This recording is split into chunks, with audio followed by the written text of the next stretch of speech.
Tell them no? Well, I can't play the game if I tell them no, Bite. Oh, wrong one. Wrong overlay.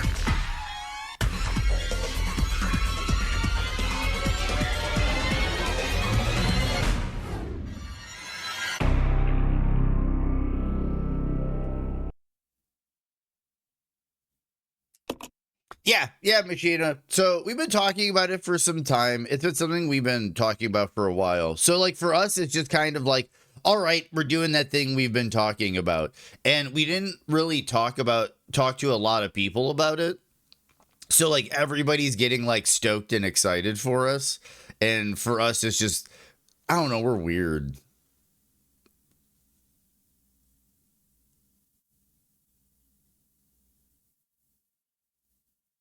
Dude, all for it, Miss Ratchet. If Tuna wants to wear a dress and feel special, all for it. What's up, Nameless? What's kind of a flex?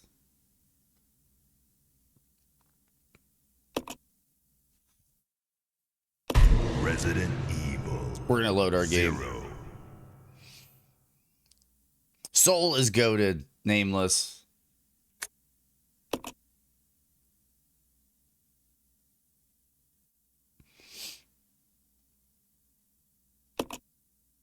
I like how you can load game and then restart. Are the faint sounds of footsteps those of survivors? Okay. There's the dreaded hook shot. Let me look at my inventory real quick. Because I might... Ooh, okay.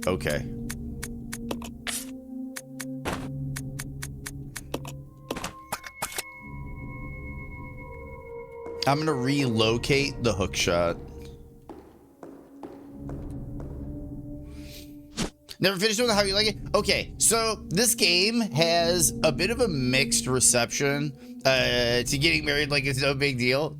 Well, it's just weird. For me, it's more surreal on Dean, and it's a little strange just because we've been together for so long. It's been like 17 years, and I've lived with her for 15 years. So like... for all intents and purposes, like we practically are married already. We do everything together. Like we're a team, and it's not like anything's changing. It's kind of like, what was it in Stone Stream? I forgot who it was, but somebody in Stone Stream said, congratulations on involving the government in your relationship. And that's kind of like how I feel about it to some extent, is it's like the relationship was already there. I already knew I was going to spend the rest of my life with Sophia. Like there wasn't any doubt in my mind. It's just now the government's involved.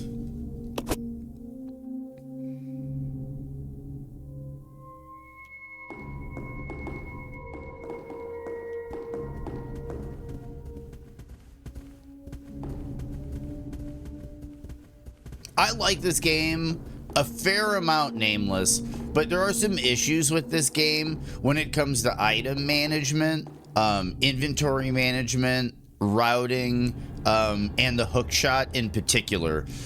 There is one item in particular. It's a key item you use in, I think, 3 or 4 locations throughout the game, and it's this thing, the hook shot. The hook shot takes up 2 inventory slots, and you have to leave it on the ground, but the game doesn't tell you when and when you won't be needing it. So what you end up doing is carrying around the hook shot the entire game, wasting up 2 inventory slots, wondering when you're going to need it next. And then when you use it for the last time, the game doesn't tell you you're done with the hook shot. So you continue dragging the hook shot through the rest of the game in case you need it. And it typically ruins a lot of people's first play through the game. Also, there are a few instances, I was watching a Balk Basut video and he brought it up too, where there are a few instances where your enjoyment of this game are purely chance. There's one instance where because you control both party members, and welcome in Flying Fox. You control both party members, and there's a section where there's like you have to hook shot somebody up. to solve a puzzle.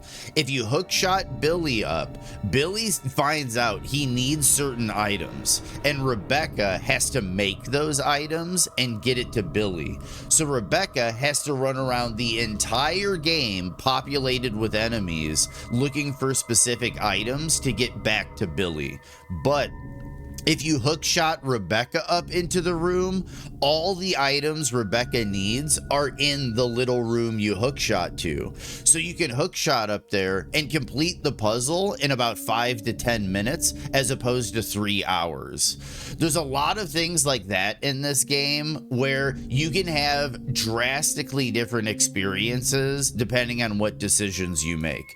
So some people will say RE0 is a top 5 all-time video game, and some people will say Resident Evil 0 is a top 5 worst all-time video game. And it really comes down to these little decisions they made while playing the game. And Rebecca is bae. What's up, Soul? How are you doing? And congrats, I saw you take down a few more bosses on Sekiro. Congrats on getting a few more prayer beads. Honestly, I almost called them anal beads. You got a few more prayer beads from people, and that's fucking awesome. No, it was really fun watching. I didn't chat much because I was playing Night Rain with Bouncy and Grim, but you were my second monitor and my radio.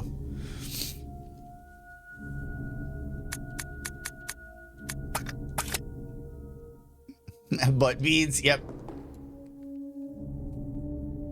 And then once you connect 4 together, you get a nice little, then you get the upgrade.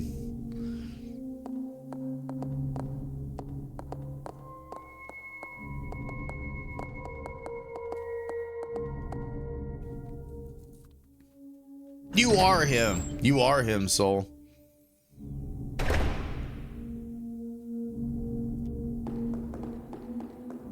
No, it's a really fun game. It's a really fun game. It's definitely different than a Souls game.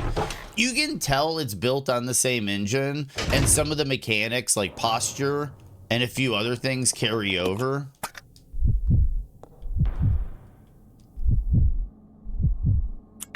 Okay, hookshot, leave.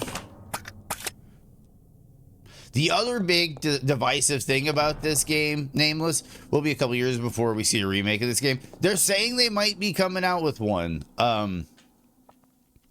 Another big divisive thing is the lack of item box. Typically in classic Resident Evil games, you would have an item box where you would place your items in, and there were item boxes around the game, and you could always retrieve your items from a nearby item box. This game removed item boxes entirely to create what they thought was a more immersive system of leaving items on the ground. But there's a few conundrums that happen. Due to memory issues, you can only leave, I think it's like 6 or 8 items in a room. So like this room, including the upstairs region, can only contain like 6 items. So then I have to put 6 items next door, and then another 6 items next door to that one. And then when you pull up the map, let me pull up the map real quick. You'll see that you can pull up an item list, and it actually shows you where all the items are that you're leaving. So what the game ends up turning into is like the map itself is your item box, and you're just constantly trying to find items and move them around the map. And it can get pretty frustrating, to be honest. You're all good, Mary. How'd the work meeting go?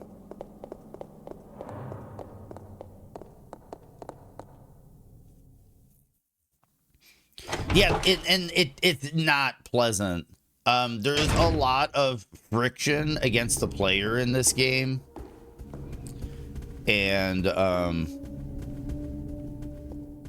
it has the chance, depending on your decisions, to make this game a very miserable experience.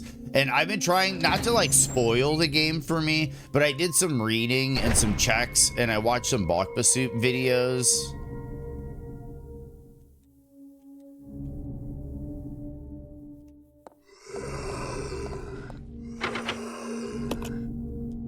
to make sure I didn't get soft locked. Use the fire key. So there's another fire door somewhere.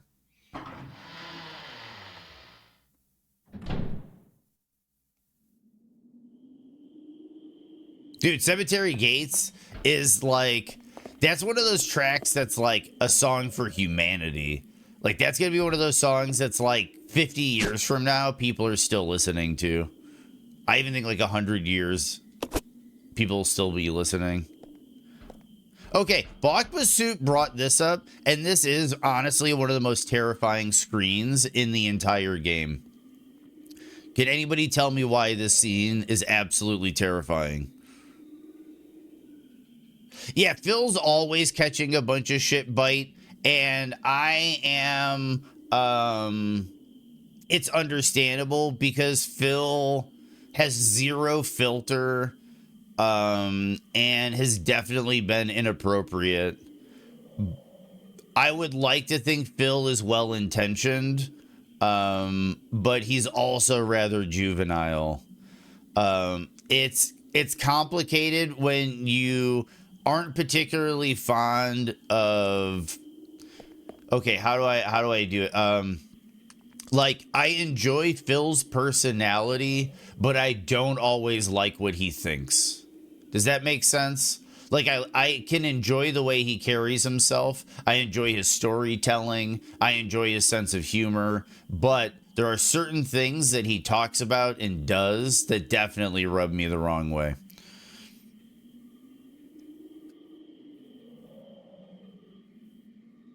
Oh, no, we're talking about Pantera, Ondine. Glorious Pantera. Okay, the big one. The big one.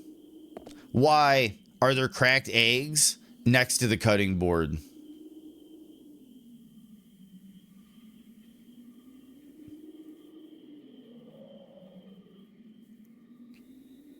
Most people probably wouldn't get that, but you can tell a zombie was cooking in the kitchen because there are cracked eggs next to the cutting board. Yeah. Yeah, Miss Ratchet. Eggshells are one of the #1 sources for salmonella poisoning, and you're going to have that right next to open beef?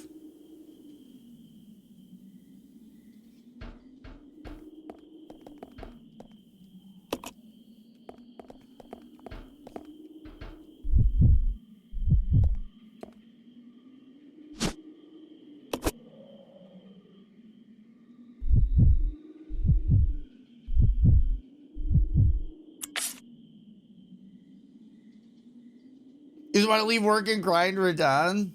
Now you know my existence. You know what? I'm going to leave the bottles. You can make Molotovs in this game. I don't have any. You know what? I should grab them because I can leave items. I keep thinking about this a little differently than I should be. Okay, so Rebecca has lighter fluid. Where do we use the lighter fluid?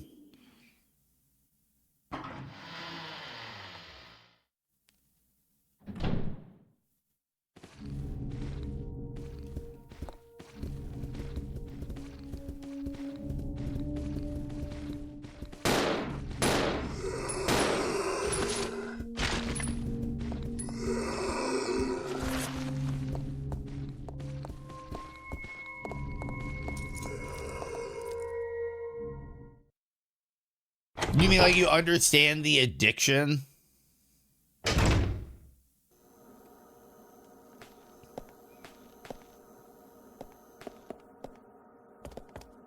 I don't think lighter fluid is the way to go here.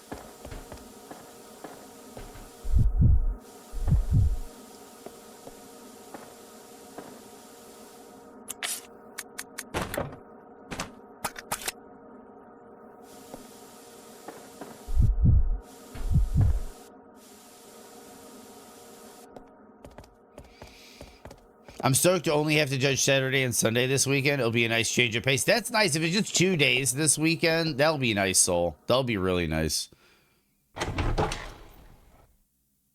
Yep, exactly, Miss Ratchet. Also, why wood cutting boards I wouldn't recommend.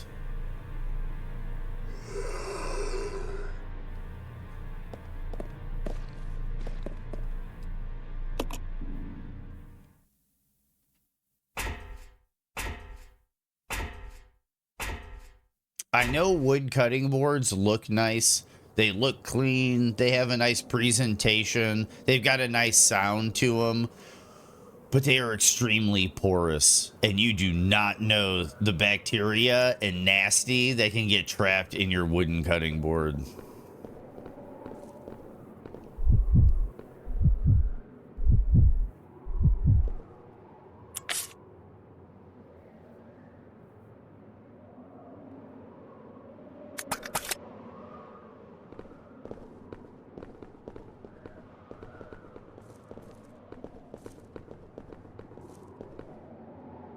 I'm curious where the lighter fluid gets used.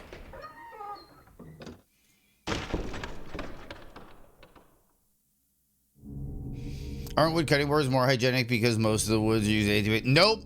Nope. Nope, Mary. Nope, nope, nope, nope, nope, nope, nope, nope, nope.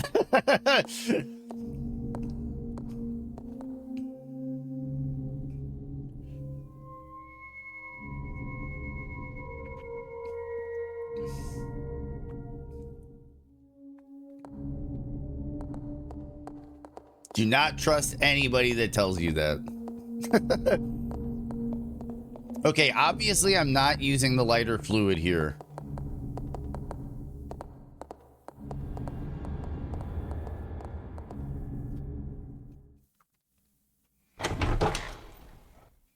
Yeah, Byte's been speedrunning Silk Song.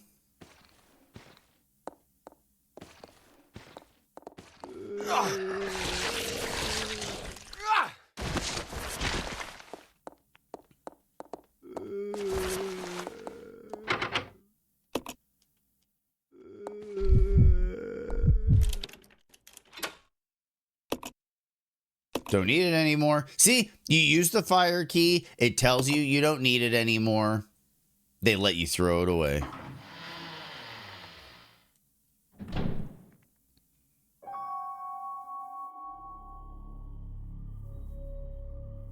The big thing with it is the microplastics, Mary.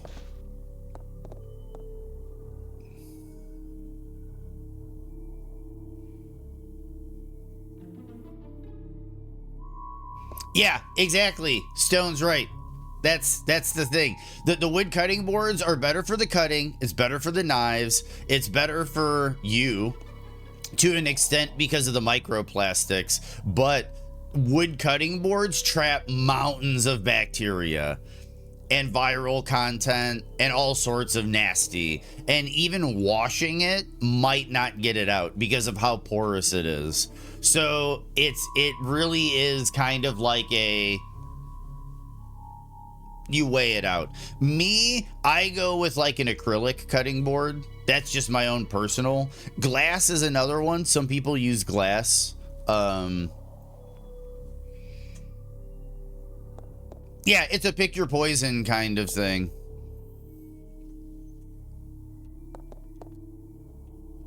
Now, how you doing, Stone?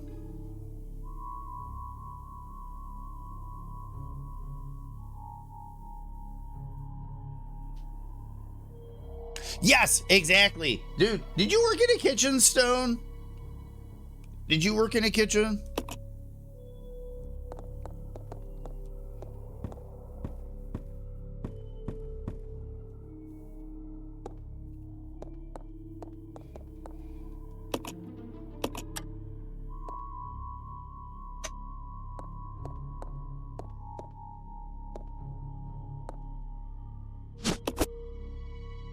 Okay, we got some handgun bullets and some shotgun bullets.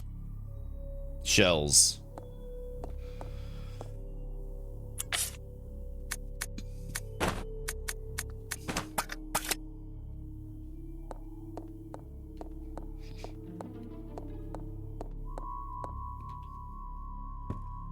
You managed a Potbelly sandwich shop, so kind of. Gotcha. Watching some Bluey with the kiddo, rock and roll. I've heard nothing but great things about Bluey.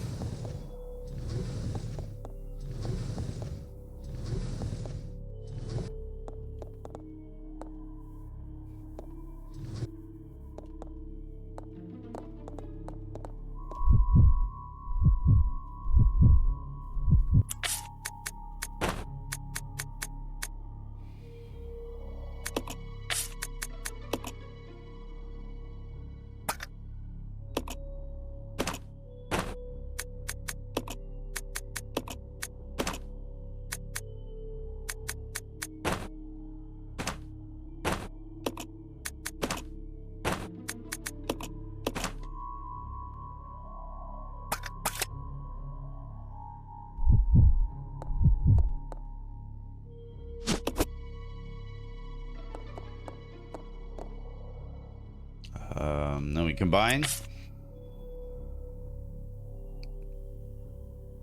Also think Steven Universe is a good one. It's really solid for kids, and I don't want to claw my eyes out watching it every damn day. That's good. Were you a Miss Rachel household?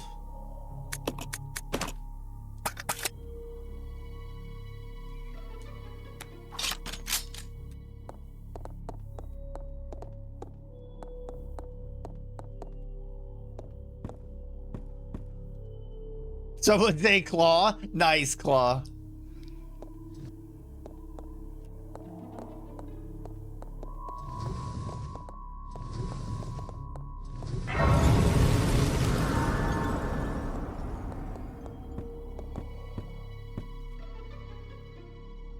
We got a key. Or wait, Iron Needle. Yes.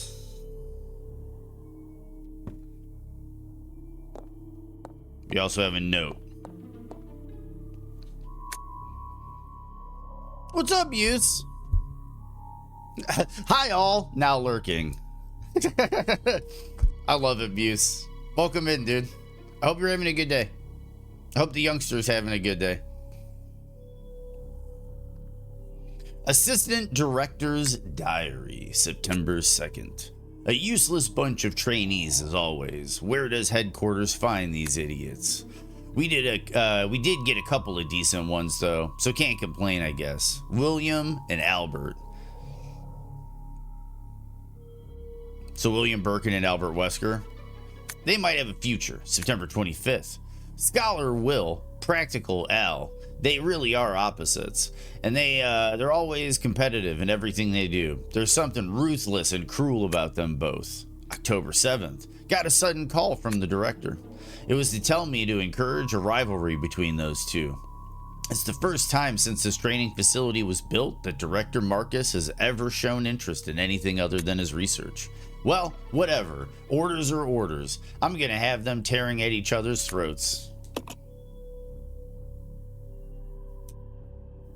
Also, there's some text documents in this game for the people that brought up Spencer earlier. There will be some Spencer stuff going on in this game for sure.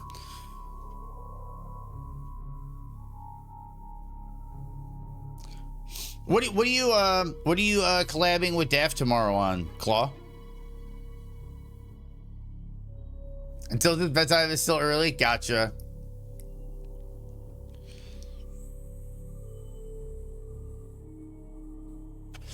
Oh, nice, Claw. Nice. Dark picture games are really good. I was watching El Ray play through them recently. I think it was a couple, was it like a year ago, Grim? You went through some of them?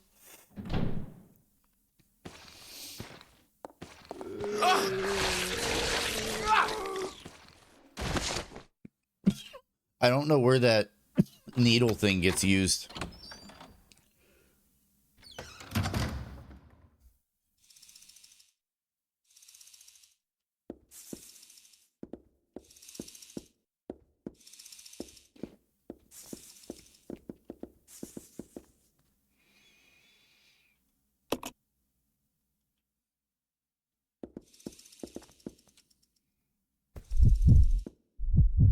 I still think, is it the, this? Is this the lighter fluid?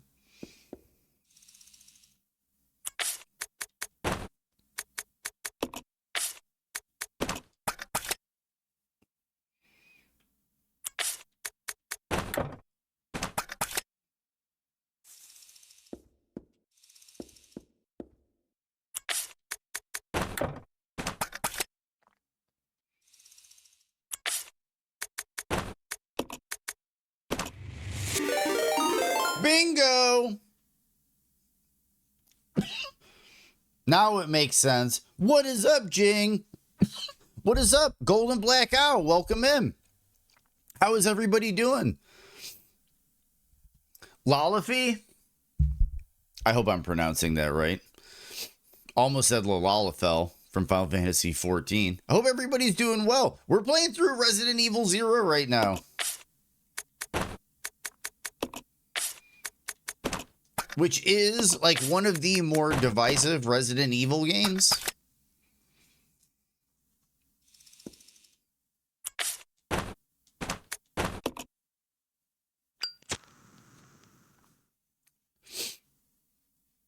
How are you doing, Jing? I saw you were still playing Wukong. What are you working on in Wukong? And it happens. It happens. Lalafy. Am I pronouncing that correctly? Please, please correct me. Let me know. Let me know the ways. And welcome in, Bubble Abe.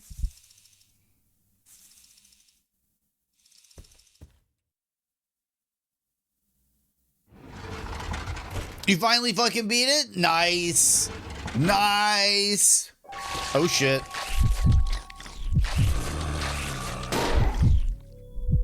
That was not what I wanted. He just started opening up because I accidentally switched characters.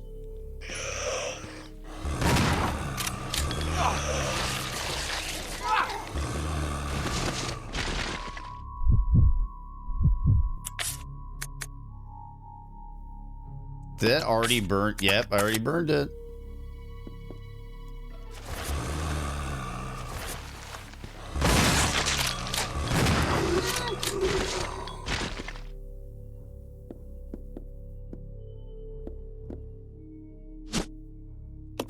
We got some grenades.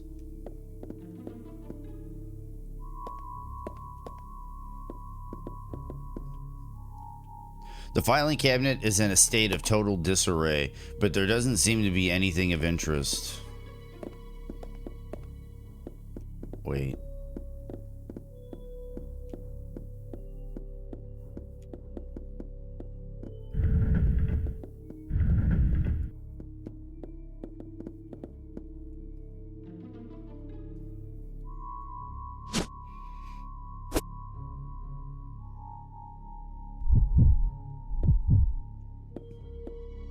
Yeah, let's see what this item is.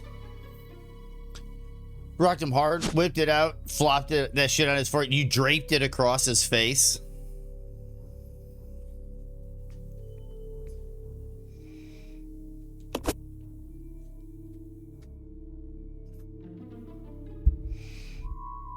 You recommend it, Big Chungus. Thank you so much for recommending the raid, dude. And thank you for raiding in, Jing. For those that might not know, I am the Luminoth. I'm sorry for like the late raid introduction. I get a little single track minded a bit, especially when I'm like puzzling and routing. But I typically speedrun Elden Ring on Mondays and Tuesdays, and we do a bit of variety the rest of the week. We decided we're going to be going through the entire Resident Evil franchise, starting with 0. So we're starting at Resident Evil 0, which is probably one of the more divisive Resident Evil games, which makes it a very strange place to stop. To start. And it's been really interesting. A little frustrating, but a really good game. Visually, I think atmospherically, probably one of the best games in the franchise. But yeah, typically like Mondays and Tuesdays, we're speedrunning Elden Ring. Yep, like Freedom said, I am the Luminoth.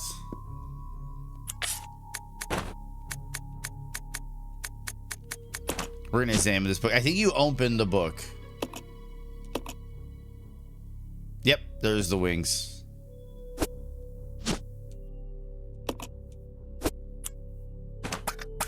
Okay, so then we go back to... Oh! Thank you for the follow, Silver Gamer 360. Thank you for being a friend. I appreciate it. Means a lot. Good morning, Wheels. I could do RE5 co-op when it comes around.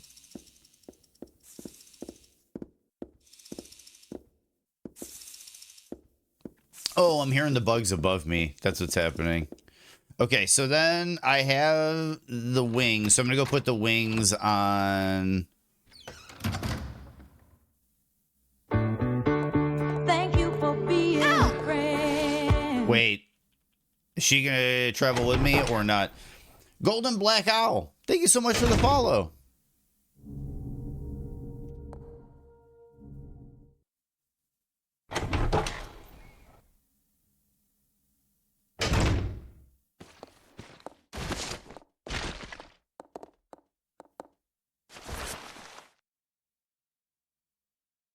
Hopefully that worked.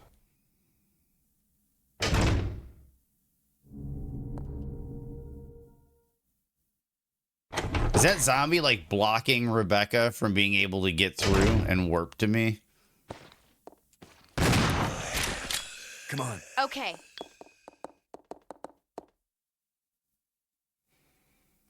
What's up, Mother Destruction? How are you doing today? How was work last night?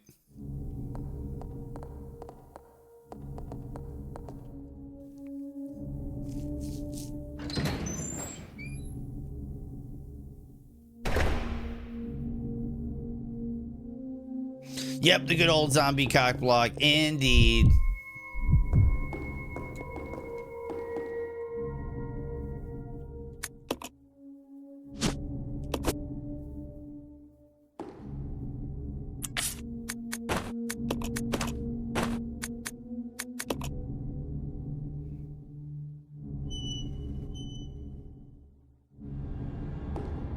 Okay, so where do I use this needle thing?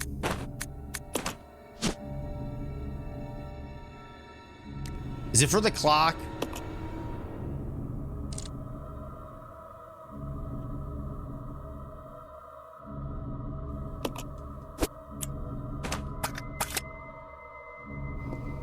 I think it's for the clock. Thank you for the 7 stream streak, Wheels. It's been fun, Mother, but there have been... It's definitely been a little frustrating. The game is good. I do still really enjoy this game. But there are some weird things about the inventory and item management that do make this game pretty frustrating.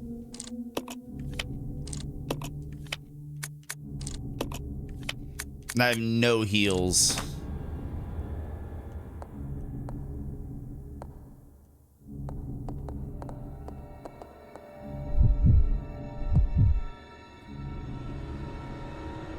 Like Isaac in Dead Space 2? I think Dead Space 2 is the one with the needle in the eye. We're doing good, though. We're doing good, Jing. Oh, you're all good, Jing. It kind of turned into a thing because I dropped it yesterday. I don't know if you were here yesterday and heard, but Monday I'm getting married. So there's that. There's that. Yeah. Yeah, Jing. So there's that.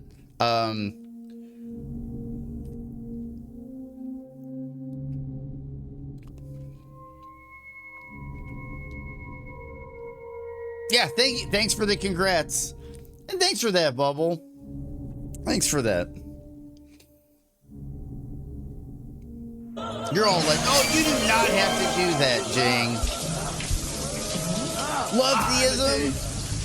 Sergo, Jimmy, all great people. Silver Gamer 360 just came in. He's a dick. She's a dick. Cause we're all this. Thank you, Bubbles. I appreciate you saying that. I think I'm pretty lucky.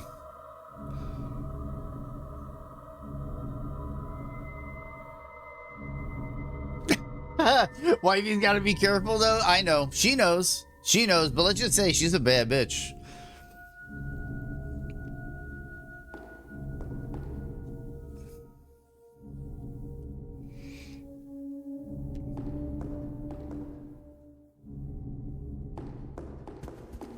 And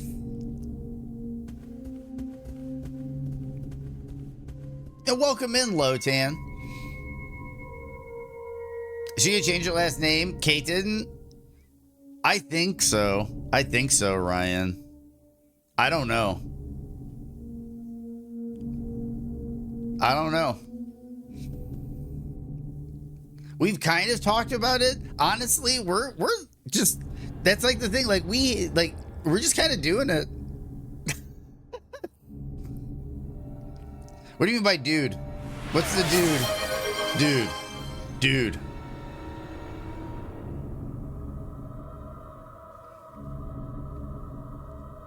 It does.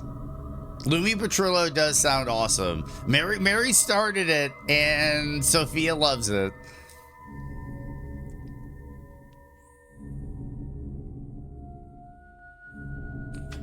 And there she is.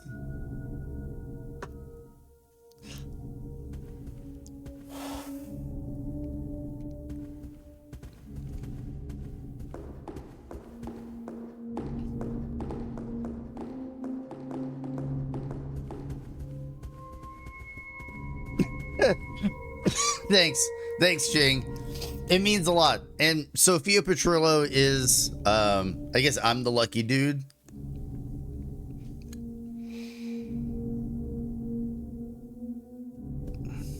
Okay, yeah, we need to go work our way, I think, to the clock.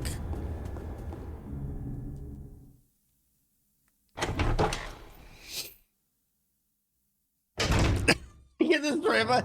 Yep, that you are speaking her humor, Jing. You are speaking her humor. I think I should save it. Have I done enough that warrants saving? I'll go alone. Roger.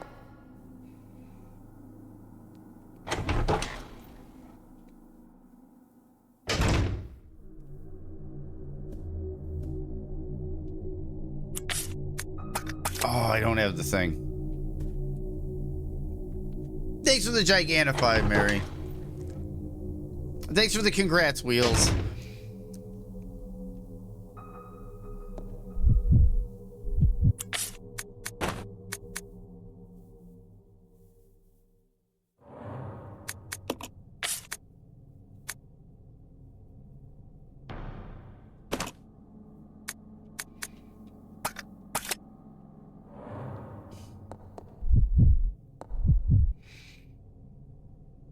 Petrilinoff?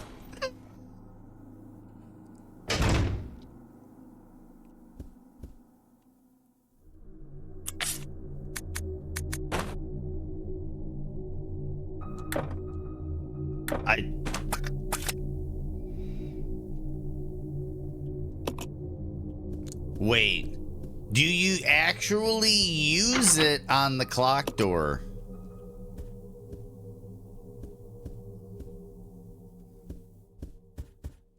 Let's check. I'm gonna RSVP to the wedding. Wait, that's the thing, is like, it's gonna be very quaint, very small, but we're probably gonna be doing something bigger later.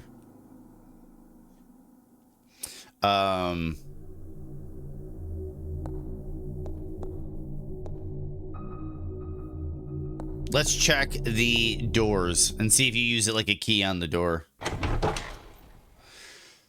So Fumi Petrilinoth is going to be your next D&D character. That's hilarious.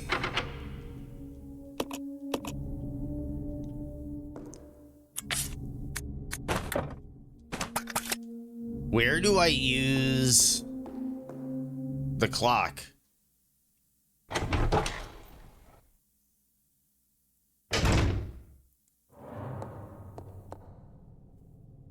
And I feel like the bugs went away.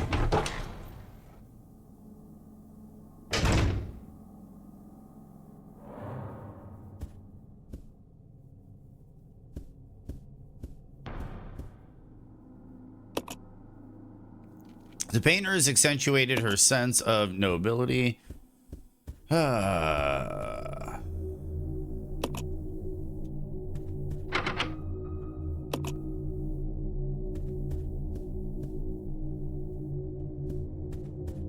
So this is where we have to sit down and figure out where this pin thing goes. It's the clock.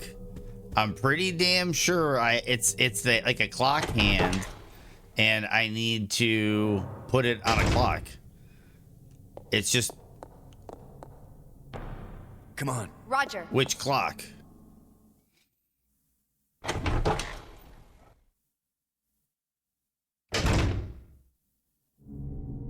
And we had a hype train success. I didn't even notice we had a hype train start. I'm gonna guess that 5-pack from Jing started a hype train.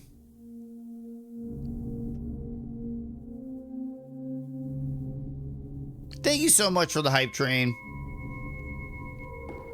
Jing, thanks again for the raid. If anybody isn't following Jing, they should be. Jing is such a wonderful person and has such wonderful energy.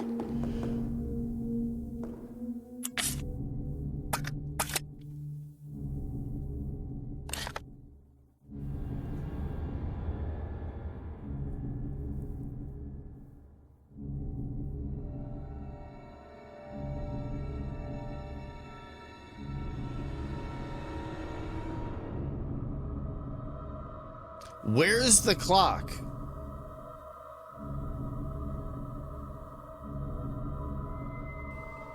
Never give up, and good luck will find you.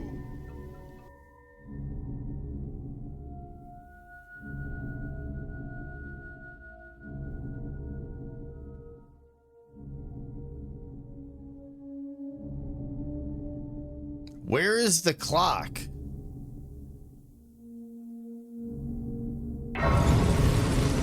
What's up, Cloud? What's up, Mitty? What's up, Silver Gamer? Thanks for the good luck. 25 stream streak from Cloud. Rock and fucking roll, dude. How are you doing? Not much, Mitty. Just trying to navigate this cumbersome Resident Evil. We're starting with Resident Evil 0 on our Resident Evil franchise playthrough, which has been very enjoyable. But at the same token, there's some very cumbersome inventory management mechanics. And the puzzles can be a little bit obtuse. But other than that, we're having a great time. How are you doing, Mitty? How are both of you guys doing?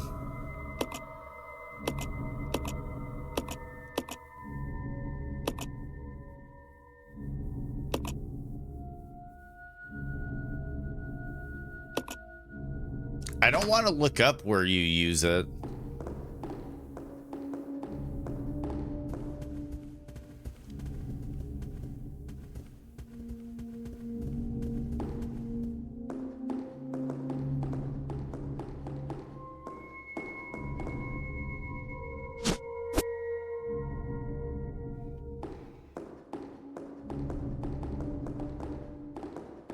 I think I'm going to save in a different slot. If the game lets me pick up the ink ribbon.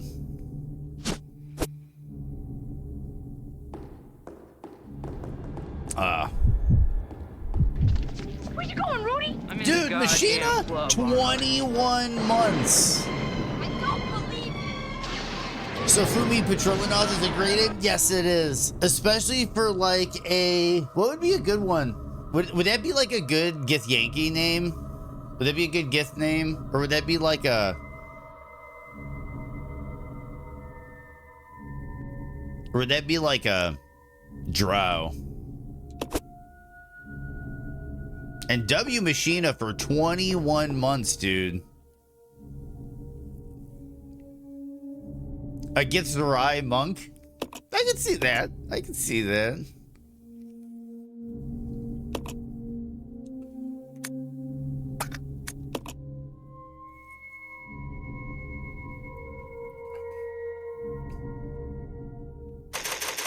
Thank you, Machina. And for me too, Machina. For me too, Machina. It's been 21 outstanding months.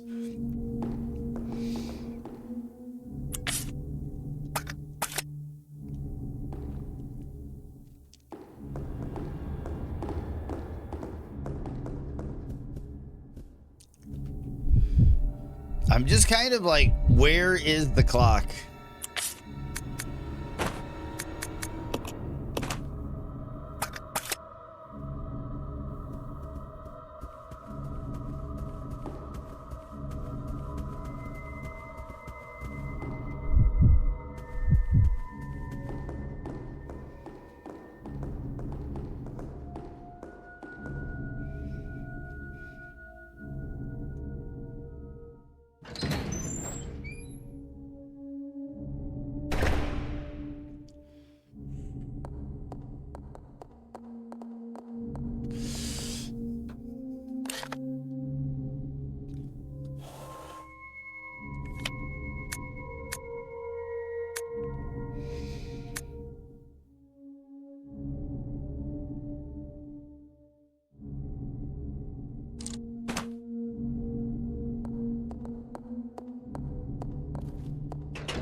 Yep.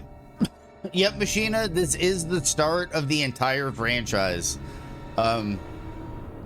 This has a lot to do with Spencer, the Arklay Mountains, the origins of the T-Virus, the reasons as to why Rebecca and Alpha Team were sent in,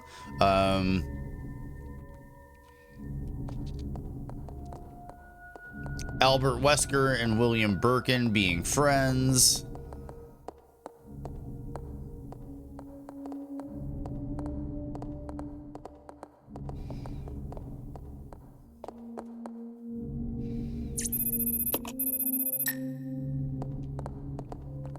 Right now, I have this item,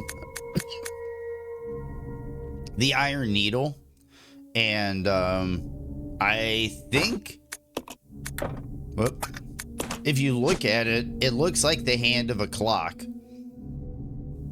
And there's 2 doors I've encountered that are like, they have clocks engraved on them.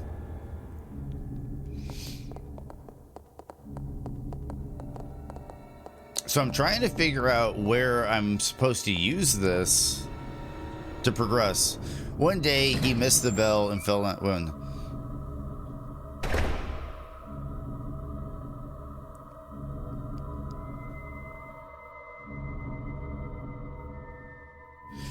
We can't gather around him. We realized none of us knew who the guy was. So someone asked, does anyone know him? Another person answered no, but his face rings the bell. Bite.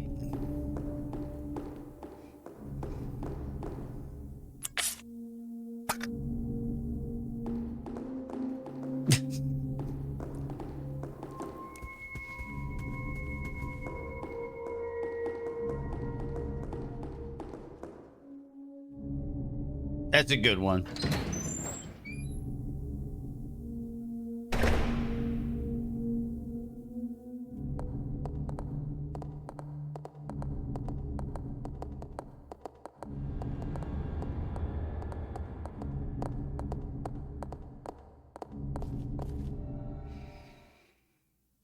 Do you think Louis' bite was funnier than the joke? It's a good one. It's a zinger, but it's like, ugh. See, I don't see anywhere to use this item here.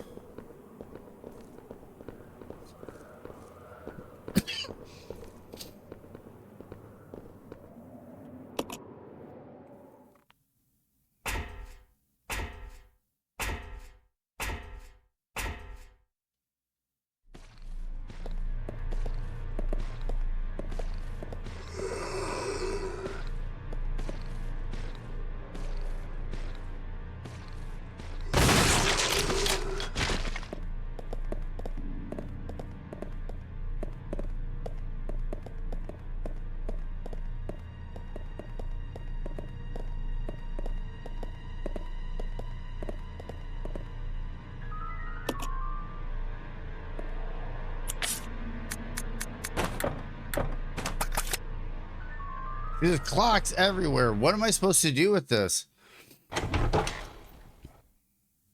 What's up, The Real Madness? I am doing fantastic, and you deserve it too.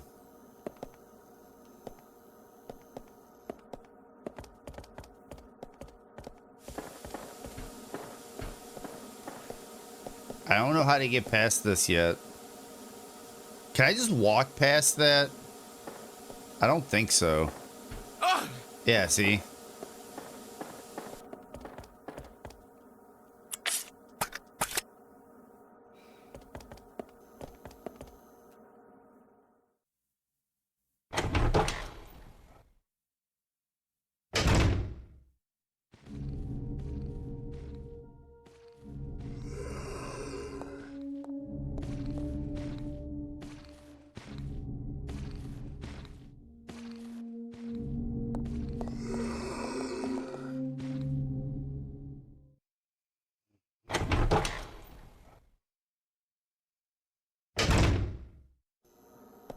I'm really curious what I'm supposed to be doing. I'm this close to just Googling it.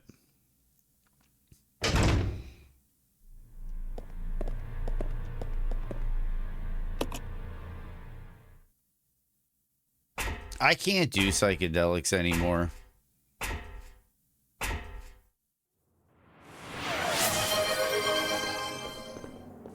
That's just too fucking much.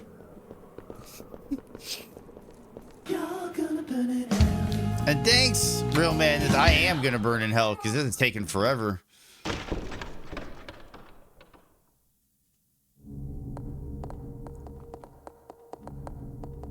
I'm fine. I'm fine with it, Mary. Honestly, I think it's a good thing. I think it's a good thing, honestly. I just put the inflection on it for like mild humor.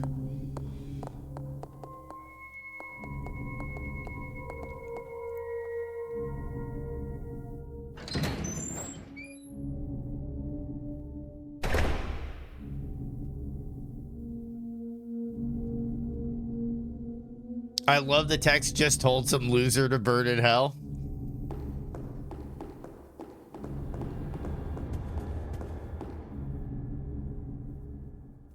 Back from ads? I didn't even get notified you guys were in ads. The justification does not lessen how deep it cut.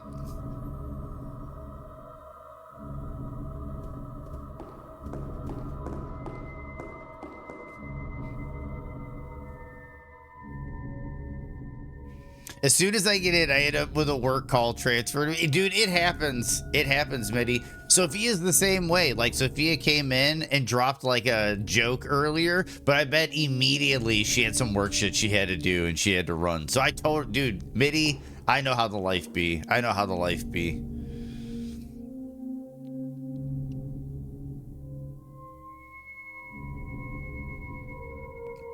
Let them know I care, Mary. Yeah, I have this thing, Mother of Destruction, the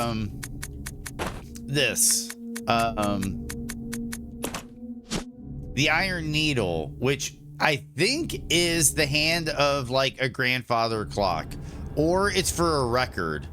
It's for something, and I can't remember where I use this item, and it's kind of bugging me. The Iron Needle. And there's no Millicent to be found. So we know it's not Millicent's quest line.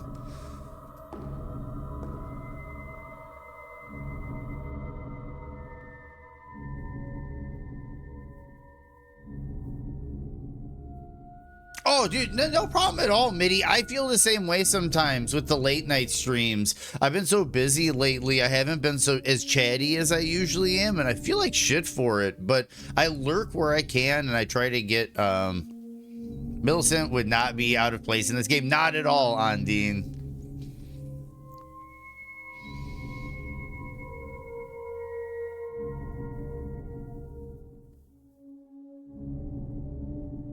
I don't mind if you post it, Mary. I honestly don't mind if you post it, because honestly, you'll probably save me a lot of just meandering around. Use to repair the clock in the third floor clock room, requiring you to set the time to 8:15 to unlock the doors to the West Wing Court. I know about the 8:15. How do I get to the third floor clock room?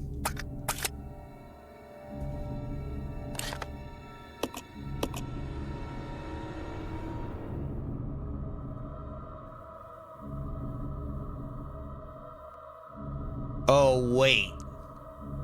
I think I do know. I think I do know. I think I know where I need to go.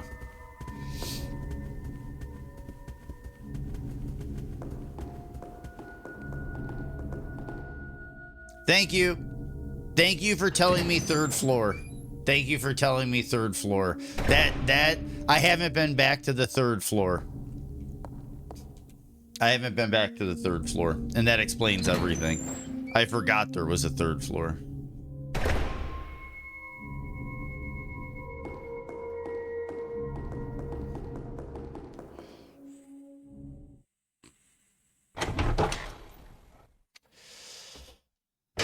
Because, yeah, there's the one right up that talks about 8:15.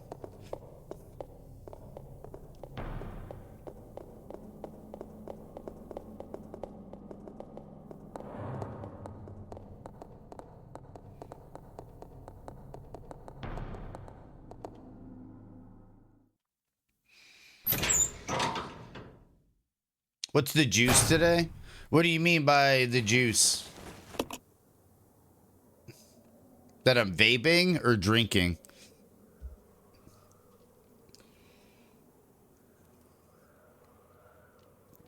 It is still Waffle Hut. It is still the same Waffle Hut bite.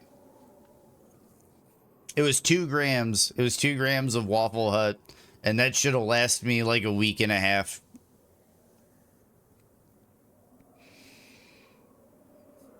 Yep. I am rocking the new Dirty Dew. Have you had this yet, Mitty? It's the newest one. It's the newest Mountain Dew. It's like orange. It's sorry, I'm coughing. Allergy season. It's basically cream soda with Mountain Dew and a hint of orange. Yeah, it's growing on me, Mitty. The thing I will say about it, sorry.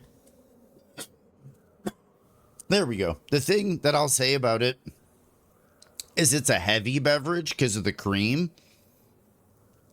So what I like about it is it actually makes me pace my caffeinated beverages instead of just like gulping them down like crazy. When you had like the Cabo one where it was like super refreshing, I would just pound the Cabo ones and then I'd get like over caffeinated.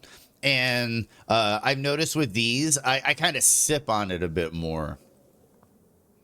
Yeah, it's cream soda. It's basically if you took Mountain Dew, Orange Crush, and cream soda all in equal parts.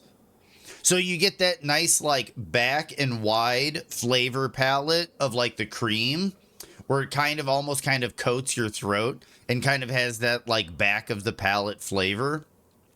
But you get that nice mid-tongue, kind of orange, like a dark citrus. But then the lemon and the lime hit you on the tip of the tongue with the light citrus. So you get this kind of like full palette, a full flavor palette with the beverage. And that's why I tend to sip on it. Like you get like a full flavor experience. So I'm not just like, oh, this is so refreshing. Let me guzzle this. It's more like, ooh, let me kind of savor this. And I've noticed I've been pacing myself on it a little bit better. It does not have actual cream, Machina. I'm sure it's like a cream flavoring. I'm sure it's like a cream flavoring.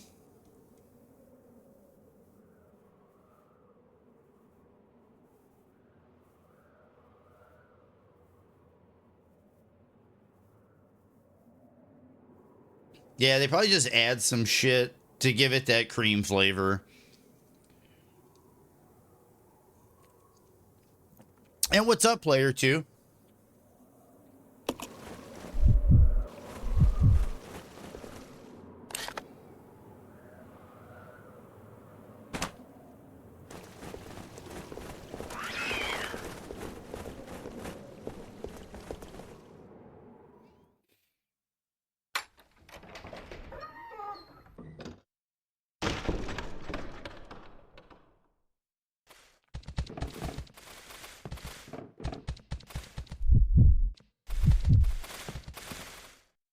I want him to be in front.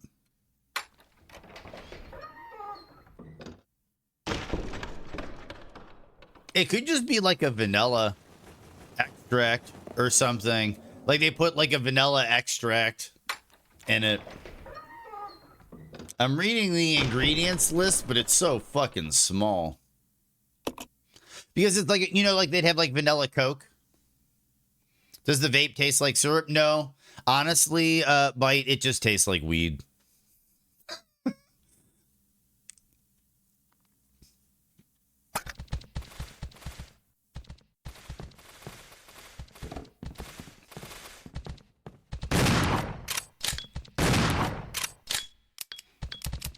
Oh, shit.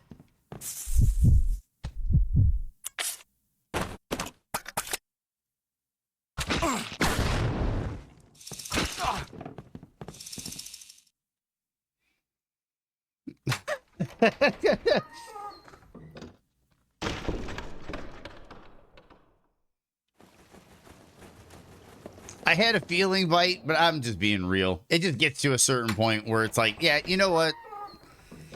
I'll just let you know. I'll just let you know.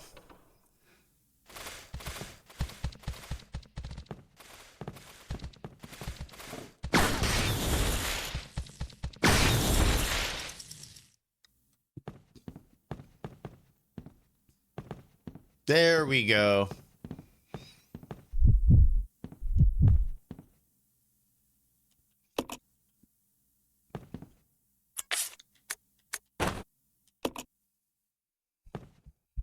Yeah, sometimes it's like, yeah, let's just skip the bullshit. And Rin, I need to make some like alerts for this shit because 120 stream streak is like the most epic shit ever. Minute hand, right? Did you happen to see the new ER movie set leaks? I don't want to spoil anything if you haven't, but my worries about this movie have almost completely faded away after seeing this new footage. Interesting. I've heard that there's some new leaks. I have not looked at them yet.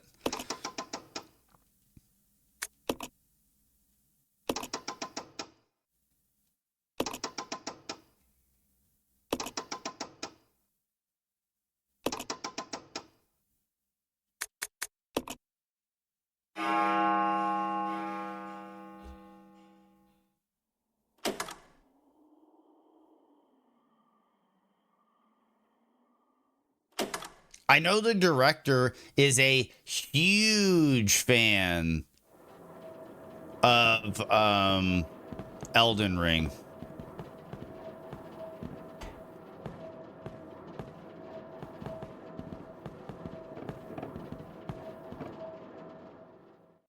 Yeah, Elden Ring movie, Machina.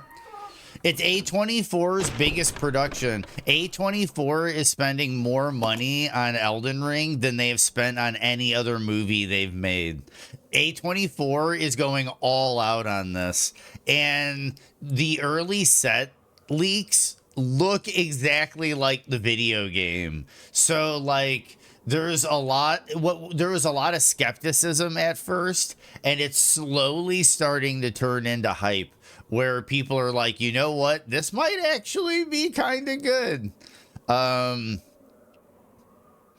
So really interesting. Yeah, I think it'll be decent if they don't mess up the time. I agree.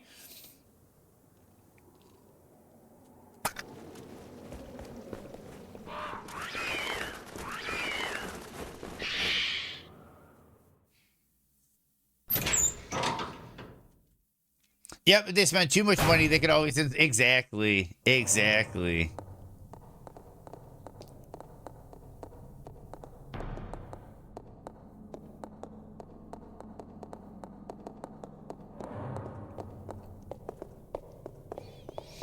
As it should, Cloud. I think it would almost be kind of interesting. Like, what if it's prior to the Tarnish's return? What if it's post shattering, pre-Tarnished return? Or what if it's about the first Tarnished returning? Because when you return, the Tarnished have already kind of been making their journey back. What if it's like a film where you're like an early Tarnished making their way through the lands between?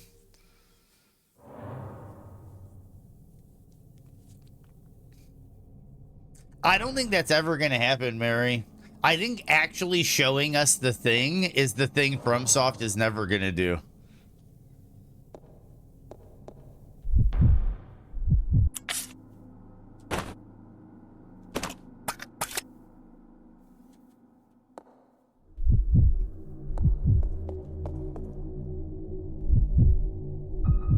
I keep hitting the wrong buttons all the time. Yep, Dung Eater is tarnished. Gold Mask is tarnished. Gideon is tarnished. Vare is tarnished. Bernal is tarnished. The Raging Wolf is tarnished. Vike is tarnished.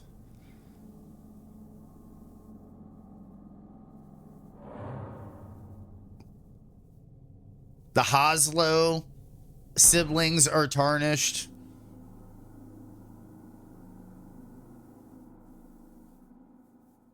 Isfahan, yep. Almost all the NPCs are tarnished that got there before we did.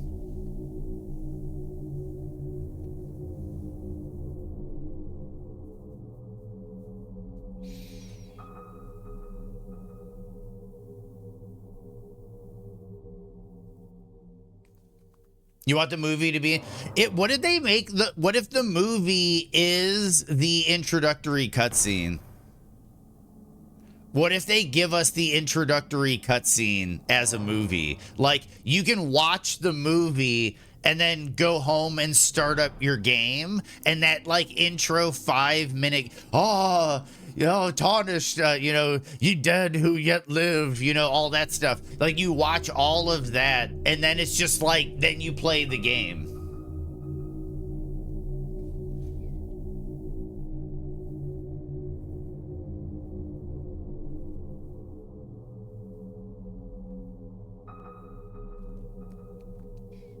Because if that's the case, if that's the case, they might have gold on their hands, and the fans could be pleased.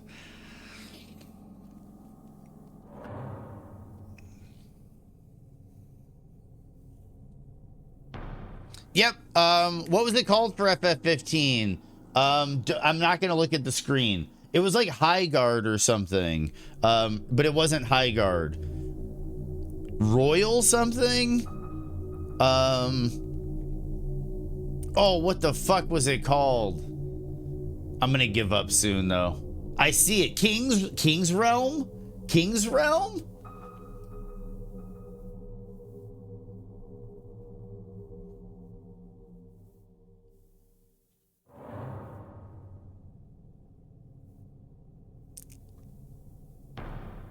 Kingsglaive. Kingsglaive. Kingsglaive.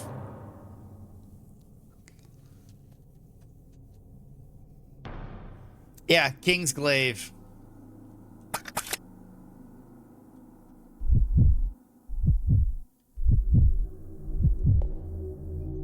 Okay, now that I got that taken care of, I can go back and check the clock doors. It's on the server? Nice.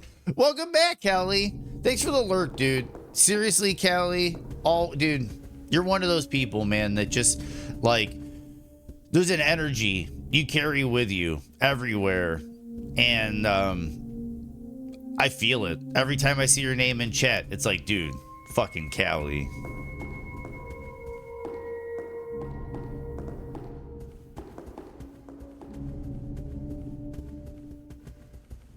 I think the first seasoner couple is on the server, Mary.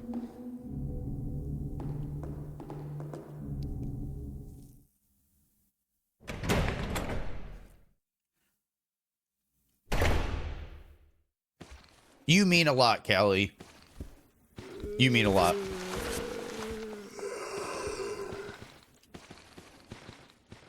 Oh, shit.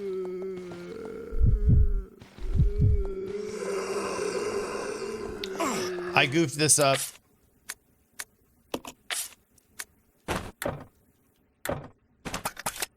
I'm dead. I'm dead. They're all there now? Nice, nice. Resident Evil 0.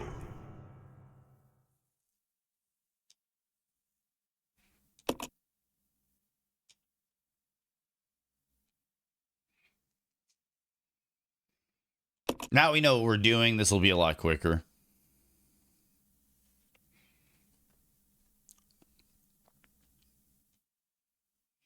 Greatest sitcom ever made.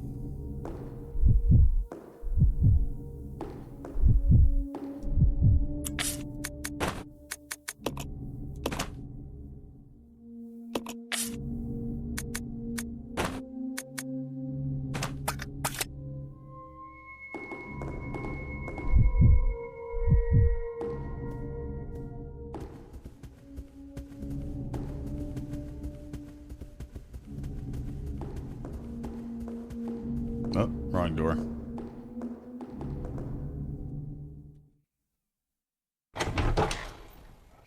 I'm gonna do 1 remake, 2 remake, 3 remake, 4 remake. That's how I'm gonna do it. And we'll be doing them back to back, so I'll be able to talk directly about the differences between the original and the remake. 0 is just, this one is just so full of busy work, and it's so divisive that it's a weird place to start, but I'm kind of glad we're getting it out of the way early. It's 2 ways to look at it. I'm either getting the cumbersome game out of the way with early, or what I should have done is waited, because as I skill up in these games, I would have been more efficient with my routing. It's been a long time since I've played these games.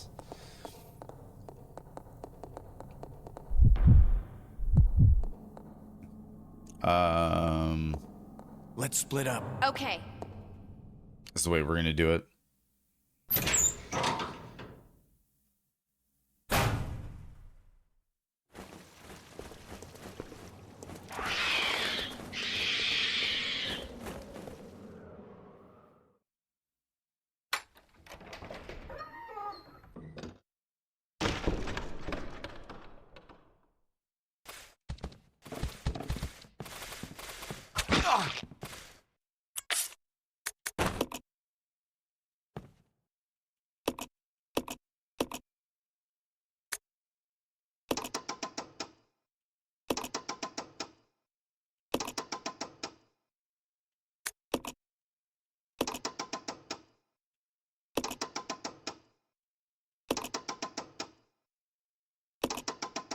RE6 is mostly just an action game, and it kind of tells you where to go.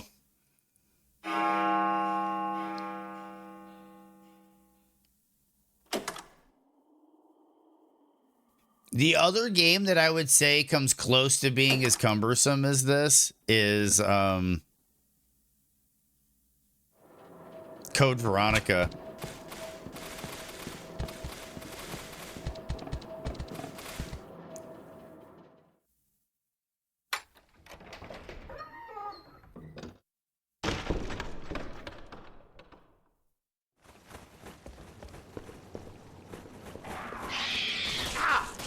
I also think Miyazaki wouldn't let them make shit. Like, okay, so if the reports are true, and the quality of the Demon Souls remake is the reason Miyazaki said no to a Bloodborne remake, I find that really interesting.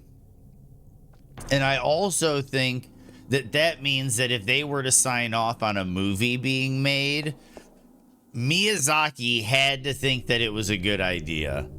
Miyazaki had to think that whoever was in charge of it understood the material and was going to do it respect. And I think Miyazaki knew that it wasn't going to ruin or, pun intended, tarnish the franchise. I have hope that the movie is going to be good. Let's regroup. Okay. Hell yeah, Queenie. We're going to, on Wednesday, our variety days are now Resident Evil days, and we're going to go through the entire franchise.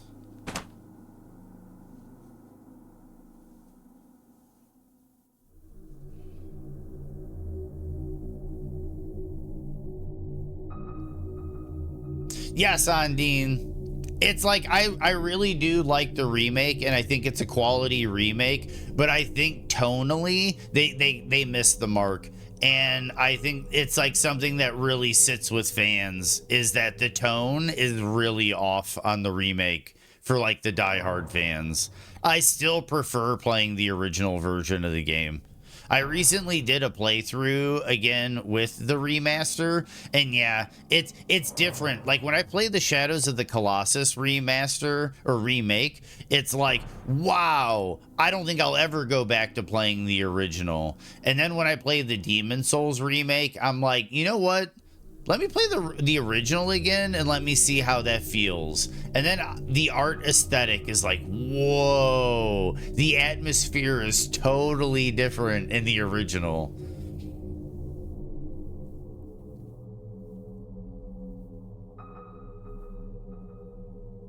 Every Wednesday, Thursday, and Friday, Queenie. Every Wednesday, Thursday, and Friday from now on, we'll be playing Resident Evil until we're done with the franchise.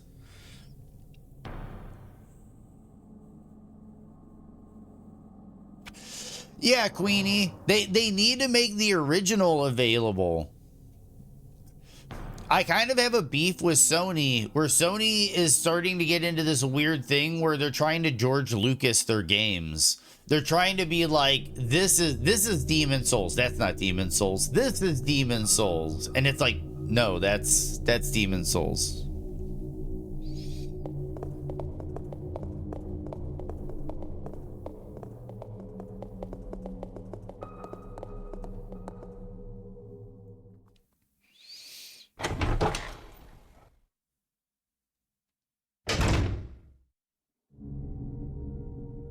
Together! It'll be hype as fuck.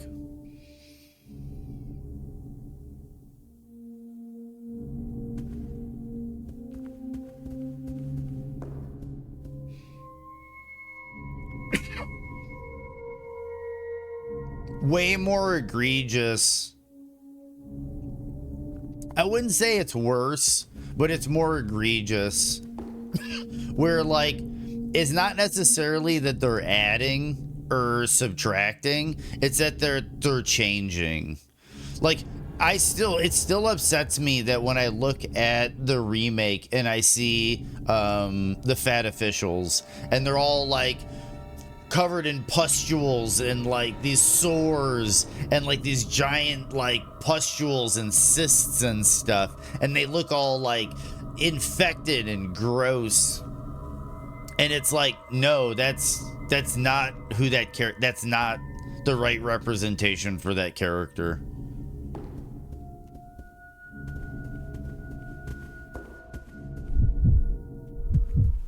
I think I'm gonna have to have Rebecca run this room.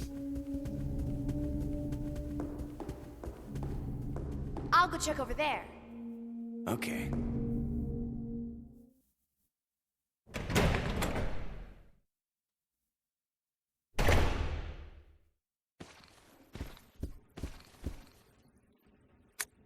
A verse of poetry. The moon bows to the earth swears loyalty to the sun, and the great law of the sun governs all things. This itself is the keystone, the pointer to glory. All of our hands cannot open the door to heaven. That goes to like a puzzle that's coming up later.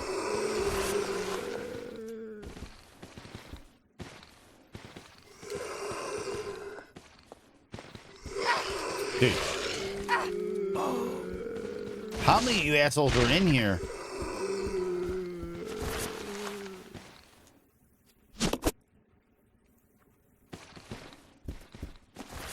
I need health items.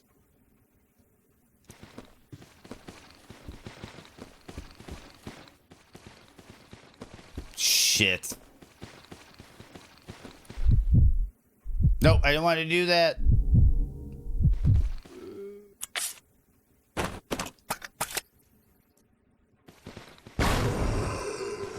You're gonna tell me that didn't knock that dude down.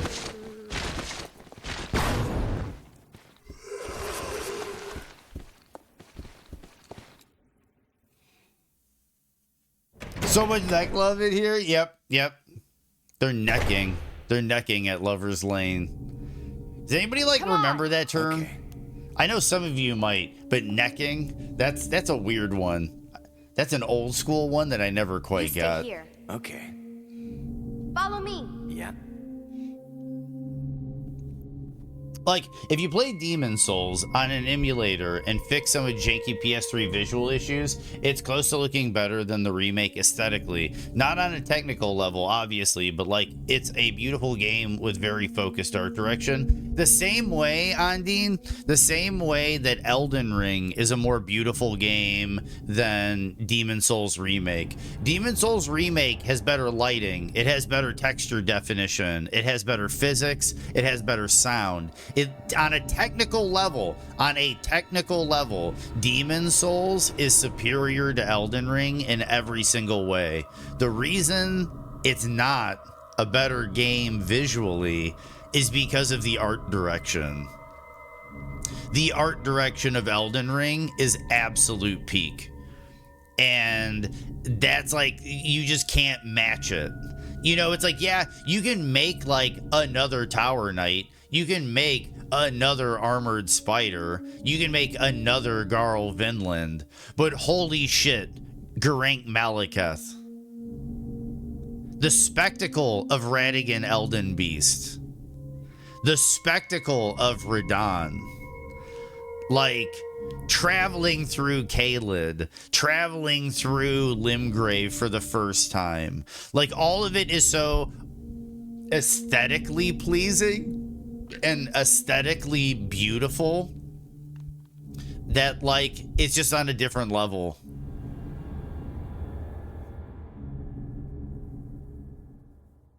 Yes, exactly. It's way more visually memorable. I agree with you. For me, too, the audio. A big one for me is the audio, too. And there's also this other thing that's interesting that I think they made a big mistake with. We're going to talk about Demon Souls while we're playing Resident Evil. But, like, one of the things that really bugged me... I need to pull the map up.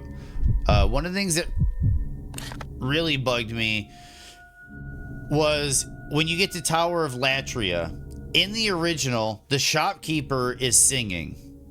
As you approach the shopkeeper, you hear her singing as you approach it. It gets louder as you approach. And then as you get to her and she starts talking to you, the singing stops because she is talking to you.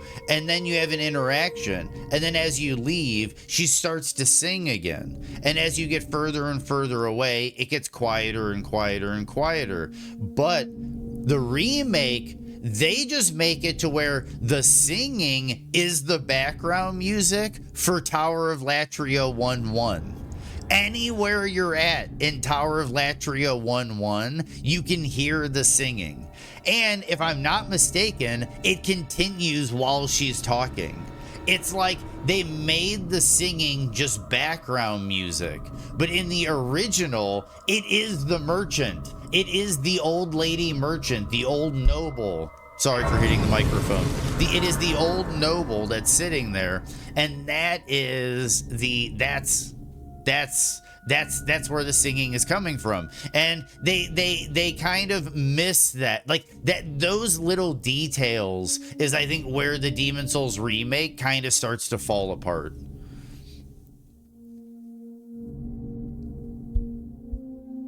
And yes, it's all bombastic orchestral score on Dean. It's all bombastic orchestral score. Okay, back door down there has the clock on it.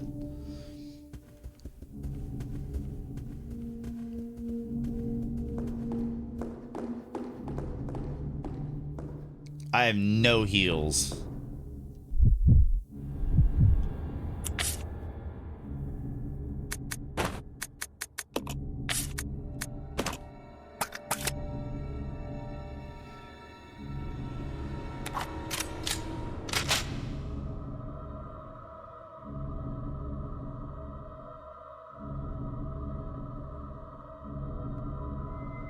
It's like they played the game before doing the remake, but they didn't learn or love the game. In a way, yes, I can agree with that, Stone. Because the thing is, it is a very competent remake. I still give the game like an 8 out of 10. It is still an 8 out of 10. It's like a Dark Souls 2 situation. I'm being harsh on criticizing the game, but at the same time, I still like the game. I still think it's a good game. It's just, I can't help but compare it to something. I can't help but compare it to something. And when I compare Blue Point's work of remastering like the Metal Gear trilogy against the original, when they did the HD collection for Metal Gear, it's like, okay, you did a good job of presenting these games on modern hardware at the time. Then they did, like, you know, their work with Shadows of the Colossus, and genuinely they made some changes, but genuinely, like, it is on point.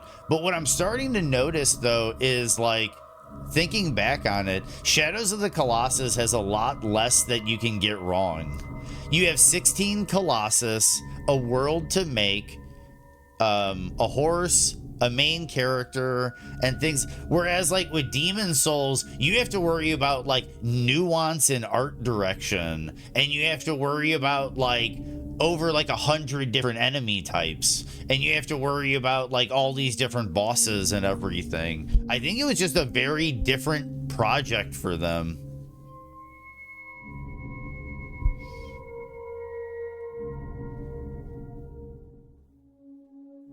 Yeah, the game ended up becoming a showcase for the PlayStation 5.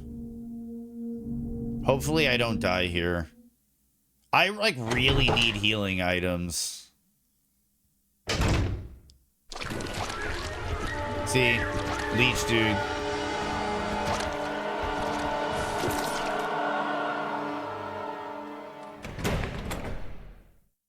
I think it's just, games should just be a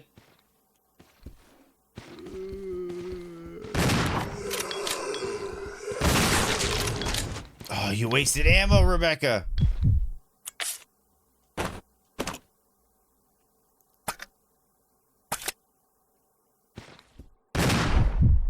No, and then you wasted ammo.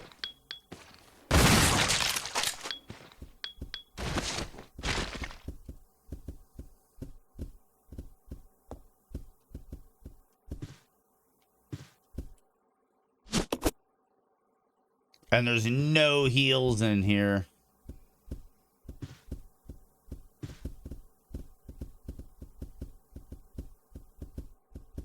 And I need microfilm, I think.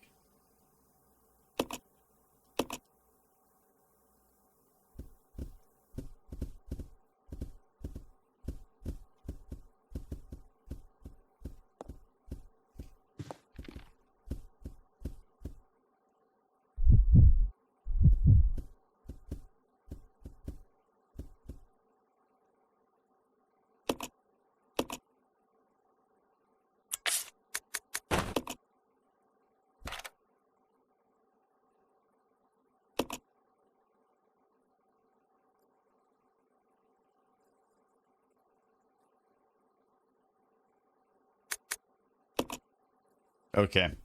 There's another one. We got to get the other one, but we got to run past Dickhead. Okay.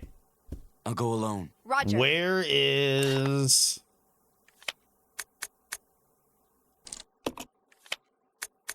Microfilm's main hall upstairs. Okay, so I just got to get back to the main hall. I'm going to have to juke Leech Dude. What's up, Fuff? How's the rest of BL4 treating you?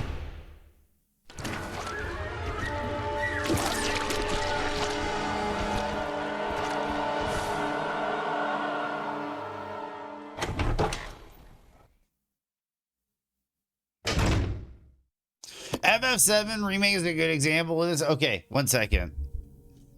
I think FF7 Remake, it really made a lot of people mad, Ryan. Okay, so here's the other thing I will say. Give me 1 second. I can actually look this up right now.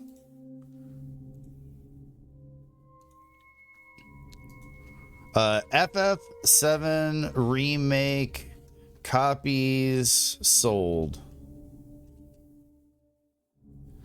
7 million copies worldwide. FF7 Rebirth copies sold. 2 million.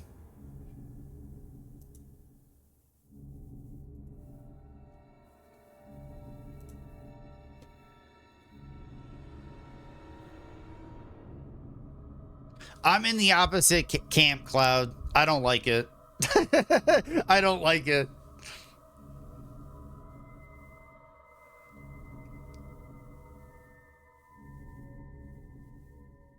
Exactly, Ondine. It's a sequel, not a remake, and everybody got pissed off. 5 million people got pissed off. That's basically the way you kind of have to look at it. Like, over 7 million people, almost 8 million people bought the remake, and only 2 million people converted to the follow-up, meaning 5 million people feel like they got burned by the original, by the remake.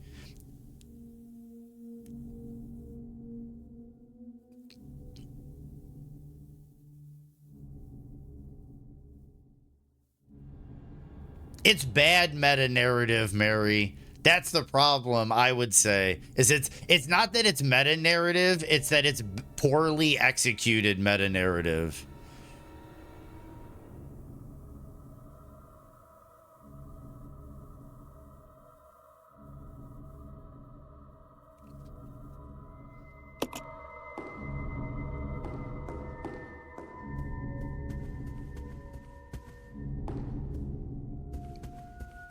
Both, Bouncy. What's up?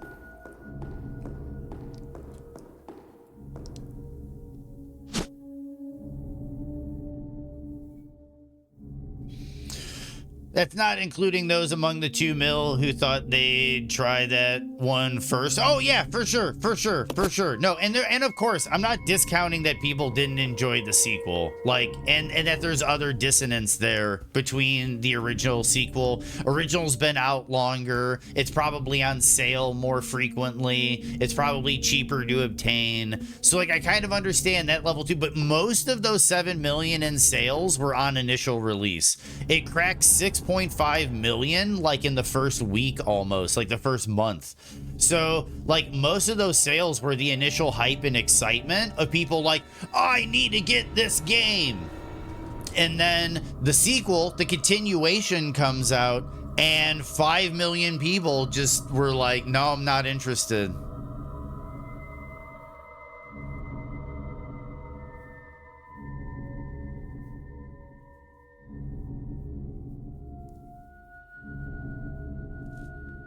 Yes, Ryan, I have yet to complete RE2 Remake, but from what I've played, I can understand the argument that you're making, where it is extremely different than the original in terms of gameplay, its systems, and progression. But overall, the game feels as if it is the original, just re-envisioned. Whereas, like, I feel like FF7, you get to this weird point, especially towards the end of the first game, where I felt like I just wasn't playing the game I paid for. I felt like I can appreciate a bait and switch from a developer or like a filmmaker, but that one, it felt a little disrespectful. It felt a little disrespectful with the bait and switch. It's just, I don't want to play Kingdom Hearts. I want to play Final Fantasy VII. And they started turning Final Fantasy into Kingdom Hearts. And that's where you lose me. I'm just not interested anymore. And then it makes sense because the director for the remake was the director for Kingdom Hearts. So it's the Kingdom Hearts people. It's basically Kingdom Hearts with like a Final Fantasy VII facade put on top of it. And that's where it started to rub me the wrong way.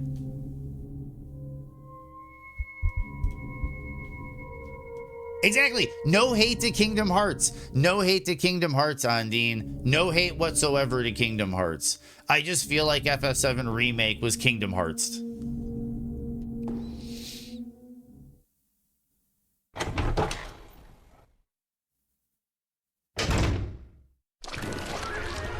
And the big thing, one of the big problems I have with it is there's this other issue where people I know are picking up Final Fantasy VII Remake and playing that, before they play the original, because they might be younger, they might be newer to gaming, and in their mind, this is the story of Final Fantasy VII.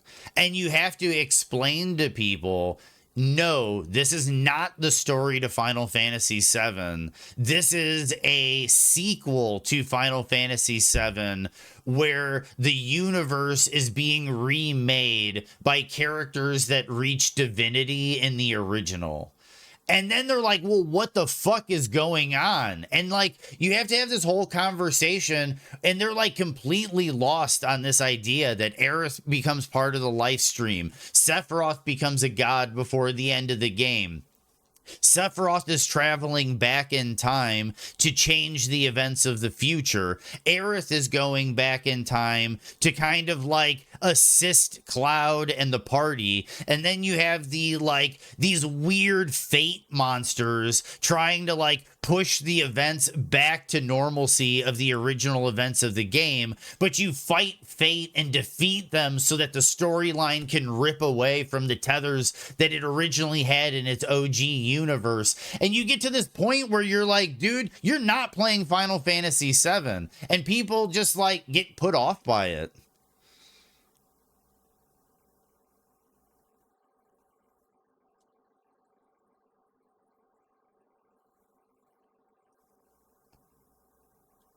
I don't like it, Mary. I honestly don't like it because of how it's presented.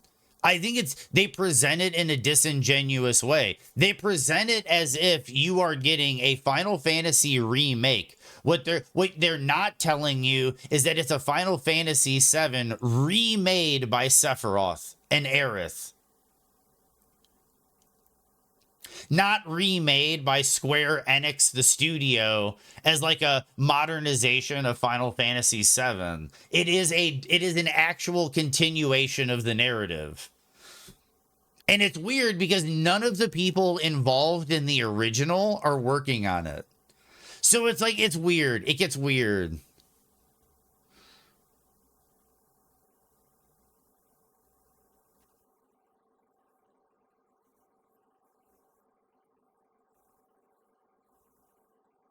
It would be a lot of fun, Mary. It would be. We might have to do that one day.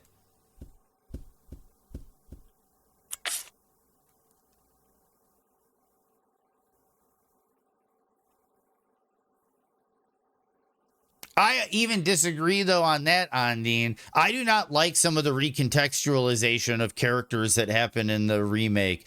Red 13 has been recontextualized. Cloud has been recontextualized. I do agree that Sephiroth and the Whispers frequently showing up in the first game was really annoying. And honestly, Sephiroth showing up in the first game was only there because they had to put their, like, their placeholder villain, their famous villain, had to make his way into the first game because they didn't want to release a whole game without Sephiroth.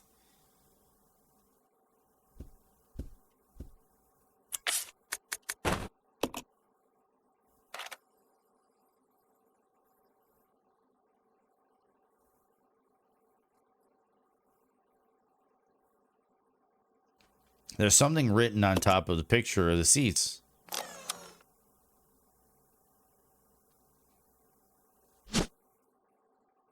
Don't carry out.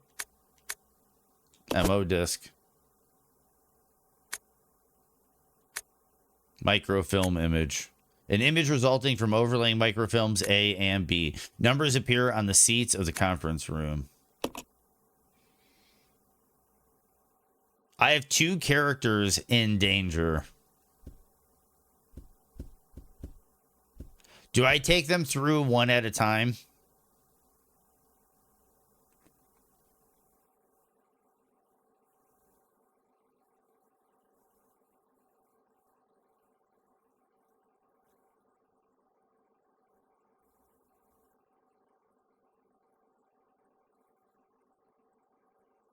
There's a few instances. I'm not necessarily, like, for the most part, Cloud's on point. But, like, no, there are some recontextualizing of his character. And he's a lot less aloof. Adulting is lame. It is lame, Bite. It is lame. I'm wondering if I go one at a time or if I just Come on. link Okay. them up and take the risk. Let's split up. Roger. We're gonna go one at a time.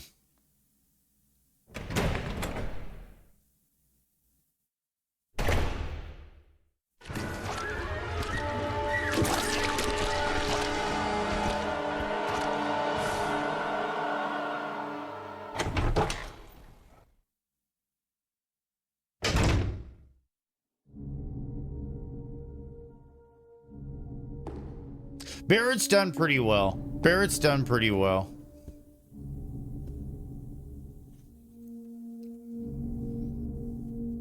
And why, dude, and there's other things too. Like they changed the whole Dine interaction. I need to play through Rebirth so I can hate on it. I think that's what I really need to do is play through Rebirth so I can hate on it. I've watched enough Rebirth to hate on it, but I need to play it to hate on it. What do you mean with the I don't know, Ryan?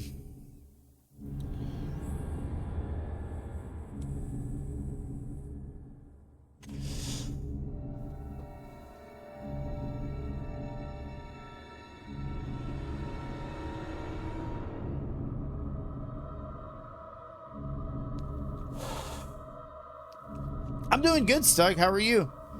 You think a lot of the characters made it feel more adult were toned down to the point they feel just silly?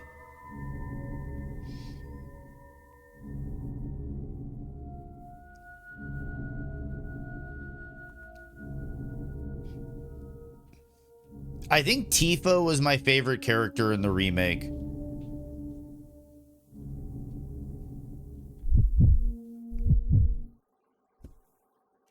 I think Tifa was my favorite character in the remake. Just EB. 22 hours is a long time to be awake, Stug. I can't do that anymore.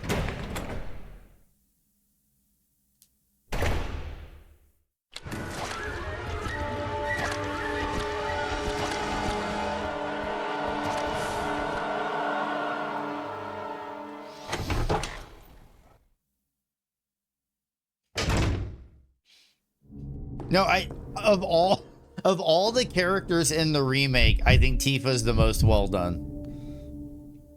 Come on. Roger.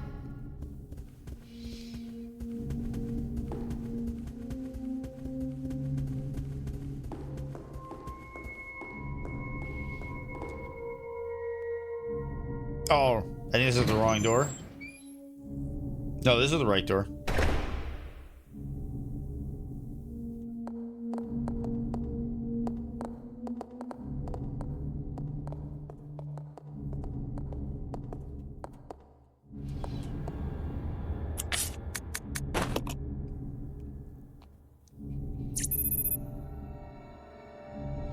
Okay. That's a complicated one, Fuff, because none of them are connected except for when it's like 10, 10-2, 10-3, or FF7, Remake, Rebirth. There's a few that continue. But of the numbered entries, they are all completely separate, and you don't need to play FF7 to get 8 or 9 to get 10. You don't need to do any of that. And a lot of it does come down to personal preference. Some of the newer games have a bit more of a action platformy, open worldy kind of gameplay style. The older ones get more and more hunkered into the turn-based style of gameplay. So if you're looking for something that's a bit more E33, you're looking at like FF7, 8, 9, and 10. And if you're looking at something that's a bit more like Knights of the Old Republic, you're looking at Final Fantasy 12.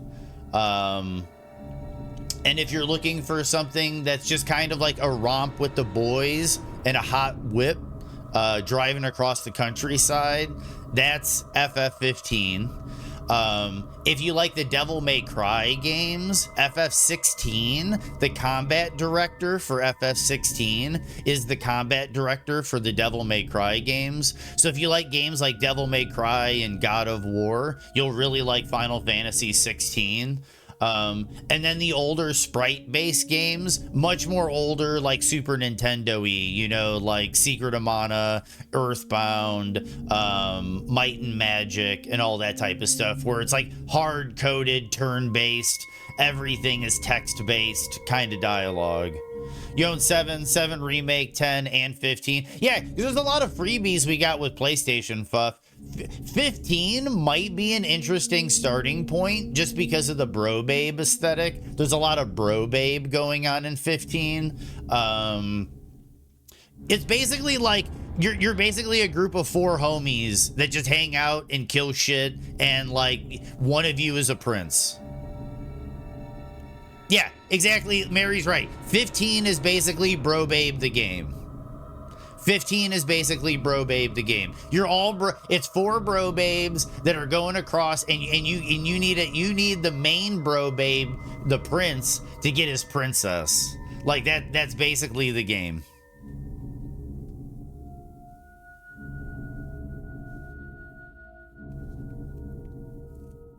Yeah, there's a prince bro babe. There's a prince bro babe. Kafuffin.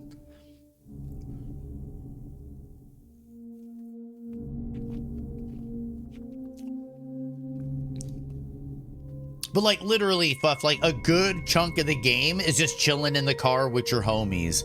And one of your homies is like your Instagram homie that's like always taking selfies and like posting Snapchats and shit. And like, and then you've got like your other bro babe that's like stoic and just beats the fuck out of everybody. And like, yeah, it's a bro babe game. I think you'd like it. Input code 2D.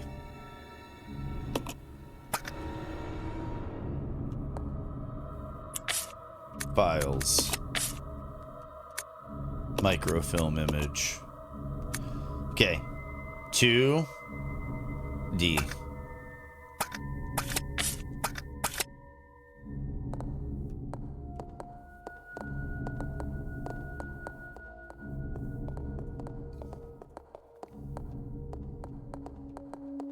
I'll check it out.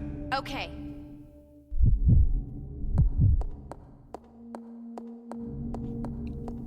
I think this is it, but I'm gonna double check. What D&D class is Noctis?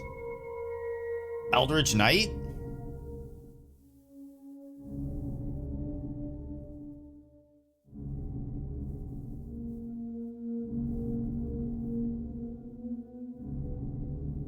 I've played him in like what was that? Was that Tekken?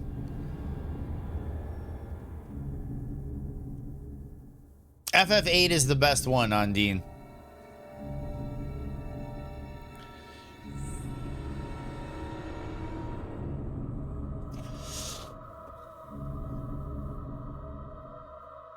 I still need to go through 16, Cloud. Yes. Okay. So this is the thing, Machina. We're gonna talk about Resident Evil. You argue he's Warlock pack play. Oh, done. Yeah, you're right, Mary. I was thinking Eldritch Knight because of the throwing and retrieving of the weapon, but Pack Blade kind of does like essentially the same thing. So, the enjoyment you have with Resident Evil 0, Machina, is purely based off of some aspects of luck or communicating with people that stop you from getting soft locked. Of all the Resident Evil games, this is the one that's the easiest to get soft locked. There's 2 types of locking when you play video games. Hard locking is basically like when the game literally crashes and you cannot get through the game. Like you literally cannot progress the game because mechanically the game is not allowing you to progress. Soft locking is when you basically put yourself into a situation you can't get out of.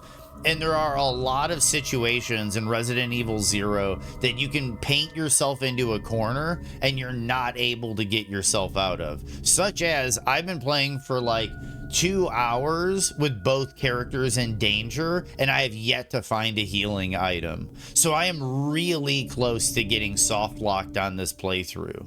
But,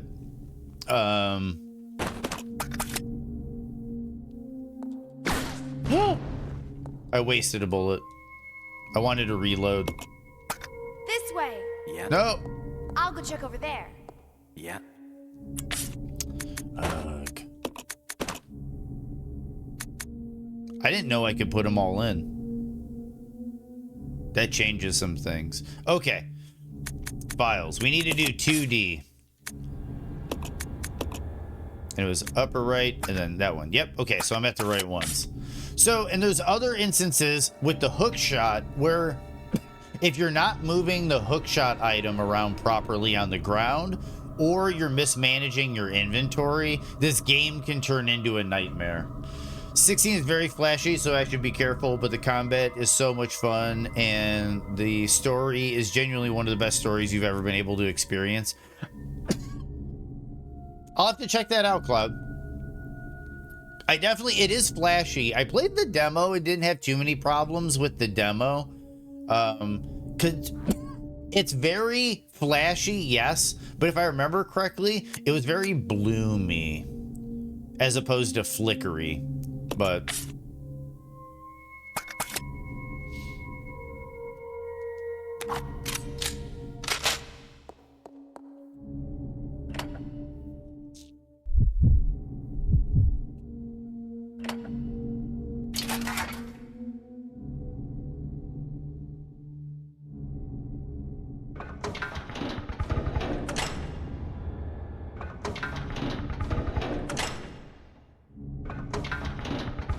Bingo. Bloomy.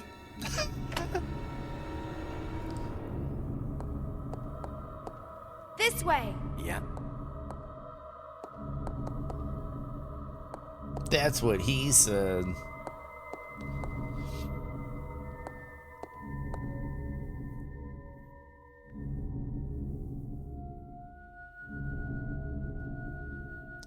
You're like, 1 second.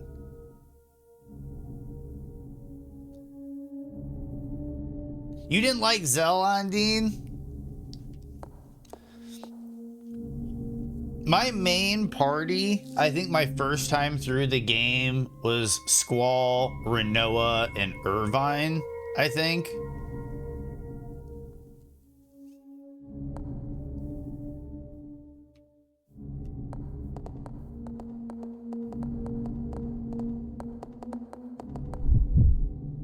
I'm gonna save it. I'm gonna save it. I did a lot of progress. And I did all that navigation without any health. So we're gonna take this, we're gonna save.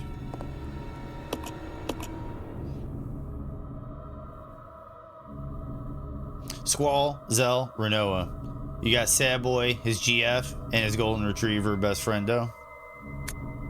Angelo's not a Golden Retriever.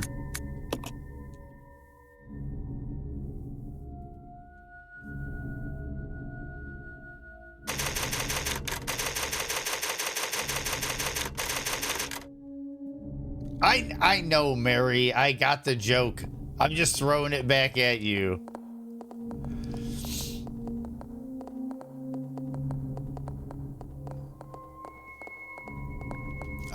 Let's check this area first. Okay, that goes... I have to start moving items to that circular room, I think. And then I'm gonna have to go down eventually to the main hall.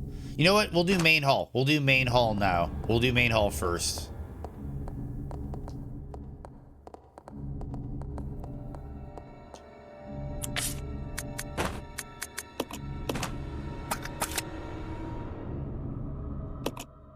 Let's split up. Okay.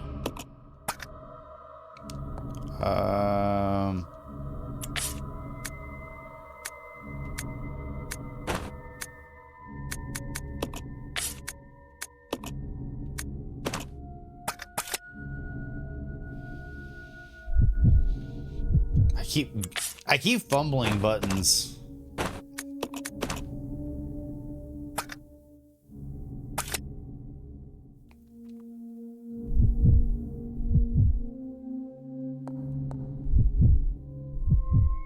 I keep thinking triangle. Why do I keep... What game has inventory on triangle?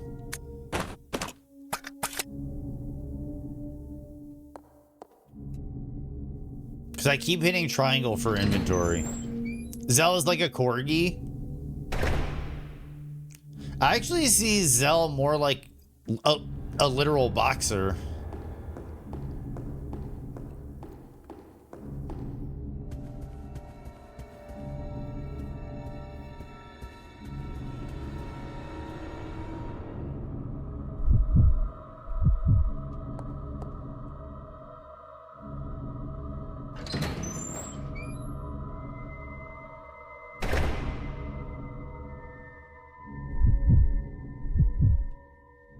Come on. Okay.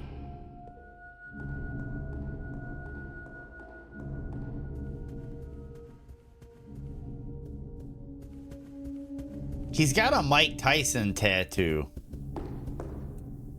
The dude's got a Mike Tyson tattoo.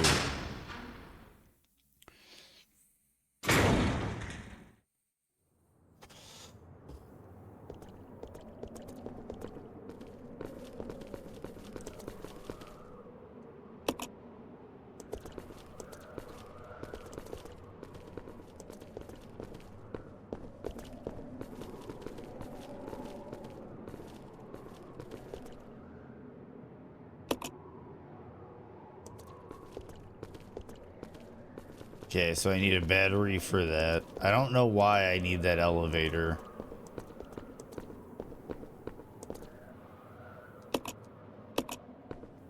So there was literal nothing out here right now.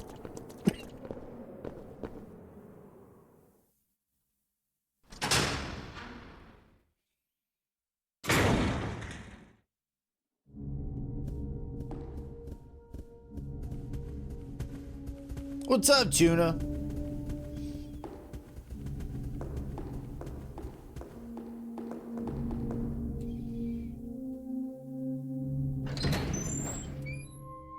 Okay, we're gonna do the upper left now. There's gotta be an asshole in this room. I almost think there's gonna be a leech asshole.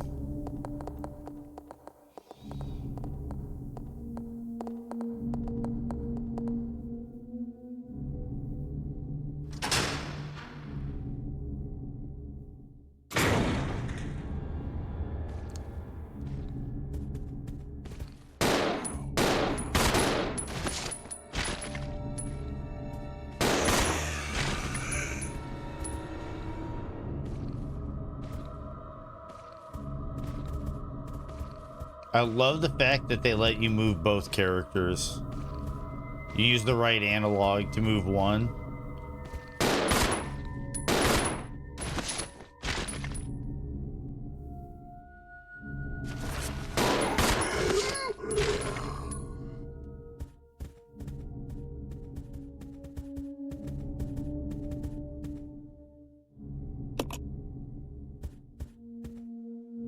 Let's see what's in here. They remake FF8. They have to have Zell say, "You're not Alexander, I'm Alexander" at the end of combat. That'd be the best.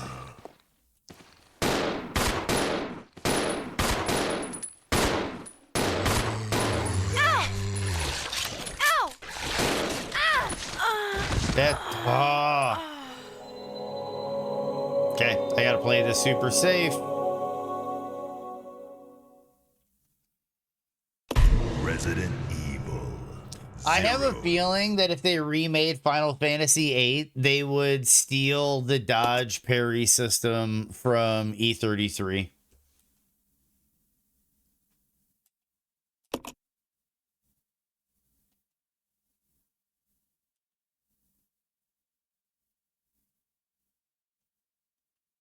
I have a feeling Square Enix is going to make an E33 clone, and it's going to be mid because everybody's going to call it an E33 clone.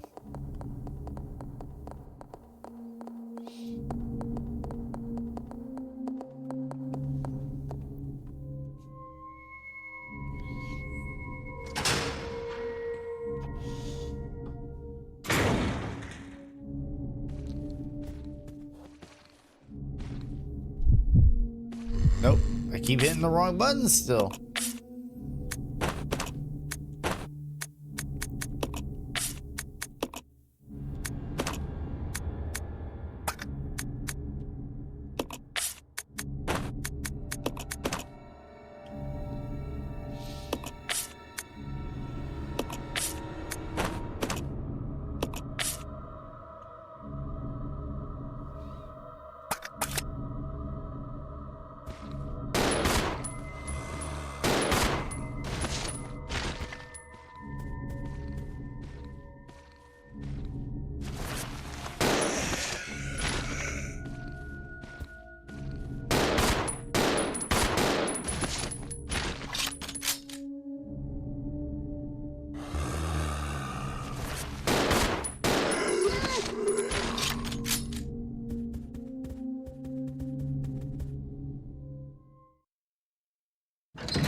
Oh.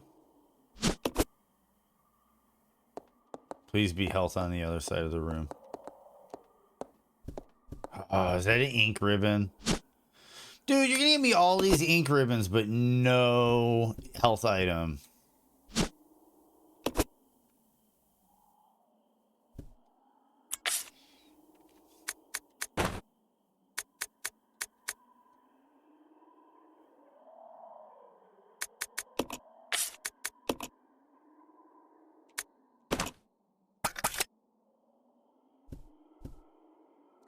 That's funny, Ondine.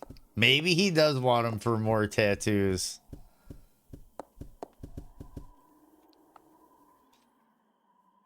It's a chessboard. The game appears to have ended in checkmate.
Look at that.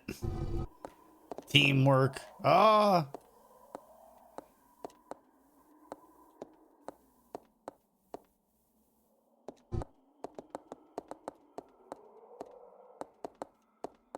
I'll go alone. Roger. Come on.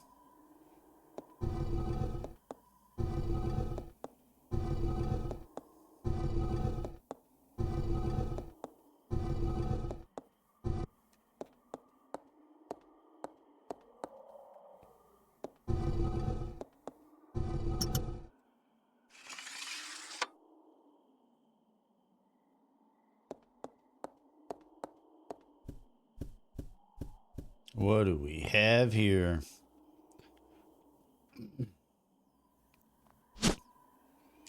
I think this has the wings.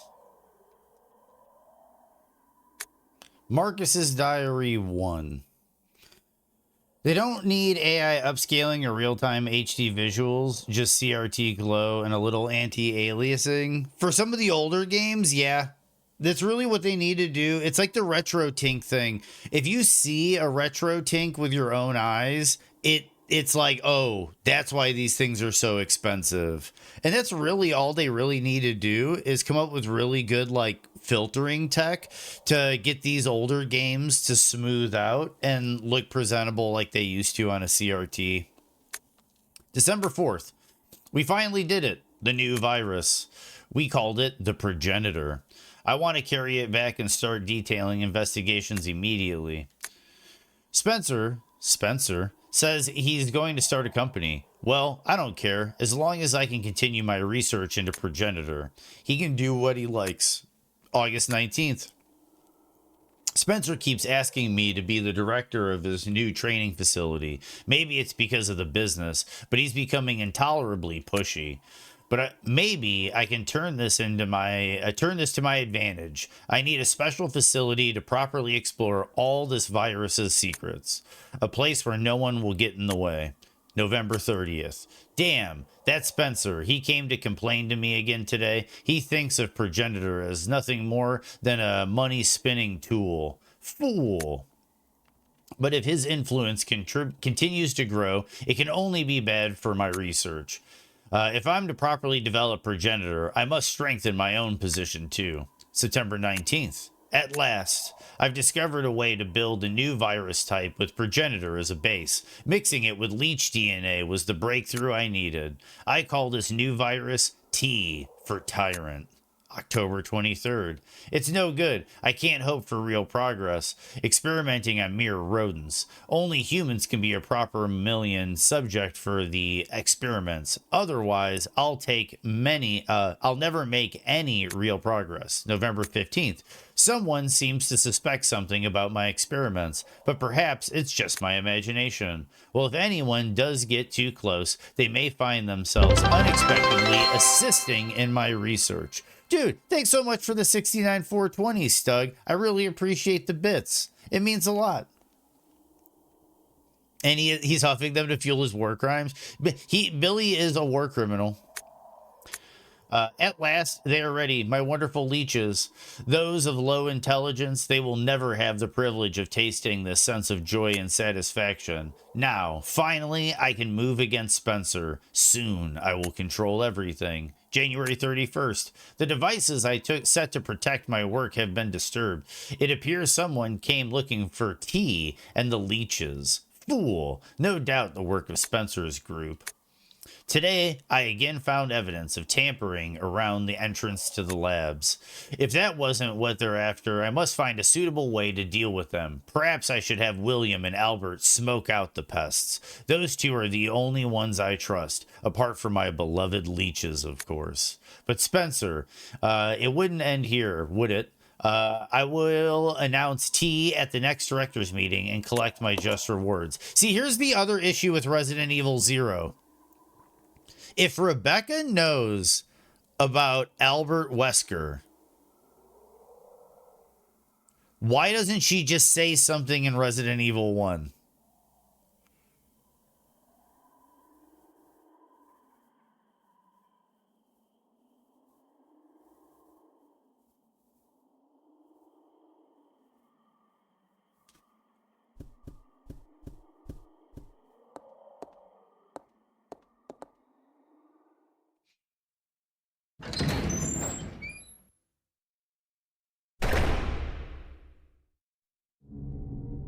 Oh.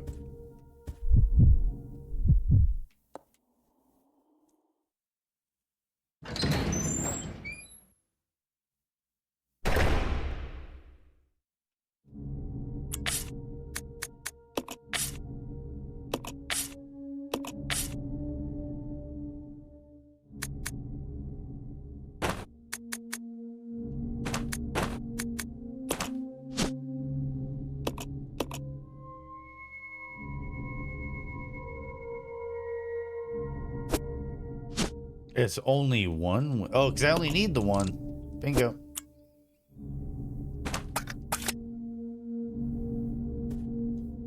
I think I'm going to shotgun this.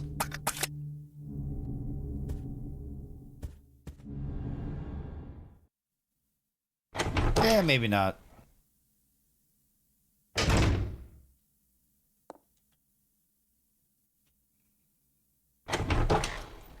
Maybe she's capable of a little compassion for him. Maybe. This way. Okay. Oh, I don't want to. I keep hitting triangle to open the inventory.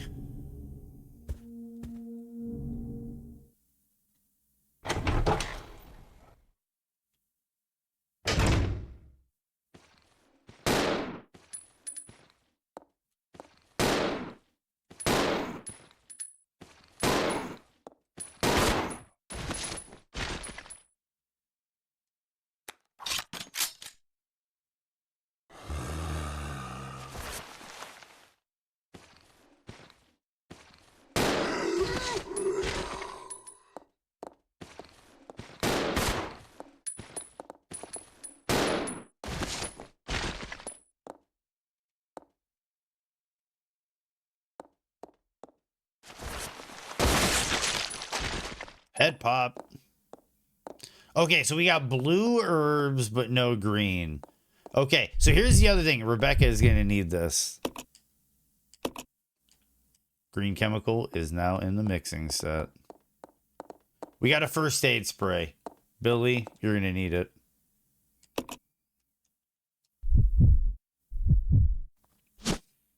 Use.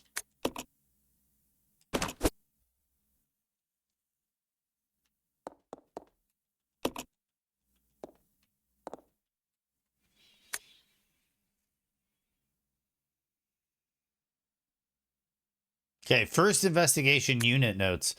We are searching the facilities and it looks like a lot of the chemicals survived. Fortunately, the storage tanks are still at full.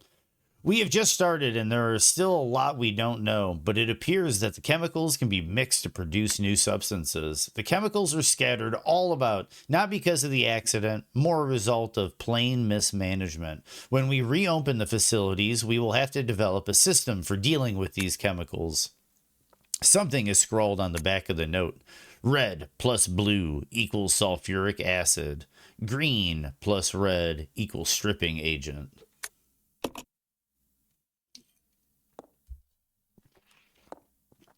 This is something we need to remember for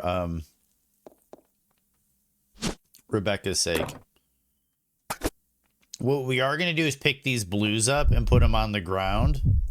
So that way, when I check for items on the map, they'll be visible. I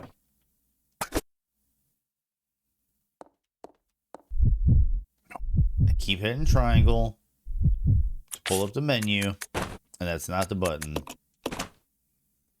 And honestly, I should have left those bottles in the main hall.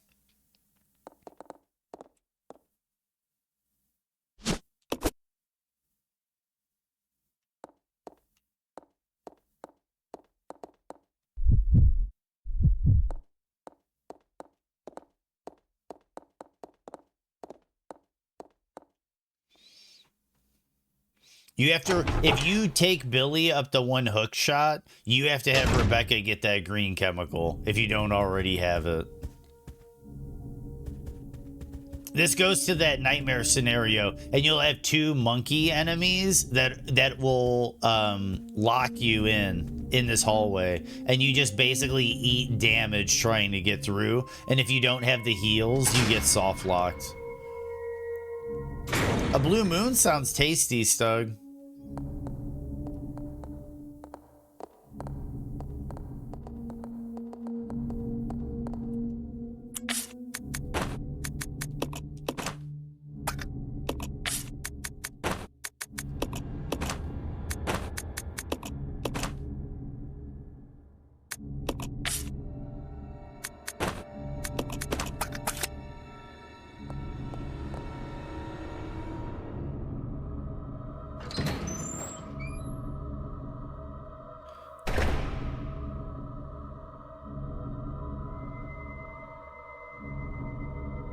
Yeah, the goofy shit Umbrella does.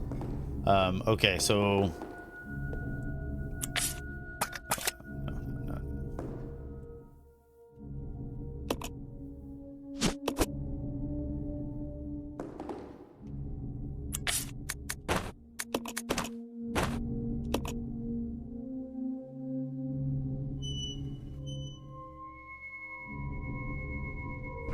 there we go, guys. I think we save again.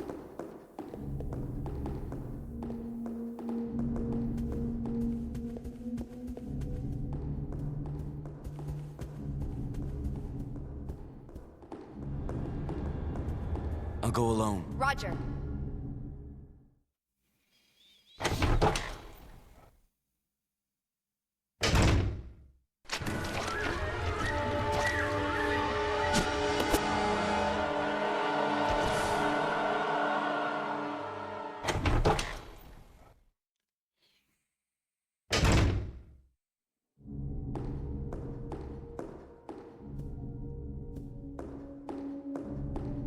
Yeah, I have tons of ink ribbons, so I am gonna save again.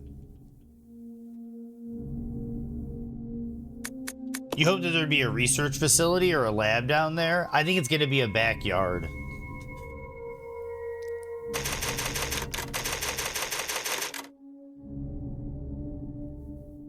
So, like, are we to assume in the Resident Evil franchise that the houses were never really houses? Like, that's what I'm trying to figure out. Like, were the houses... I just realized the ceiling is painted. I just realized that the ceiling is painted. But, are we just, like... to assume that, like, it's a facade? Like, this isn't even really a house? Let's regroup. Roger.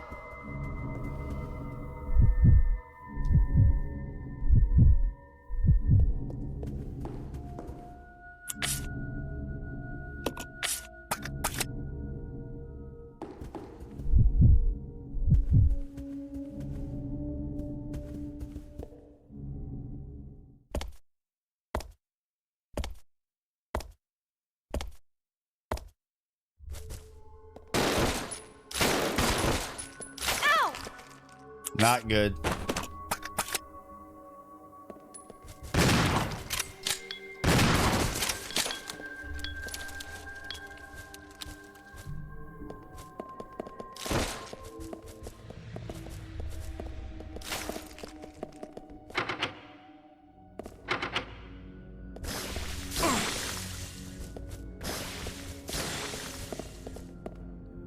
Hopefully that didn't poison me.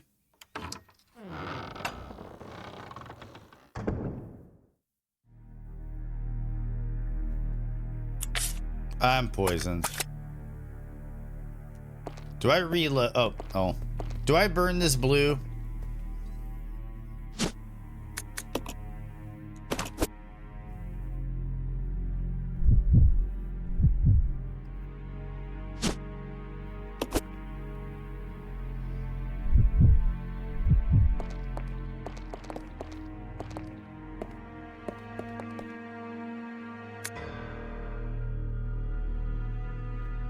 I like the fact that her namesake is the sassiest motherfucker. Oh yeah, dude. Global saturation. Do the blue herbs do anything else but tree poison? Just tree poison. All they do is tree poison.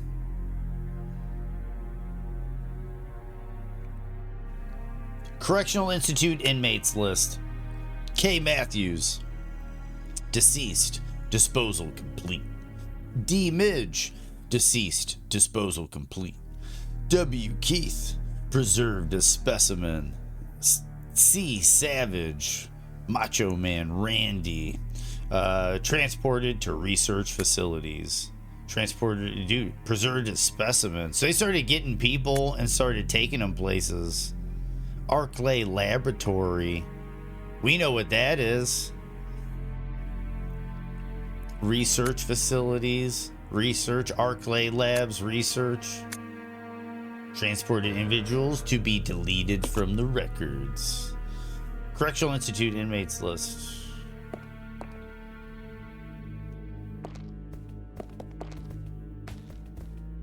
Do I save? I think they're basically telling me save, dude. So I'm gonna save. And sometimes it's worth just going alone. So I might just run and explore as Billy. Ooh yeah, cup of coffee. Cup of coffee is big time. Ooh, yeah.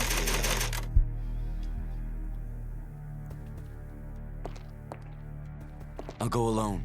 Roger.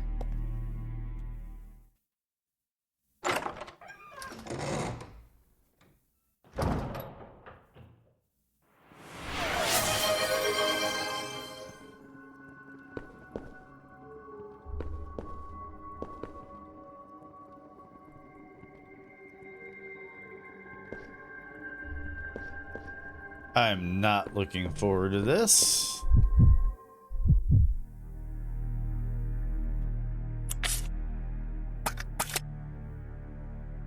Did I save? I saved, right? Oh, and I'm still carrying the, I gotta go back then.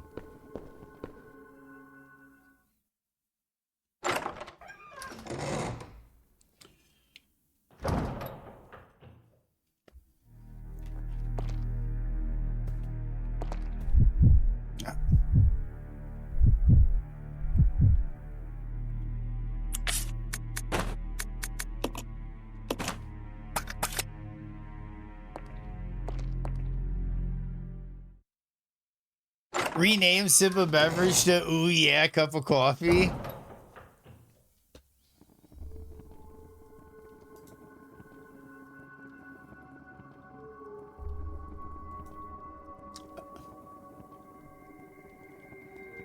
Okay, weird name of somebody that I guess I raided into.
Done.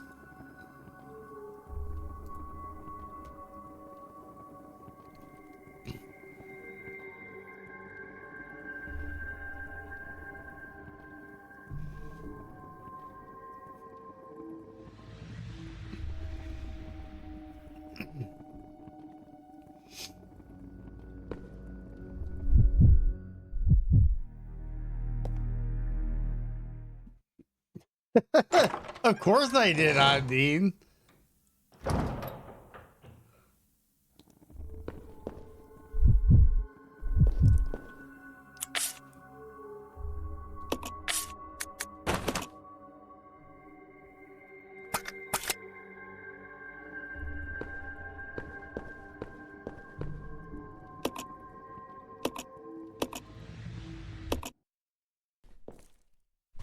Here we go, guys. I'm almost there. I'm glad I could be of service. Time to go inside.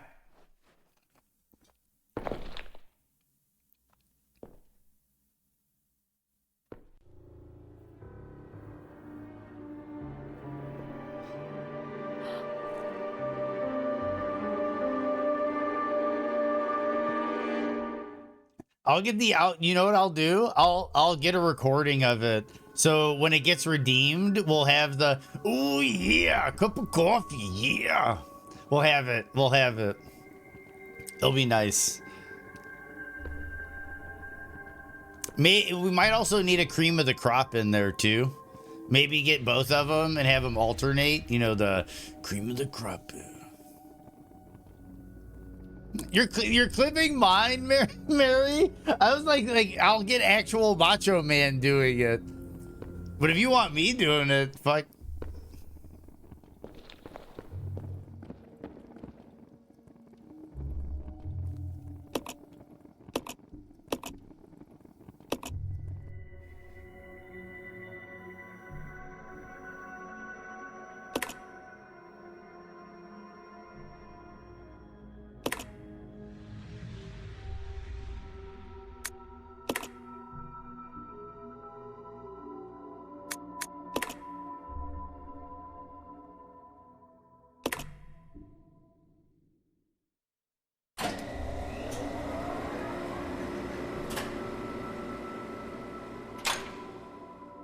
Who's the best?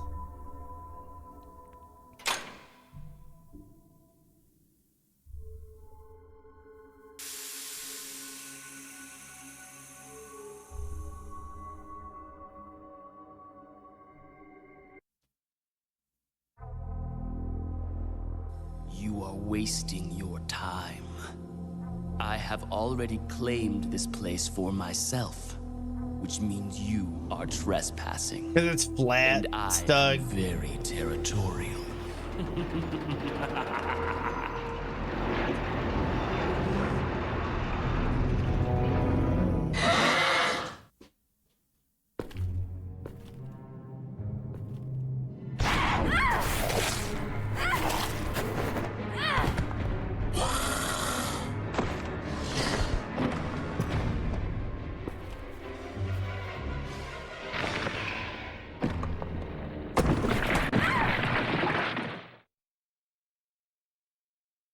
It just doesn't make sense. Do you honestly believe this to be the real identity of that crazy young man? Impossible. But if somehow it is true, then Umbrella will be finished. If the old conspiracy against Dr. Marcus is revealed, Mr. Spencer's career will be over. Not to mention ours, too. So, the time has come at last. What are you going to do? I will simply say goodbye to Umbrella. The biological weapon utilizing the T-virus has almost been completed. Our only remaining task is to acquire combat data. You can't be serious. I refuse to abandon my work. I have finished the research on the T-virus, but I need a little more time to complete the more powerful G-virus. Yeah, they can get from the hops and stuff. Do as you wish. I will follow my initial plan and lure the STARS members into the mansion.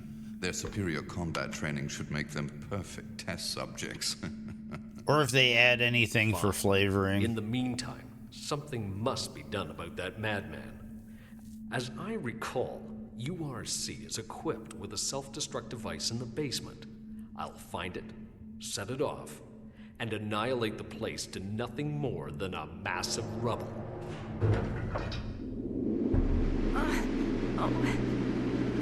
I can't.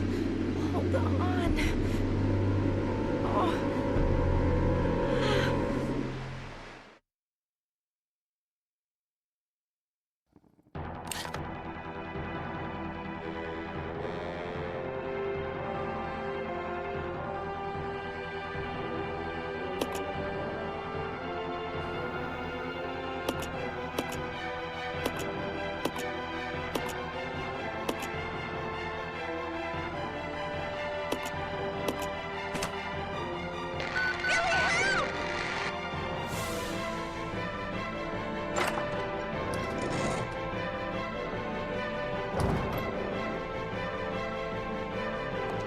Dude, fuck that thing. They got a goddamn monkey in the save room? Fuck this game.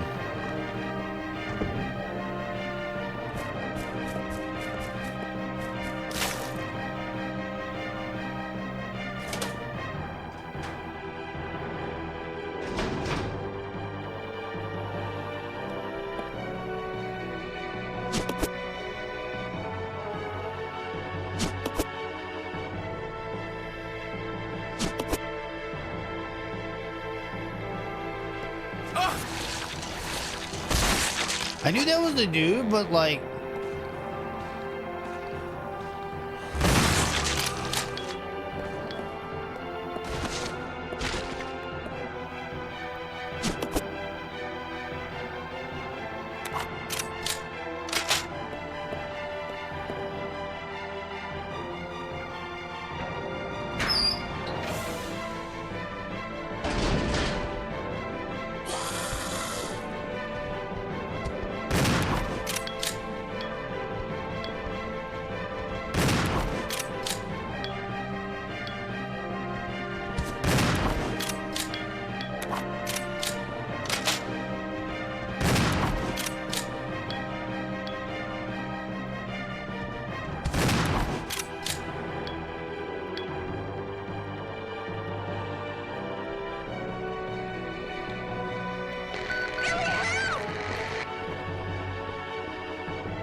Never give up. Good luck will find you.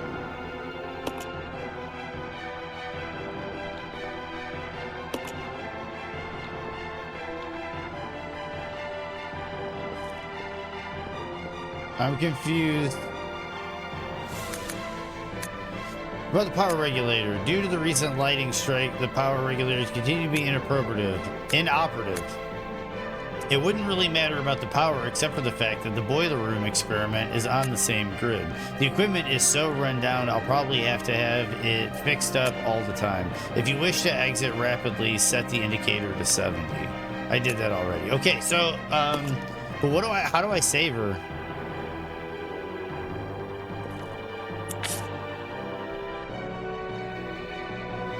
Do you have to hook shot?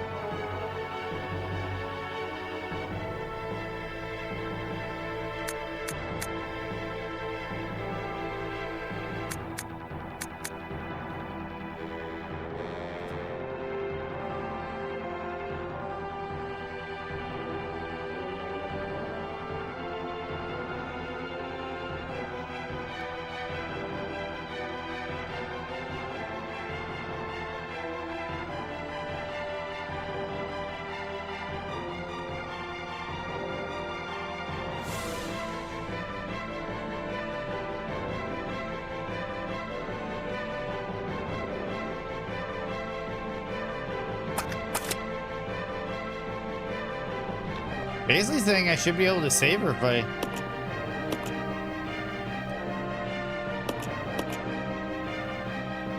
Is it bugged?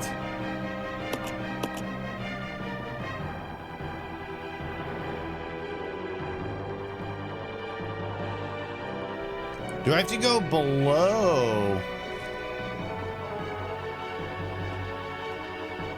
Can I even go below? Yes, B2. How do I get to basement 2?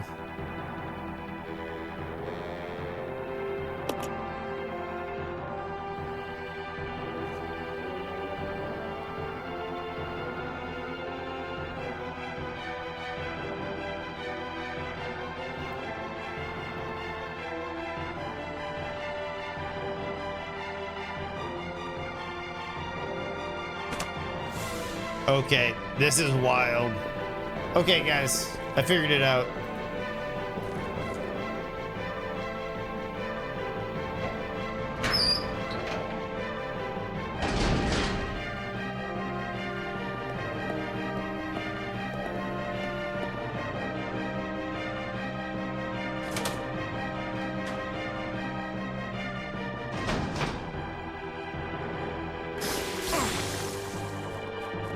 Of course I got poisoned.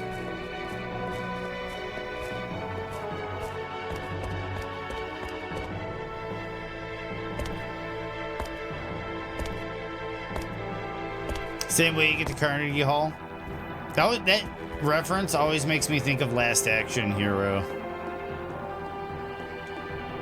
And the one villain is John Practice.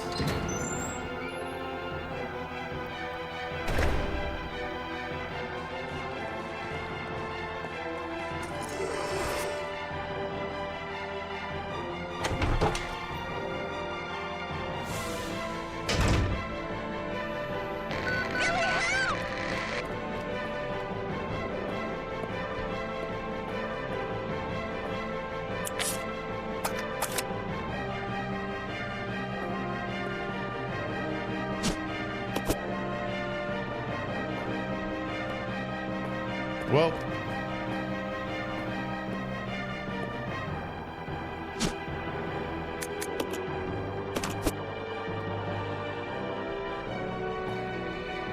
there's a red there, but I'll save that for Rebecca because she can mix it.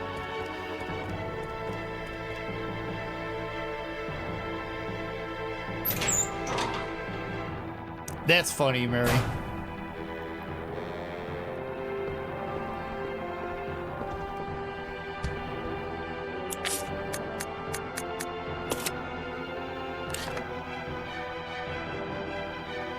There you go, straight. Hug the right wall.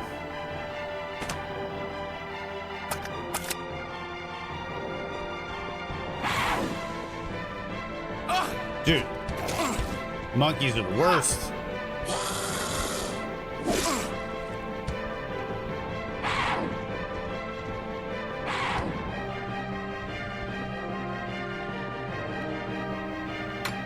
I need to quit monkeying around. Dude, those monkeys are like the bane of everyone's existence. I'd rather deal with hunters.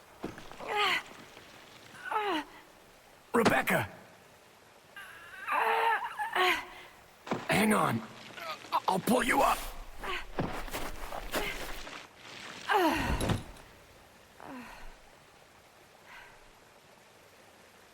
Thank you. Don't mention it. Just keeping my word. We promised to cooperate with each other. Remember? Who talks like this?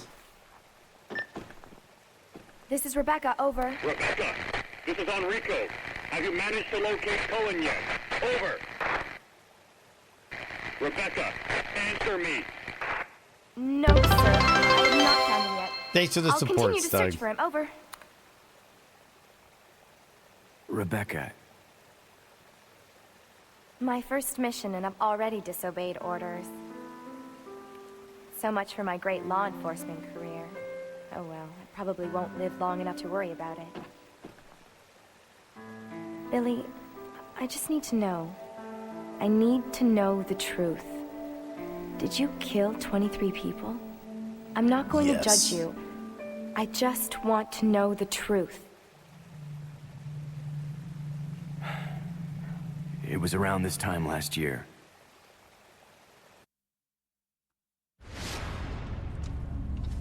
I'll still take the Our support, unit Stug. was ordered to Africa to intervene in a civil war. Our mission was to raid a hideout of some guerrilla forces located deep inside the jungle. Just learned that was the thing? Yes, it is, Barry. That is the thing. Entry point. Ooh, ooh, ooh. Some died from the heat. Others were killed by the enemy.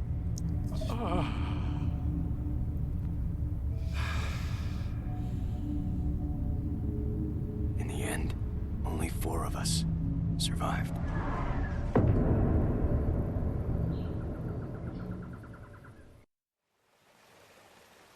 Only, there was no guerrilla hideout. What do you mean? The idiots in charge had us operating based on wrong Pretty information. message. I But love we couldn't just go like back that, home that highlight empty-handed. effect. Oh no. Our leader ordered us to attack an innocent village. Yeah, flashbang did almost ruin a stretch.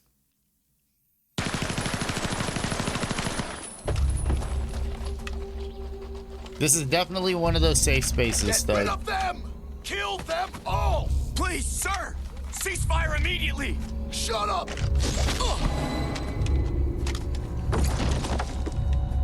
Do it!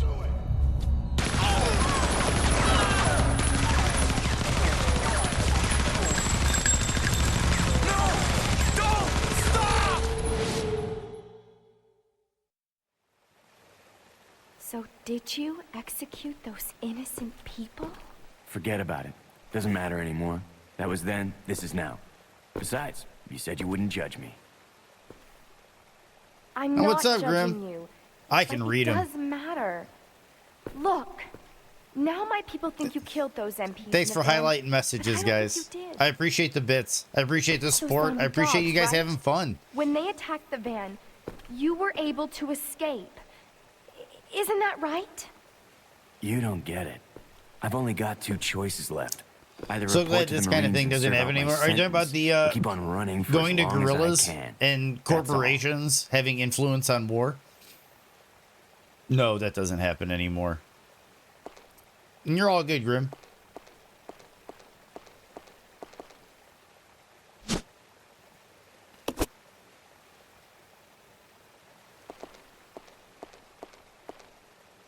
I think I'm gonna have to kill a bunch of these apes when I get outside. And we're gonna save it.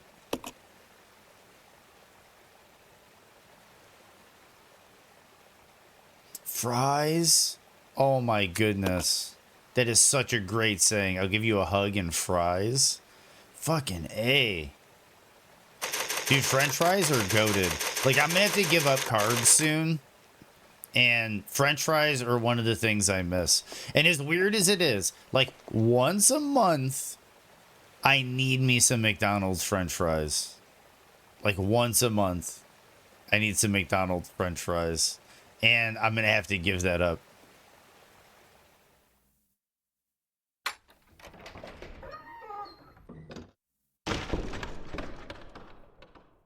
Have you heard of the McMigraine?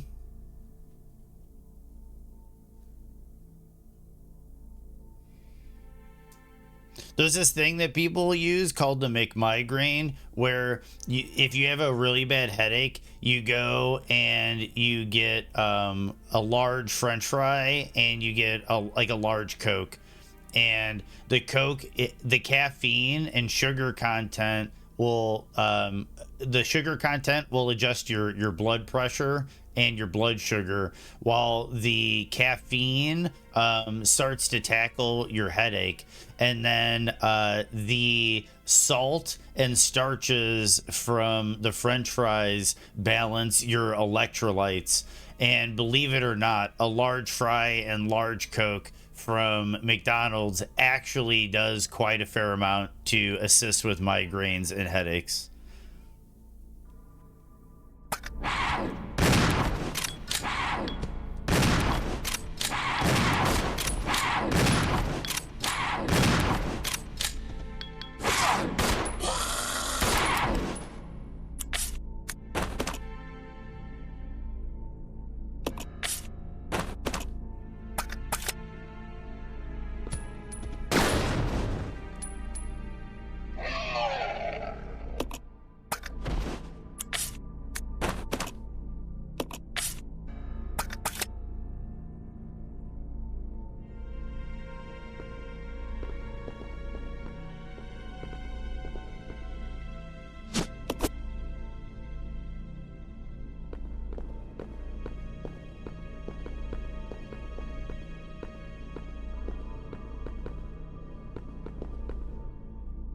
Six souls imprisoned within the chains of death. Rekindle the flames of life from the spirits of the weak.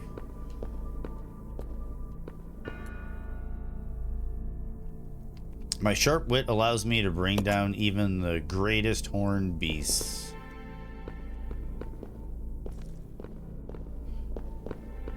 I know that's a puzzle to be figured out. Let me check the map. I can go back and get some healing supplies too, but I think there's going to be some jerks in here.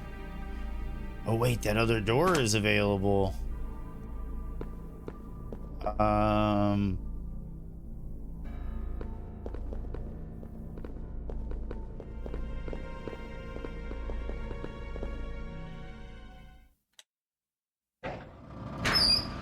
Yes, traditional medicine. Exactly, Undine.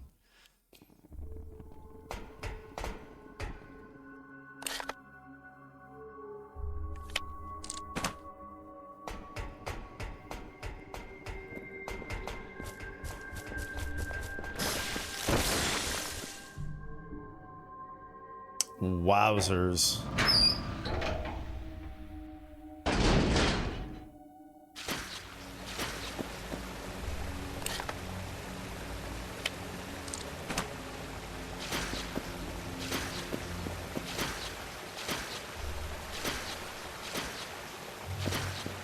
I'll check it out. Roger.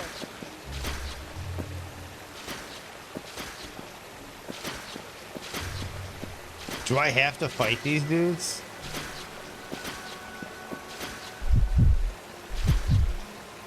This way. Okay.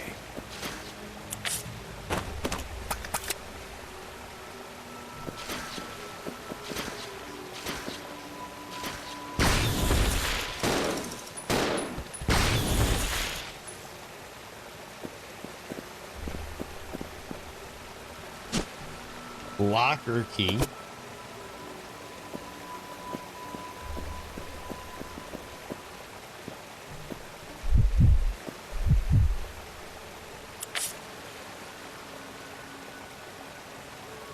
It's funny, I'm still carrying a bunch of stuff.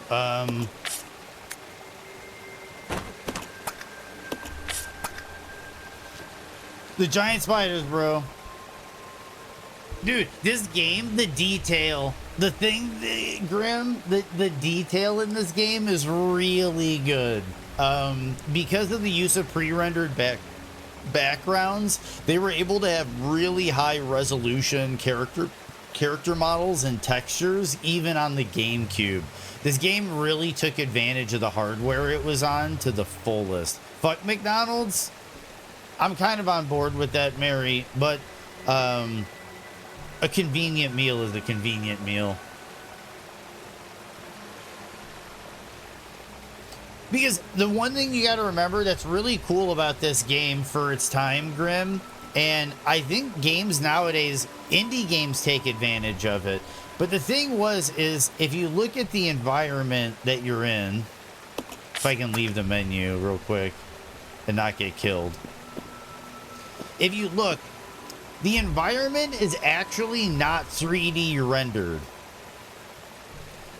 They rendered it in 3D and then they took a still image of it. And then what you're looking at is the background is a still image with bloom lighting coming from the light sources. You've got a little bit of moss flickering, but the character models and their shadows are the only things that are like actually three-dimensional. So for the GameCube, when you looked at like a whole Super Mario game, that all of that had to be rendered in polygons. And let's say the graphical budget on the GameCube, just for sake of example, is 1,000 polygons. Mario and that entire world had to be 1,000 polygons. But because this game is made the way it is, only the two character models and the enemies have to add up to the 1,000 polygons, which means that you can have two protagonists that are like, 300 polygons each. Then you can have enemies that are like 150 polygons each. And then the fidelity is like way up here for the character models compared to everything else on the hardware. And it's a brilliant strategy for these early Resident Evil games, but it also makes it so that their art style and aesthetic is like second to none. Like, and it's also a thing with art direction and aesthetic is the camera angle is curated. Grim is fascinating, fuck. The camera angle is curated. So granted, it causes gameplay issues when it comes to like controlling the characters and aiming at things. What it does mean though is that the way you're looking at things is the way the developer wants you to look at things. So like this particular room, this shot per se, you can almost think of it like a movie. This shot is framed a particular way to convey something. Such as in the upper left, you can see the hole that Rebecca was dangling from. So she would have been falling into the sewer if she continued to fall. And in the cutscene, you could actually see the pipe with the water coming out of it. But it's the way that like the lighting is hit. They're trying to convey and lead your eye to certain things. So like the door is framed. The shadows create a sense of foreboding because the lighting is further in the foreground so the camera can't see it. And then you turn and it's like, oh, there's these icky bugs and there's an item behind them. So it's like the game can kind of like frame the way you approach it. And that's another strength that the game has. But you're going to see later, when I fight an enemy that flies, a particular boss that flies, this type of gameplay is terrible. It is terrible for certain types of situations. And fighting flying enemies is one of those situations. I'm going to pull the map up so I know where I'm kind of headed next. And I am going to go for a quick restroom run. And then I'm going to get, no, I don't need another beverage yet, but I'm going to throw one in the freezer. I'll be right back. I should have done this during the ad, but...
I don't know what Sophia was watching, but it needed a seizure warning. Go lick Grimmy and I'll give you a treat later. That's wild. That's wild. You had a dance party? I appreciate it. I wish this game had more danceable music. You stay here. Okay. This way. Okay.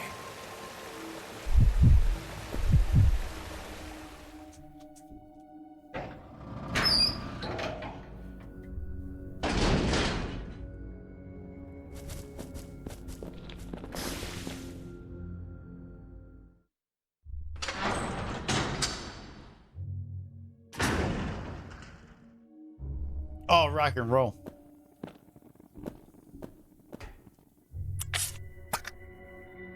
Where am I?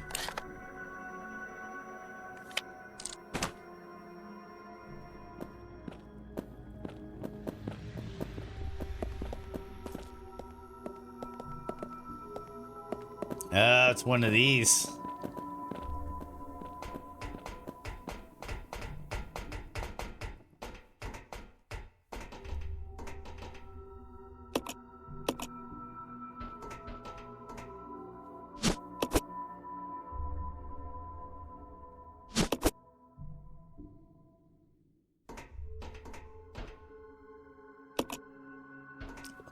I'm not liking how much ammo they're giving me here, but why can't I pick up like an MP5 or something?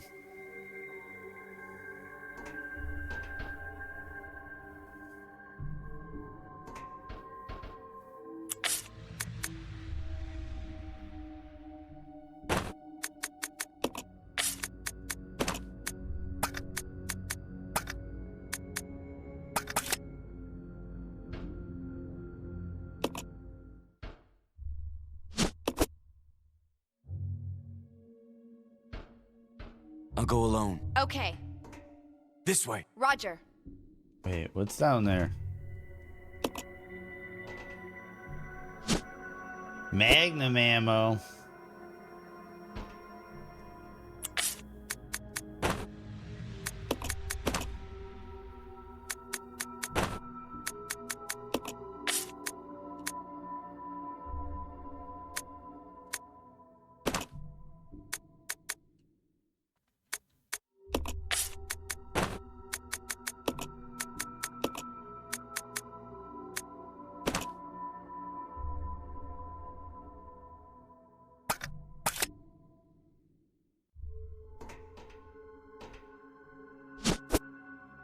Wait, she can't carry him now. Can he carry him?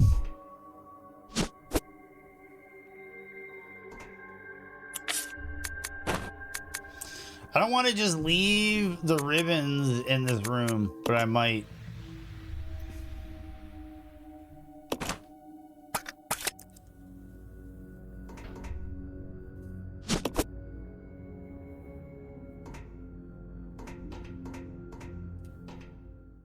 It's locked.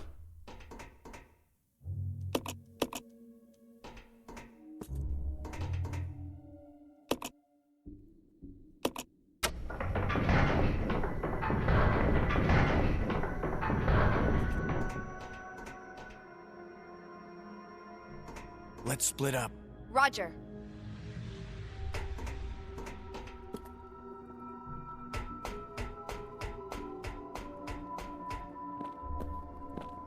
I hope I'm doing this right.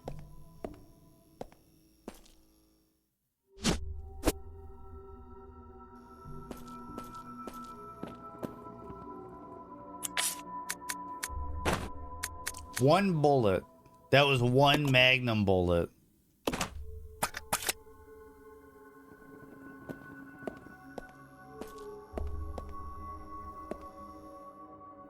It's been 23 hours. There's a little chunk that's the healer in him.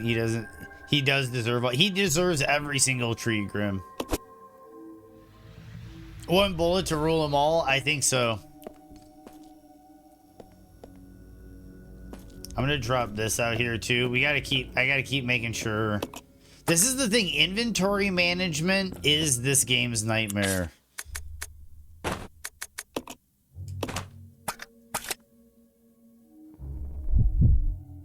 Wait, does she have acid rounds on her? No, she doesn't. You know what? I hate to do this. She's gonna use it.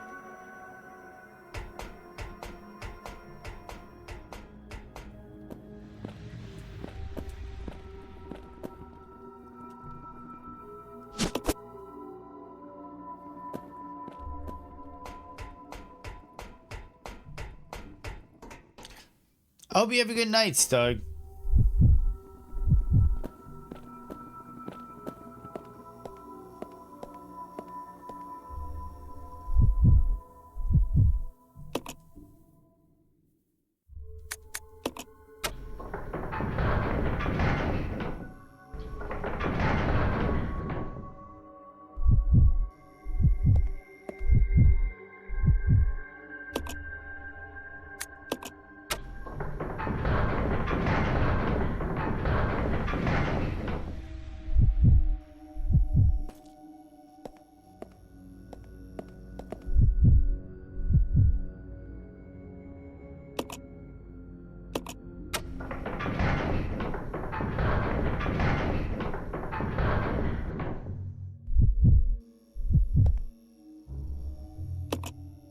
Battle sequence initiated. Locking door. Oh shit.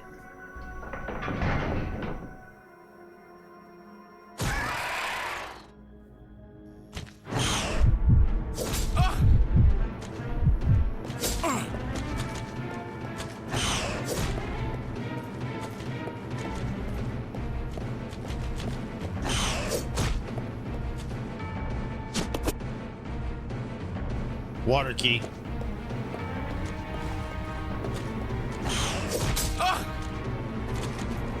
Do I have to kill these fucking things? I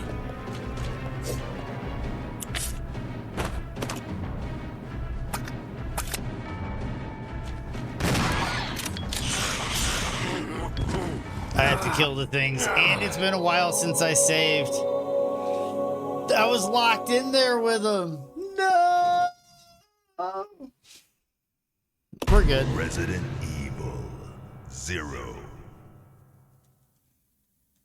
How you doing, Bouncy?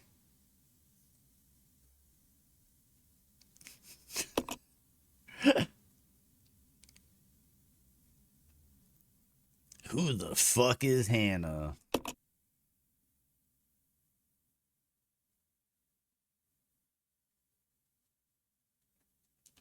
There's still evil in this place. Oh man, we're back here. Okay, that's not too bad. This is not too bad. Okay, so what do we got? Let's look at the inventory situation.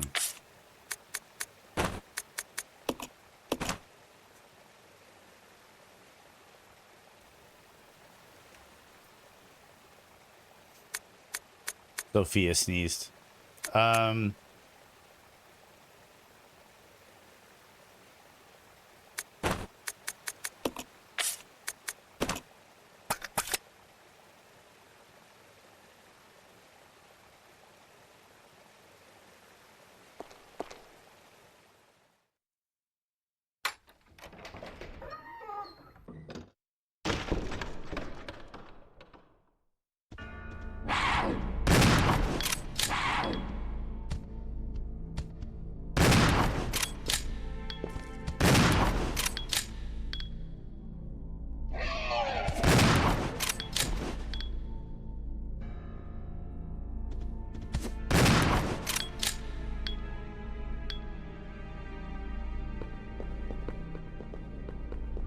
Cleaned them up.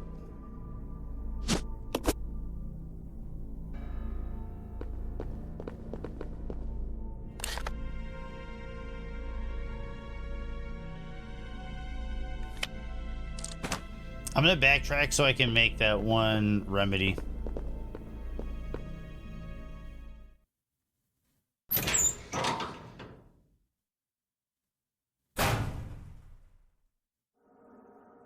Nope, the filter did not kick in that time, Mary.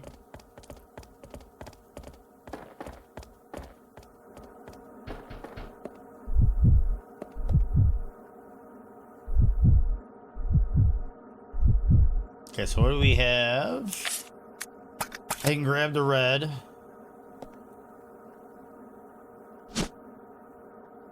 Yes.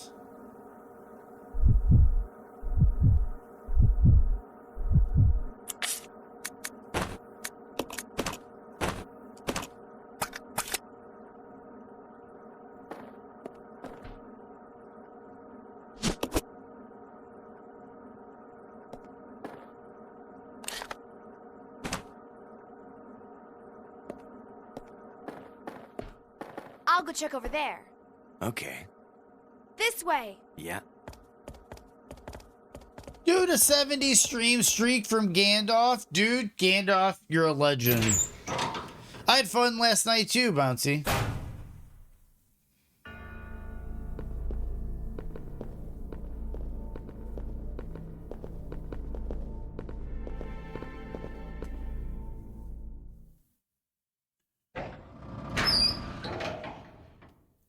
What do you mean, wait?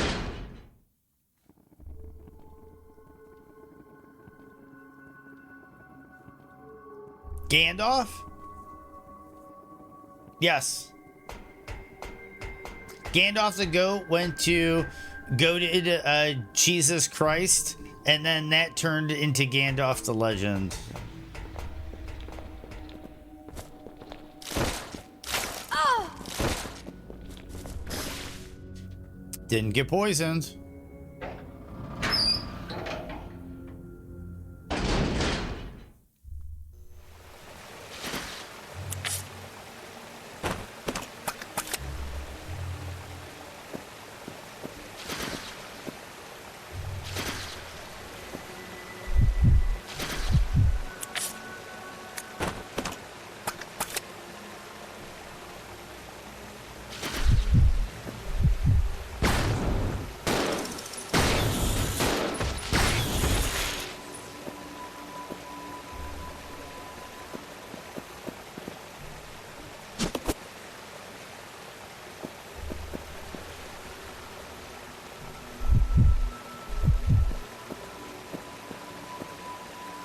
Okay, so I have the key now.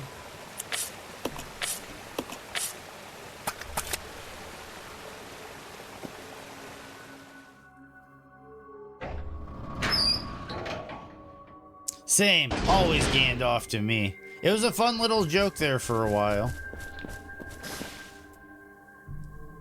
Okay, now I'm basically caught up to where I was, I think.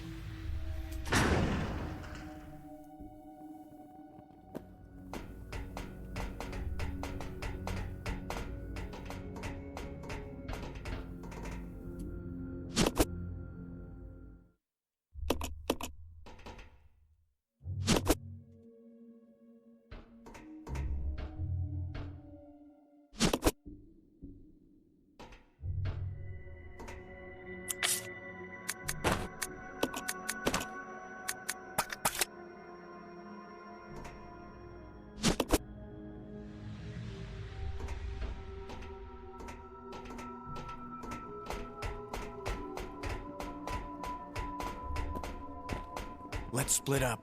Roger. Okay, so leave that.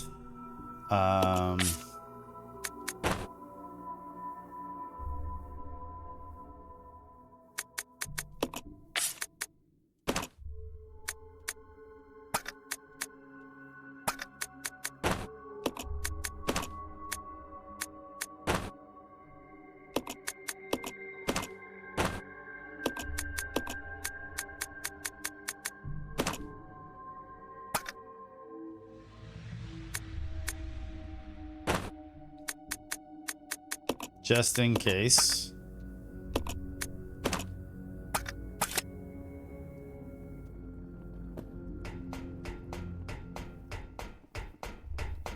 It's left, right, center.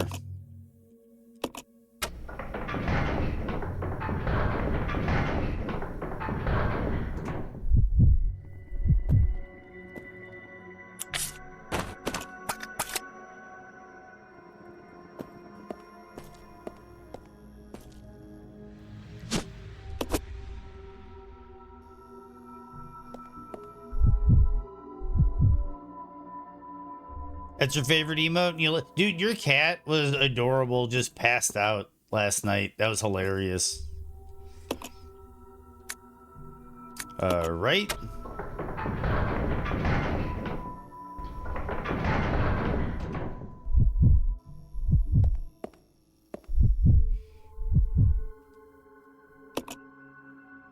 Center.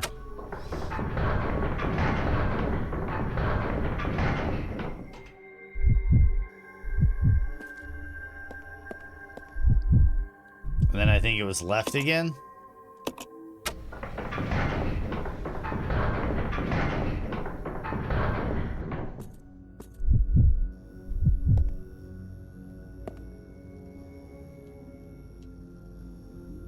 Do I grenade launcher this fool? Do I shotgun it? What's the take here? What are you guys thinking? Shotgun, grenade launcher.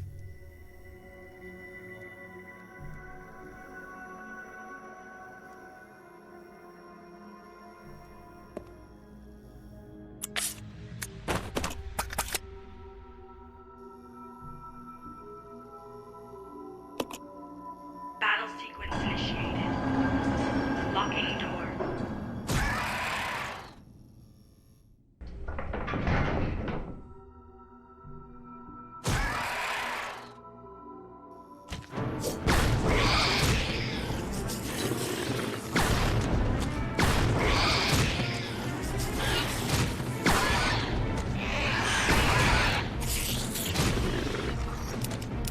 Oh shit.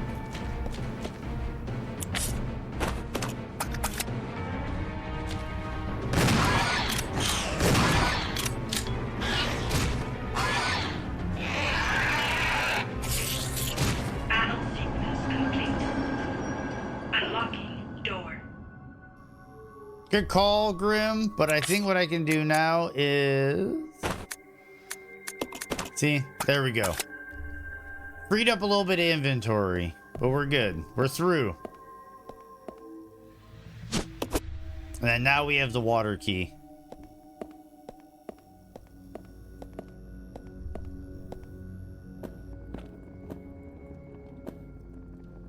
This way. Roger. I think that's the water key at least.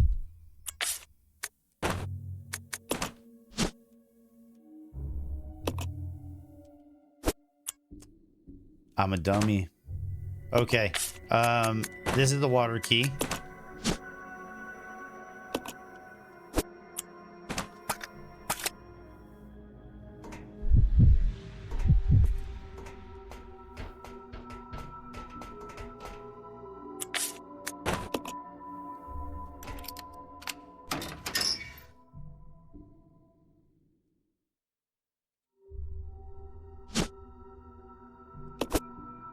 I know what this is.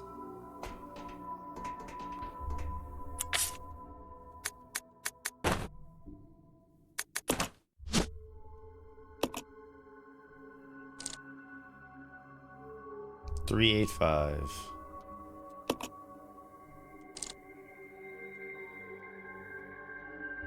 Why can't I open it?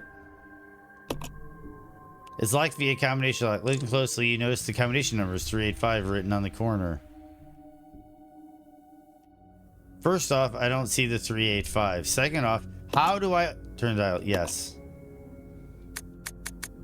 3, 8, 5.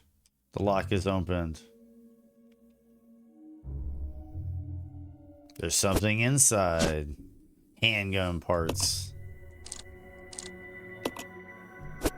Now what you do is you can combine this, I think.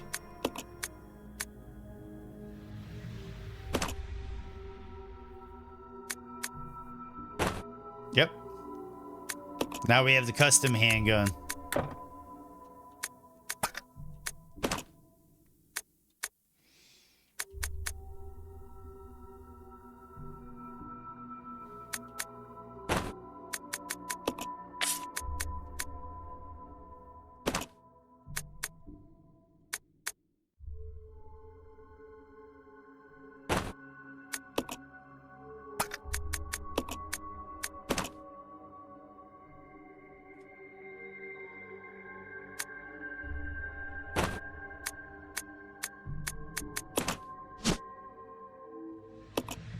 custom handgun that's been fitted with a scope for greater accuracy. These modifications should make it easier to hit targets' weak point. I think you get more head pops with that one.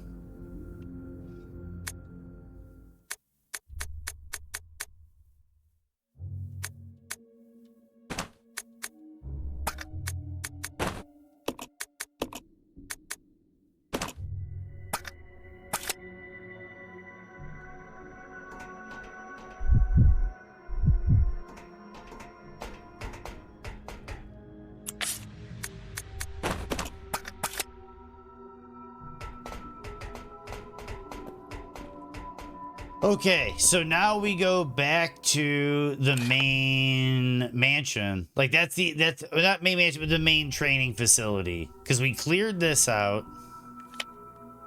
Ooh, but there's the magnum ammo on the ground. Gotta bring that back with us. You're basically funneling items back to the location that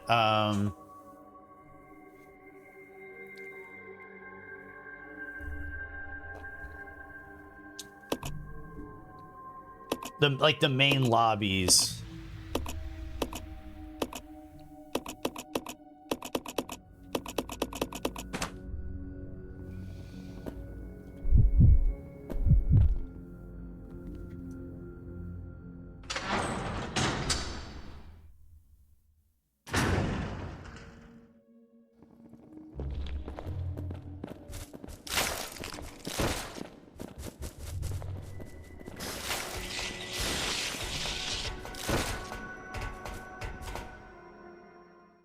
And that's like, that area is cleared out. We never have to return again.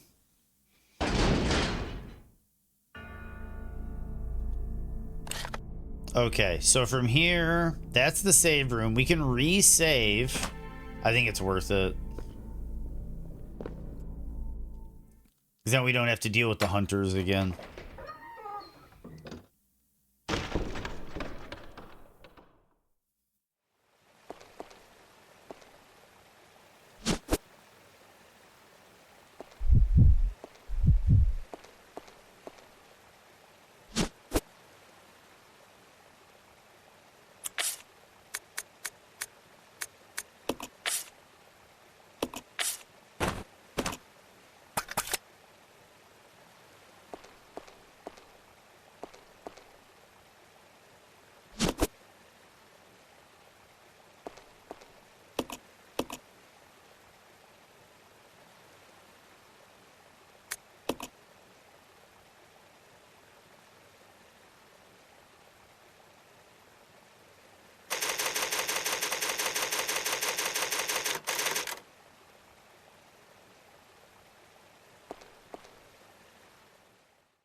Well, for me, Bouncy, that was 17 years.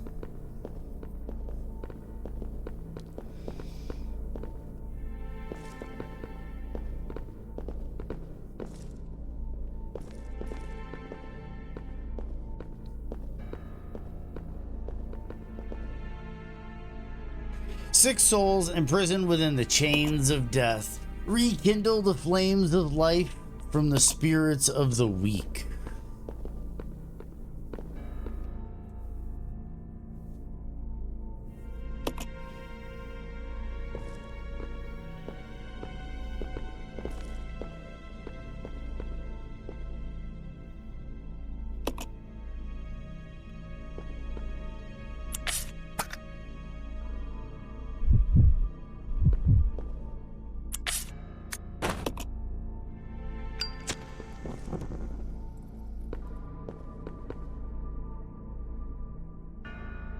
I creep up on my victims in legless silence and conquer.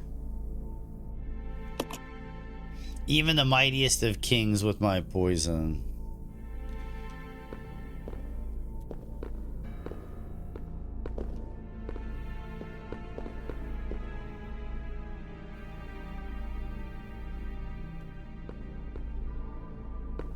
I forget how this works.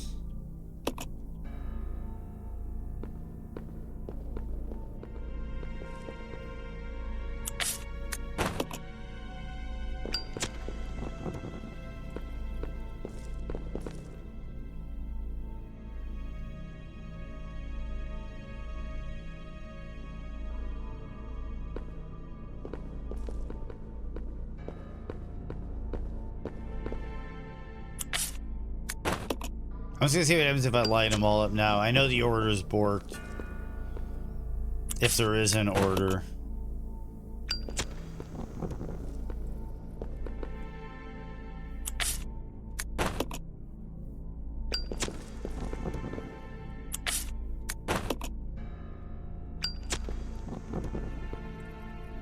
And they all went up.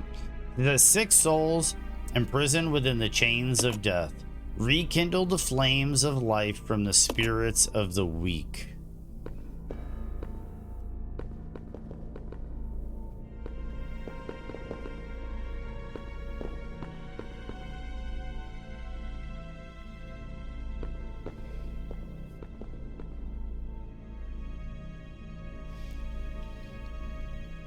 The 17 years just killed you. You can think about it, Mary. That's okay, Grim. Yep.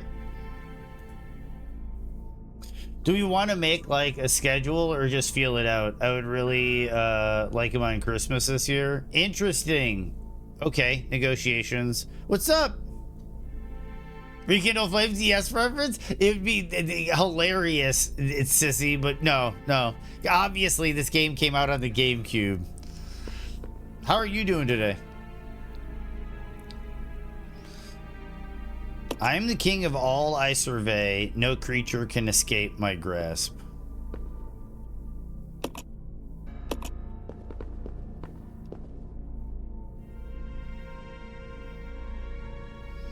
My sharp wit allows me to bring down even the greatest horned beast.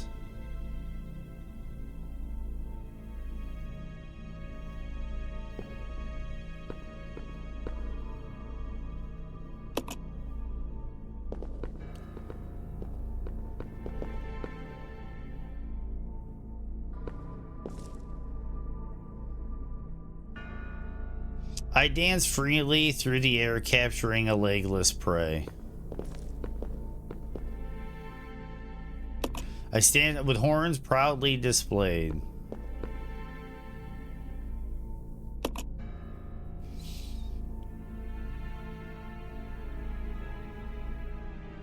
Oh, for sure, sissy. I know you are. I know you are. How you been, dude? Just smoking, just chilling.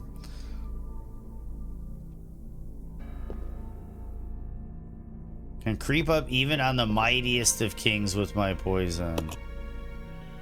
Okay, so let's try lighting this one.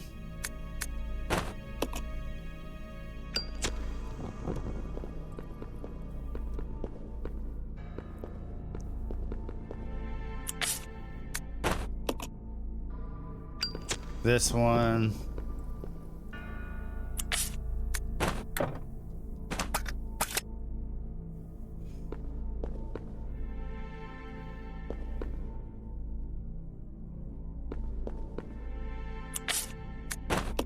This one.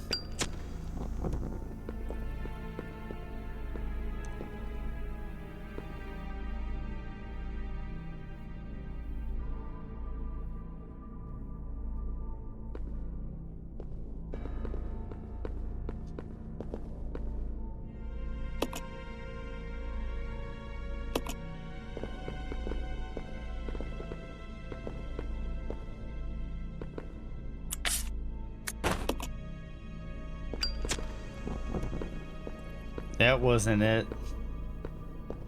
Any suggestions here?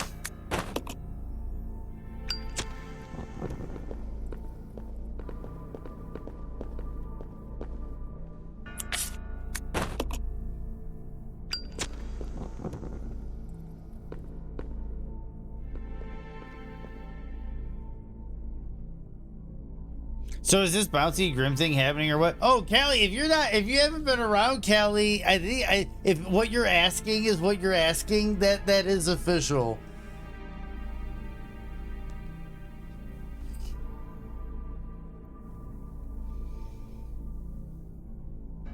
Twist their dicks? Indeed, their dicks are twisted. I need to twist that horse cock. That's what I need to do. Okay, give me 1 second.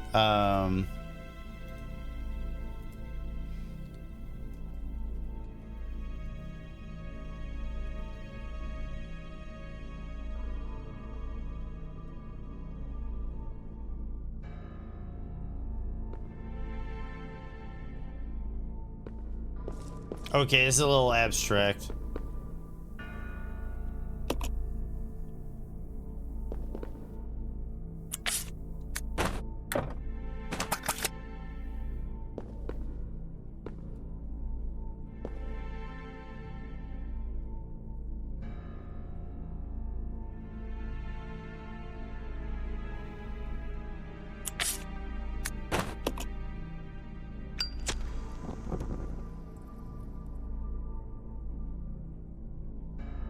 Great couple, you make Yoda voice? Love it. Let me just scroll in chat. You will get a kick out of it. Which part of it?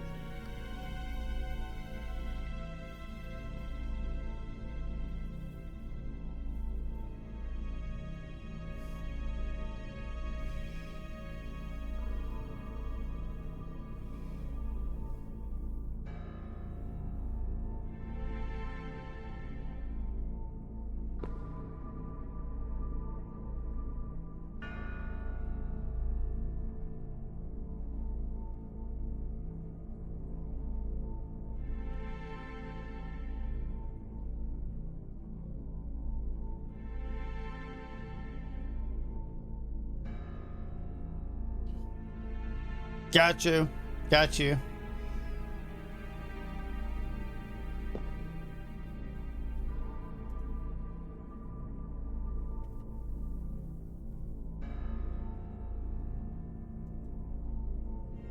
Okay, cool. So we got that. Now we need the wolf.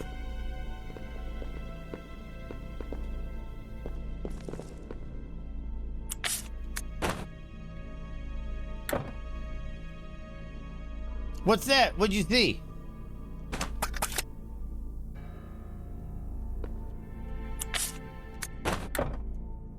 Why can't I light it?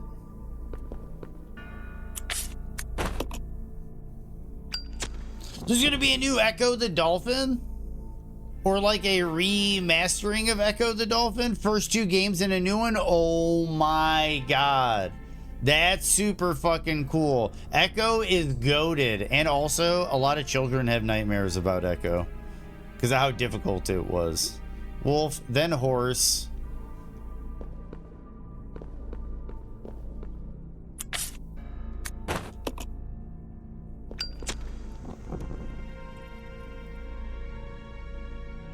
We're gonna have to check out that trailer tomorrow.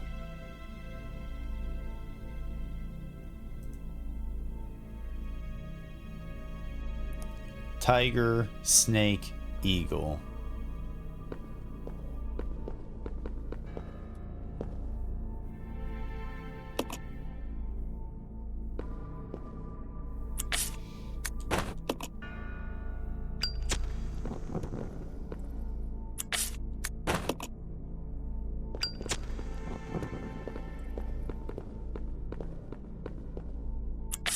It was a very difficult game.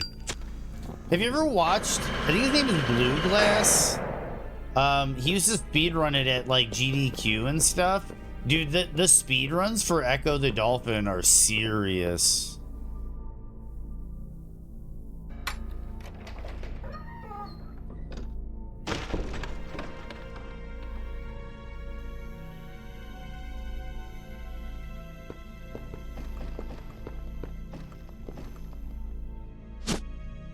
Unity.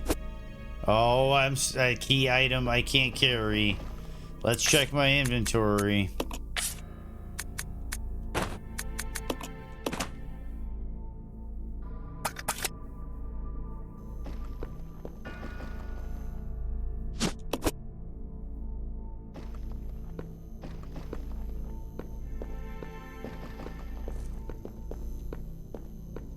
I don't need that bottle.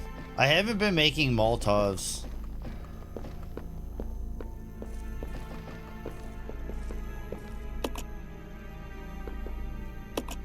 See if there's any hidden items behind the desk.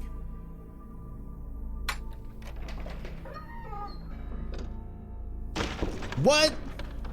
I see that pinned message. You're playing with a man's emotions.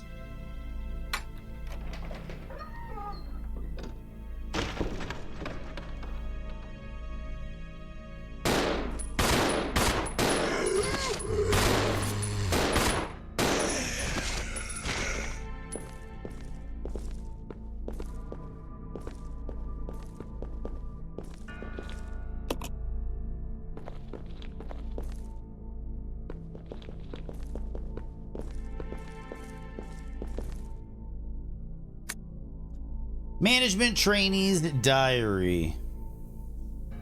I blame Lumi with all this dude.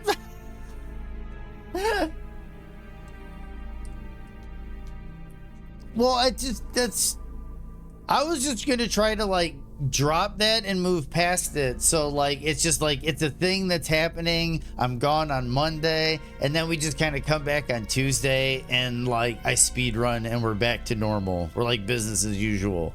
But apparently that just couldn't happen. That just couldn't happen.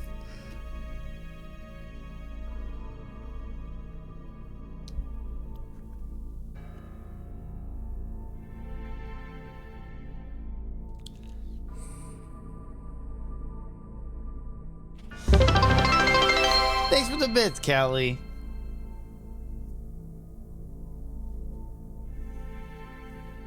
And I appreciate your excitement. I really do appreciate your guys' excitement. And I am excited. Like, it's not that I'm not excited. It's just, it's weird.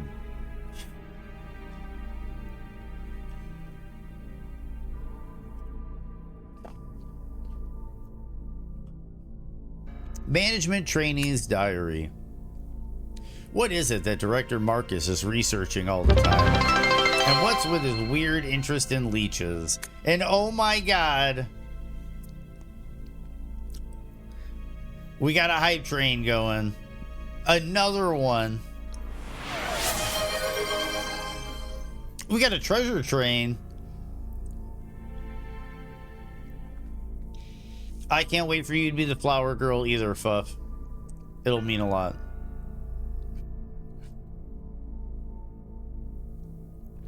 I might, Callie. I might post photos in Discord. What is it that Director Marcus is researching all the time? And what's with his weird interest in leeches? Interest seems more like love at times. Rumor has it that there is something dangerous about those leeches. It is true that when Dennis just touched one, he got ill with a fever. Again today, there were those horrible moans beyond that door, and somebody gifted a sub. Callie, thank you for gifting a sub to Gandalf. She's a dick, cause we're all dicks. Hey, I'm a dick. You're so excited to be Fuff shirt. She's a dick. It'll be wonderful, Mary.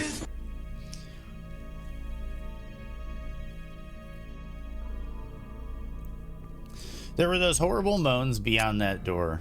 Let sleeping dogs, no way I'm going near them. Even if the director ordered me, I don't want to end up like Dennis. That poor bastard, scratching and scratching, makes me itch. Joust watching him. Makes me itch joust watching him. Must maybe go, if can, but whoa. Is it slowly turning into Danzig? If I can, but whoa. Dennis gone. I go hungry. Help, Mom. You got the management trainee's diary.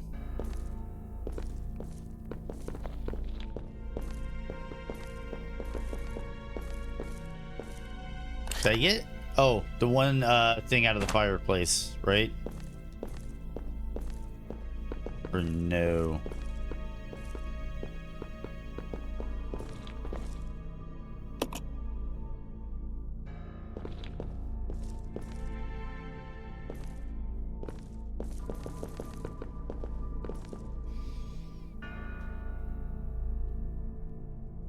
You can play Siamese Twin.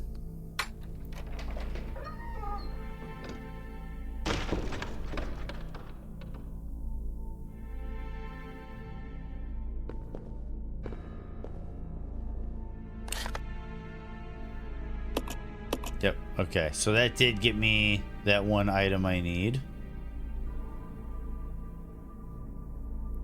I think I'm all clear down here.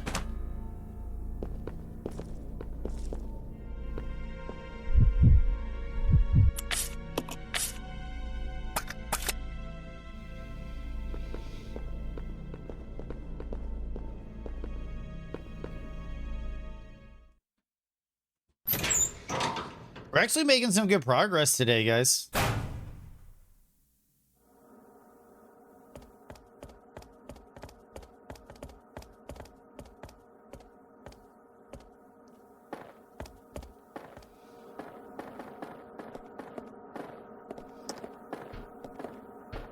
You're coming back to some Sun Tzu stone.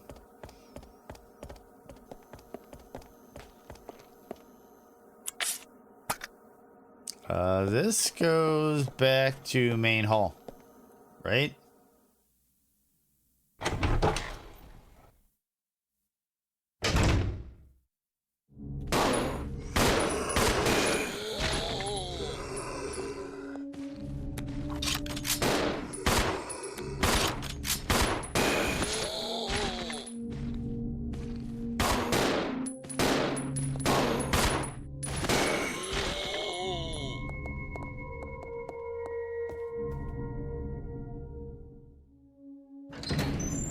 And his wisdom thrust upon you? Yes.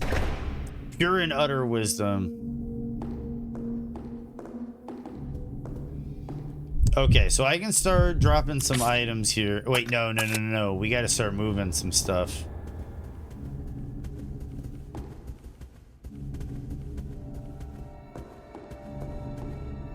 See, and then now we gotta worry because the monkeys are like all over the area now. Okay, and the bugs are out. Okay, but what we can do here is start dropping a few things. We can drop this. We can leave that.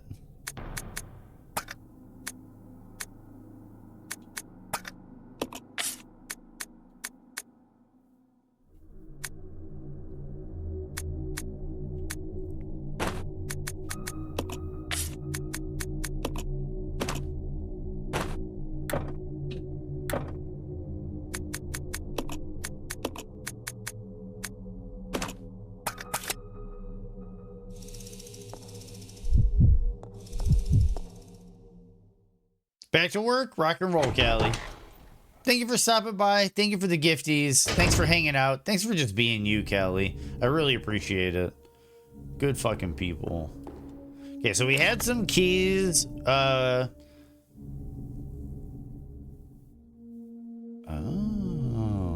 that was a water door.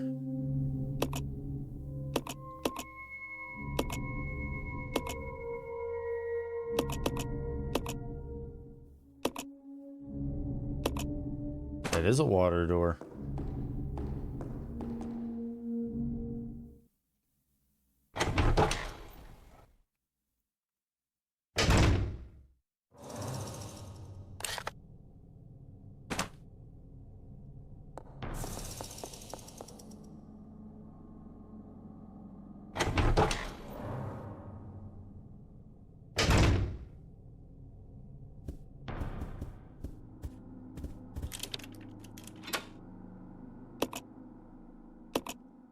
See, you use the water key once and they're just like, oh, you're done with it. You want to throw it away? Yeah.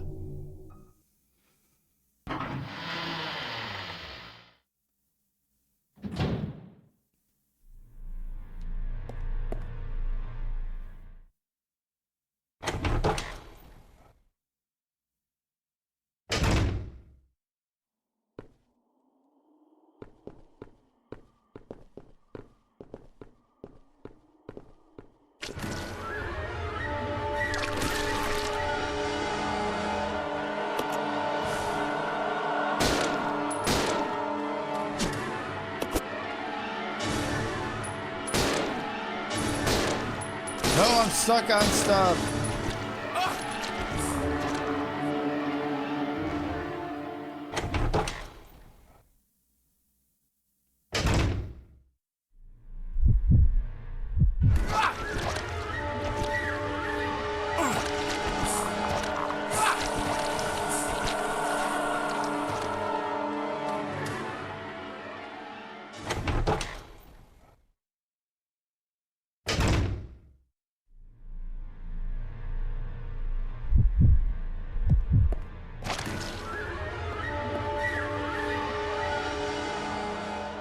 Are they not tethered together anymore? This could be a problem. What's up, Gandalf? Welcome back.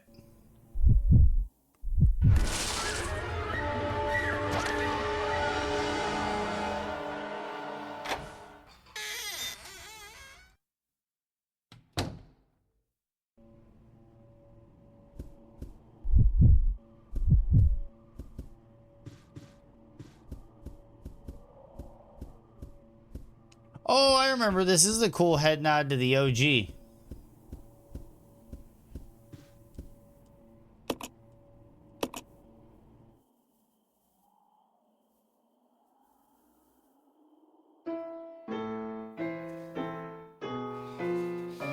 Yep, Gandalf, that's the whole point of this, Gandalf, is we're going to work through the whole fucking series, Gandalf. Starting with 0, then we're moving to 1. Giga Chad Billy.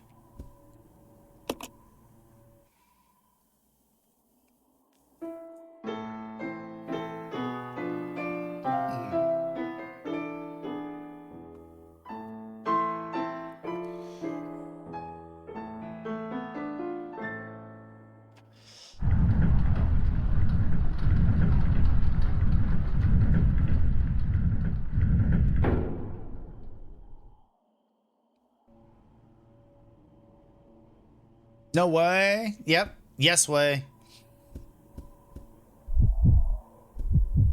How you doing, Jason?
How do I solve this?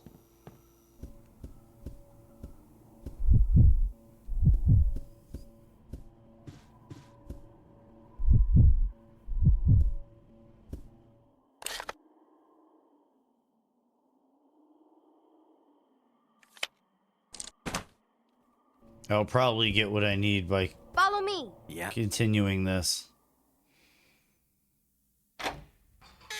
All right, working, rock and roll. Hope work isn't too bad.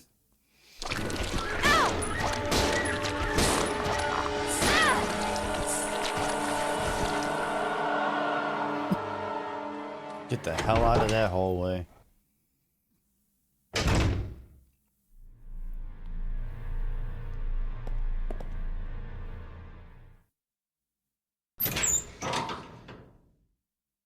RE0 is slowly becoming a nightmare.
Okay, so we got that.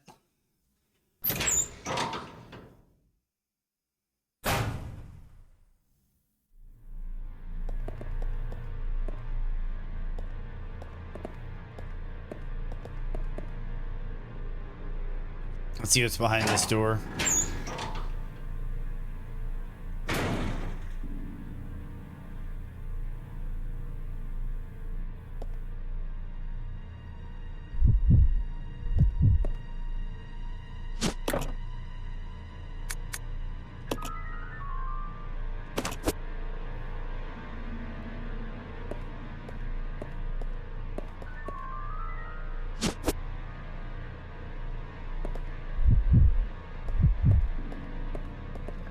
Get out of the way, Billy.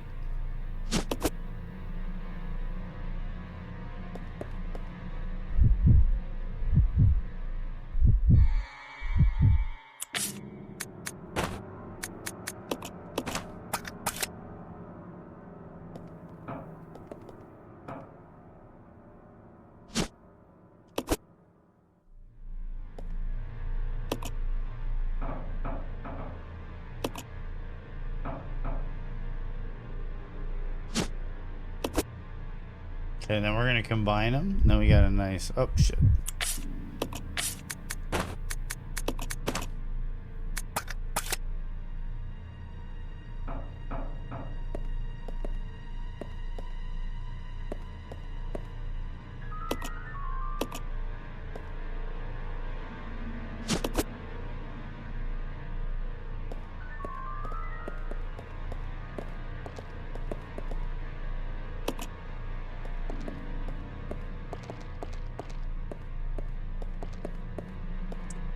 I have a feeling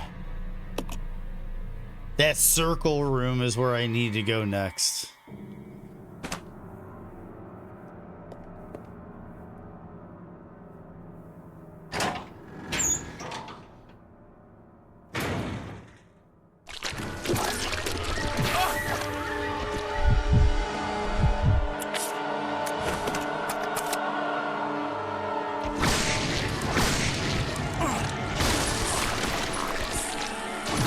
Dude, it controls.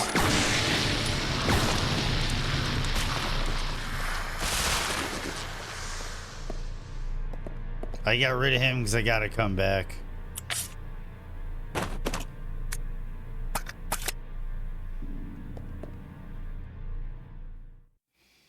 And then now I think I need to stop using the grenade launcher.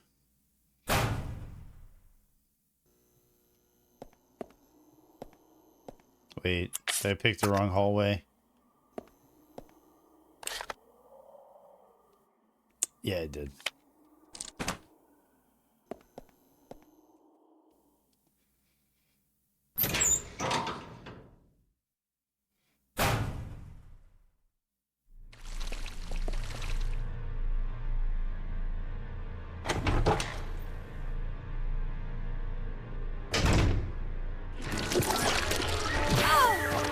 Dude, was that like a back-to-back fucking dickhead tentacle monster moment?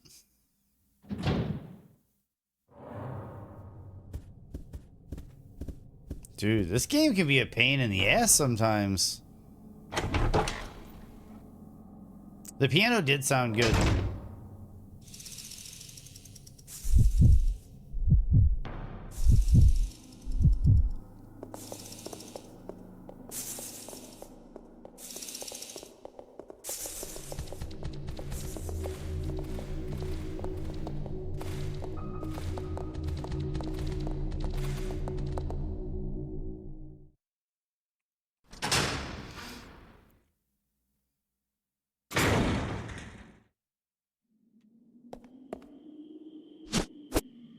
Okay, Rebecca can pick that up.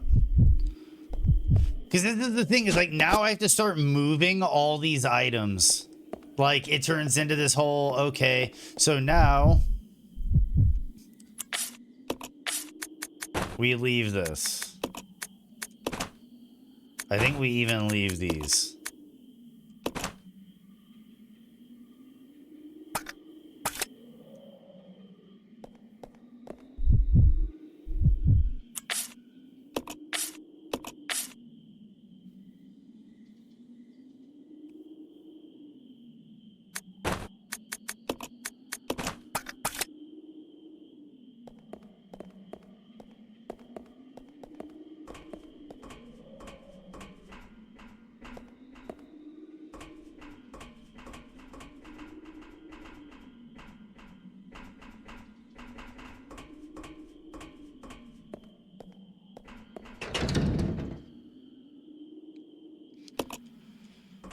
It's this thing. Oh, wait. You know what?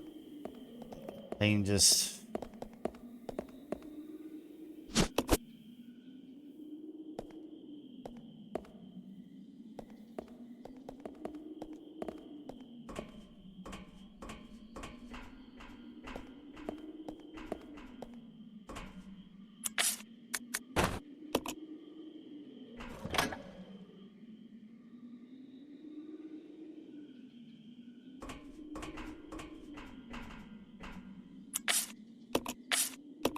Okay. Time to go back.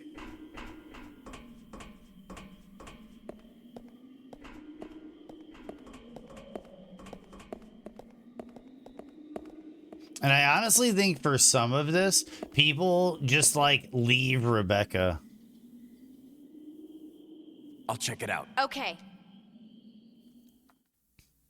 Not my first playthrough, Black. First playthrough in probably like 15 years, 10, 15 years.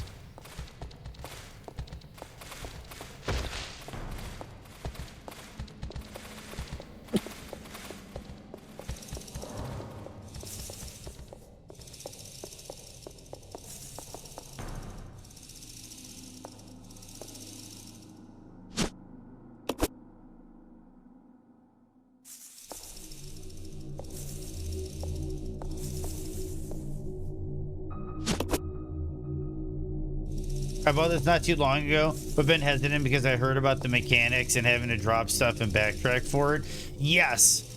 Essentially, by eliminating the item box, this move has been something, guy was supposed to drop my cube. Oh, the cube. Yeah, which I'm packing up with my stuff at 1 p.m. as of my calling them at 8:30. And now after 4 p.m., he calls me to let me know he's 45 minutes away. What a joke, Ren. The problem is with the cubes and stuff is not that this is your current situation, but I think there's a bit of like a contractor situation with it where the people who deliver and pick up are kind of like contracted from the greater company, and it's like the greater company has really good business practices, but I think they can't always monitor who is showing up and picking up and dropping off your cube pod, whatever it may be called.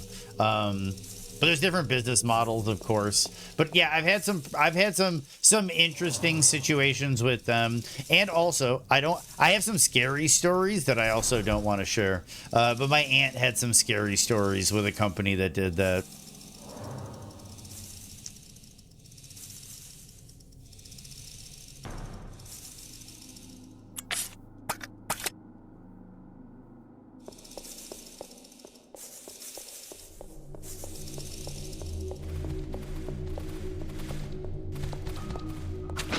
Whoop. Yes, the earlier titles are a lot of inventory management, but I'll say this game in particular has a lot of player friction.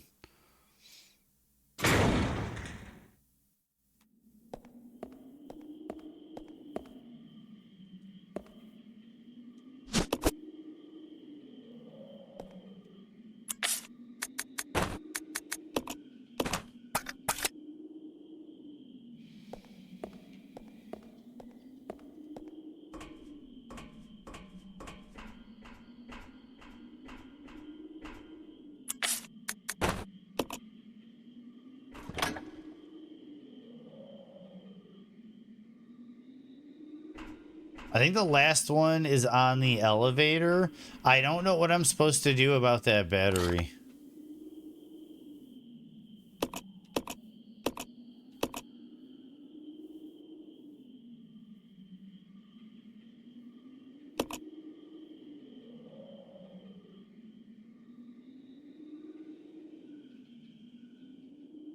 Five is way worse than this solo. I don't think so, to be honest here. Because the thing is, like, by the time you get to 5, there's just no fucking puzzles. It's just a straight line and you kill everything along the way. And that really simplifies the game, at least for me.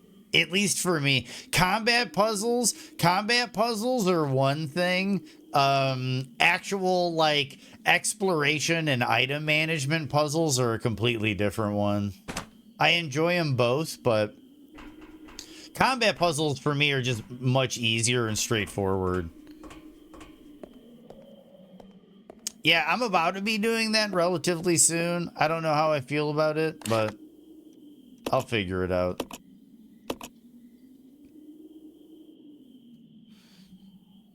Give me a second to look up RE0 piano battery.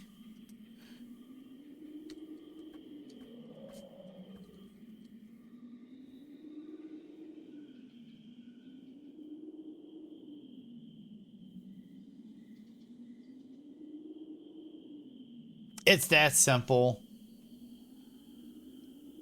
Okay. Let's regroup. Roger.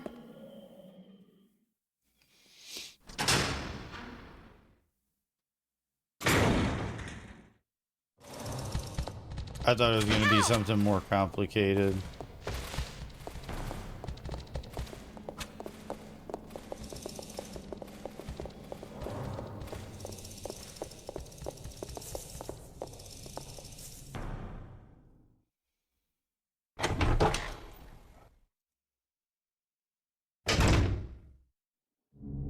I didn't get to play through the full thing yet, Tier, with RE2 Remake. That's going to be fun part of this whole thing.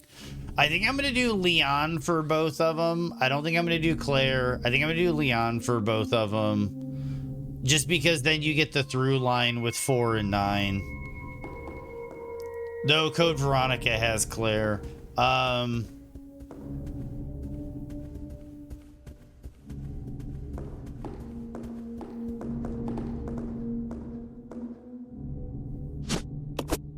I'm gonna save it because this is gonna get super dangerous.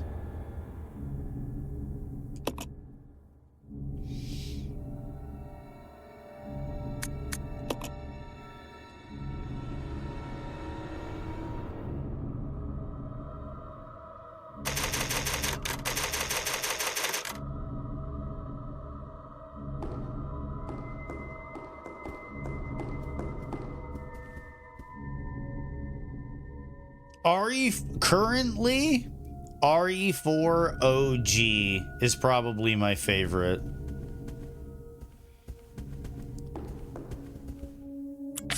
Okay, let me look at which way I gotta go.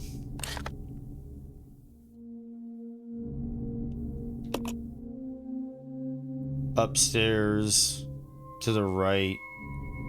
Yep, okay.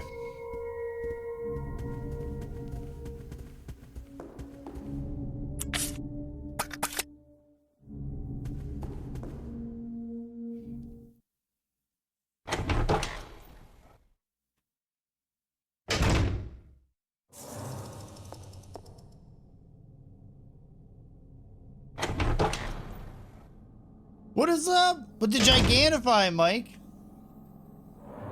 How are you doing today, Mike? I'm about to do some dangerous, something dangerous. I probably should have done this one at a time.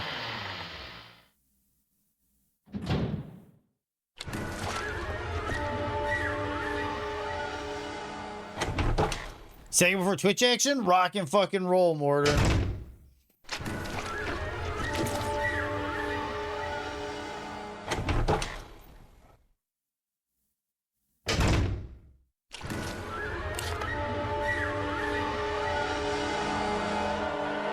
Turn the corner, door on characters right.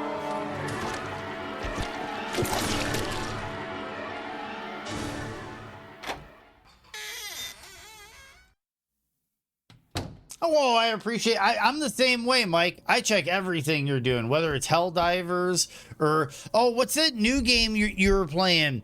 It's kind of a roguelike, and visually it kind of looks a little bit like Warframe. I'm trying to remember the name of it. It looks super fucking cool. You'll probably remember it faster than I do. Because you were fucking playing it. Man, it's gonna bug me. Oh, Morbid Metal. Yeah, no, that looked really fun, dude. That looked really fun. I'll check it out. Okay.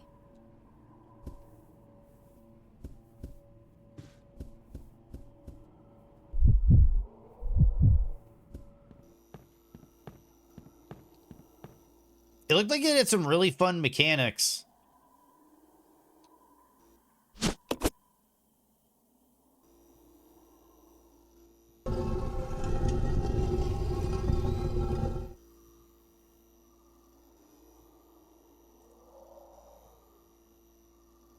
Pragmata looks really good. I have watched Detroit Spider play a lot of Pragmata, and it looks like it really is exercising different parts of your brain.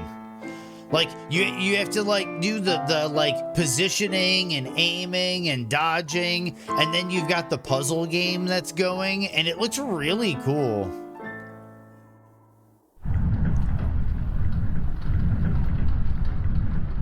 That's what I've been hearing, Mike, is people have been saying that it's like Portal, where it's like thinking, the whole, now you're thinking with portals, and like how Portal kind of like opened up your brain and you were like, I didn't even know I loved this shit, but I love this shit.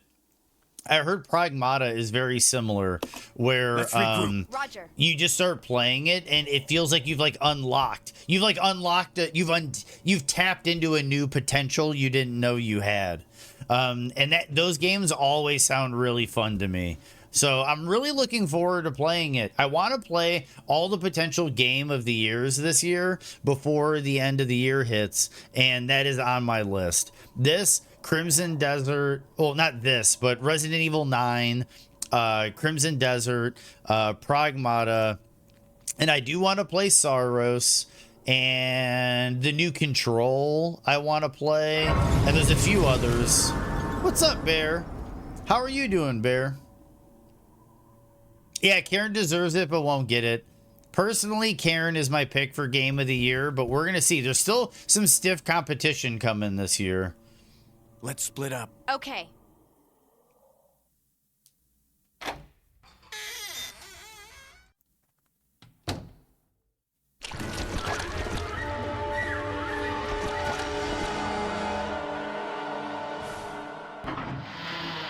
Hope you're having a good day, Bear.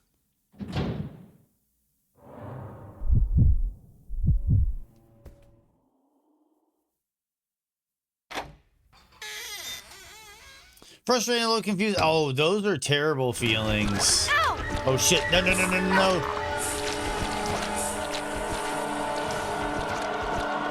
That was almost game over. Woo!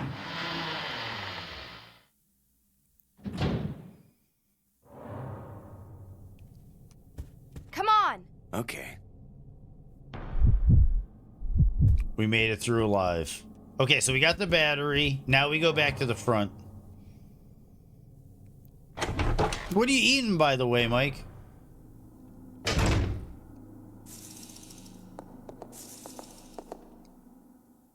I might have to figure out dinner later. Curious if you have any inspiration. I might just do pizza.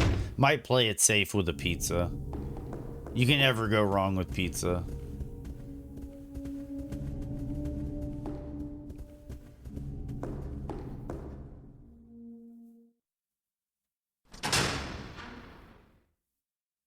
I don't like hugging zomboys, Moon.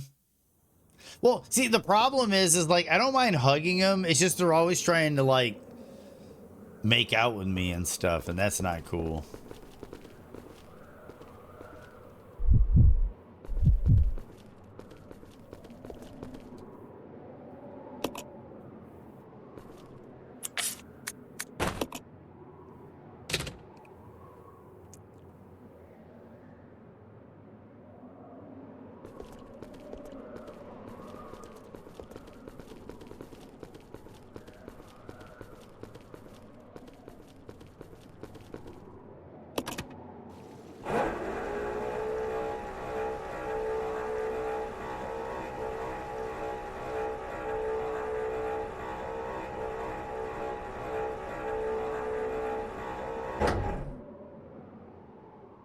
I'll go. Yeah.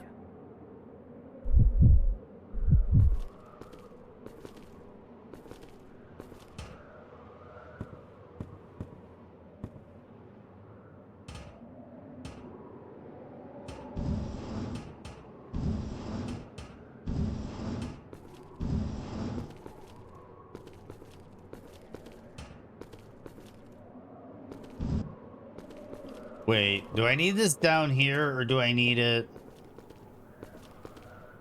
up top?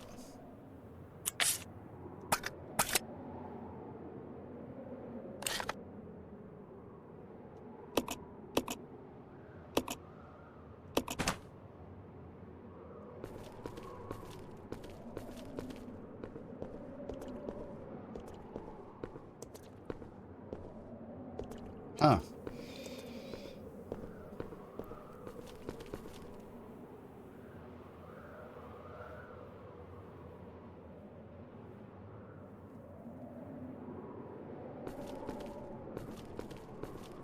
Do I need to go up? Okay. We are gonna try to see what happens if I just take Billy up. Muy caliente?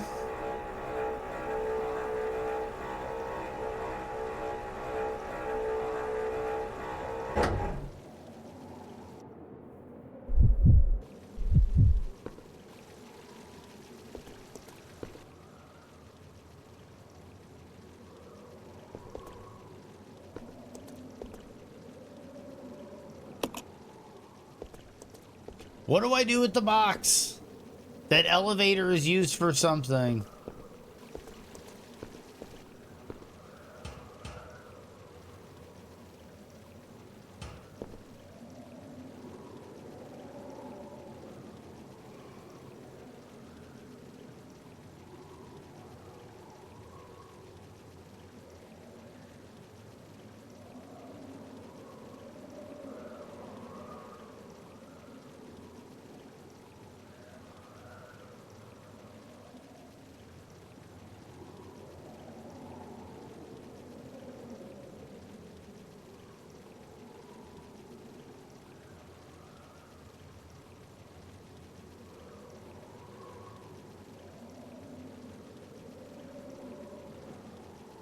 The stone pillar.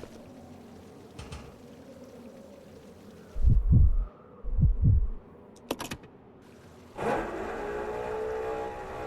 didn't see a stone pillar down there with an item. I will double check.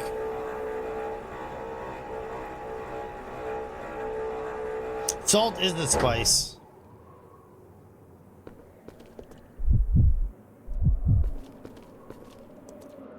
Ah, I see it now.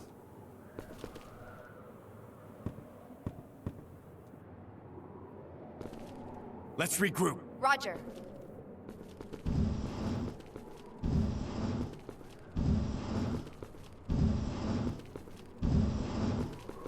It is a mineral.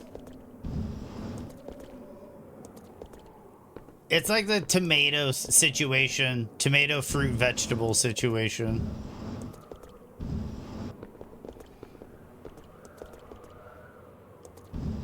It's a mineral used as a spice.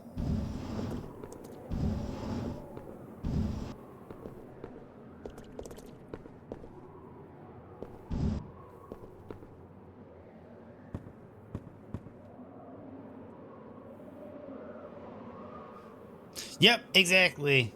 Exactly.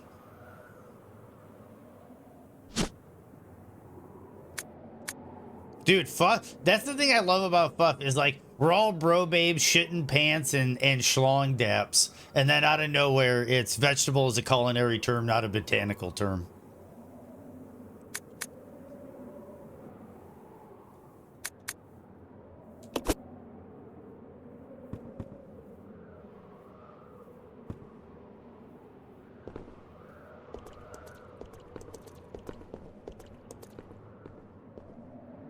See, now the big questions are being answered in chat.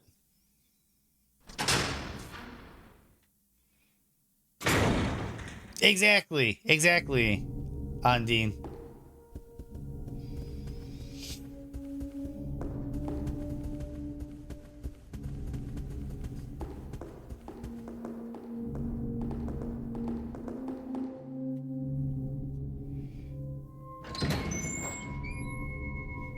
Dude, carbon, just burning shit to some people is a seasoning. I'm gonna save it again. I feel like I have an excess of saves.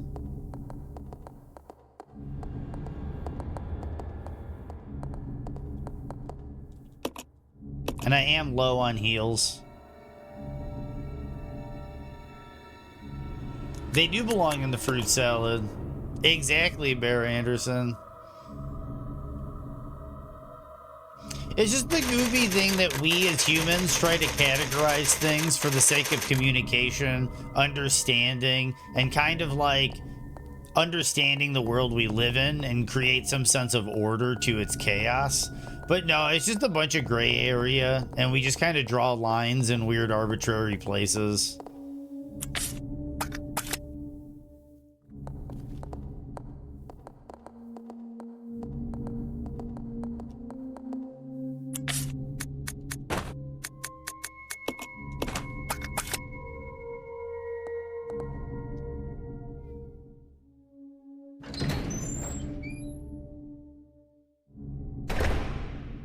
You know what else is a berry, Buff?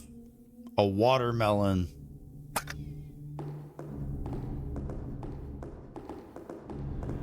Let's split up. Roger. This way. Roger.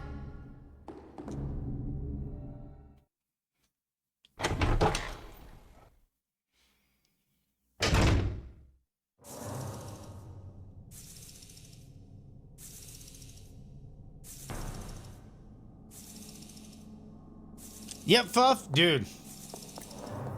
Fuff. I love it. I love it.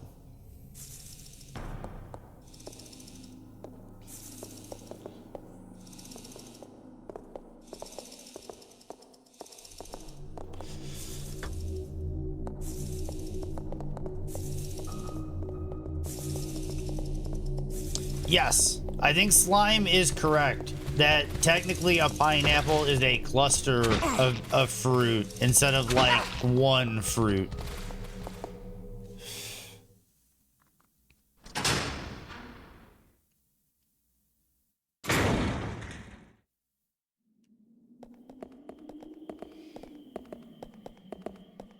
Yes. I totally brain farted that shit too.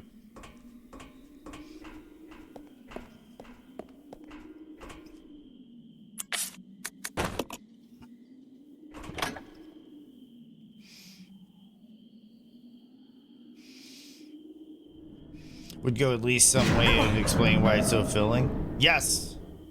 Good berries. So good.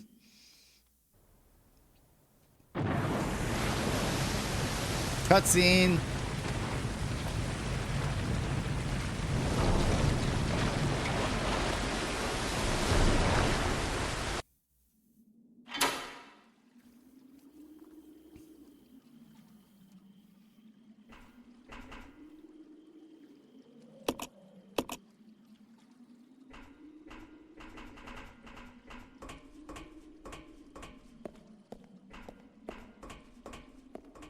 Now we have to... Oh, man, I gotta go back for the hook shot. This is the whole thing now. This is gonna be a whole thing.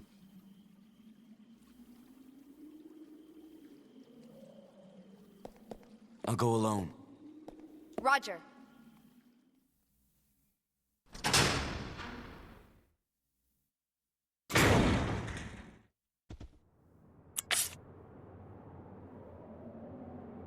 Uh-oh.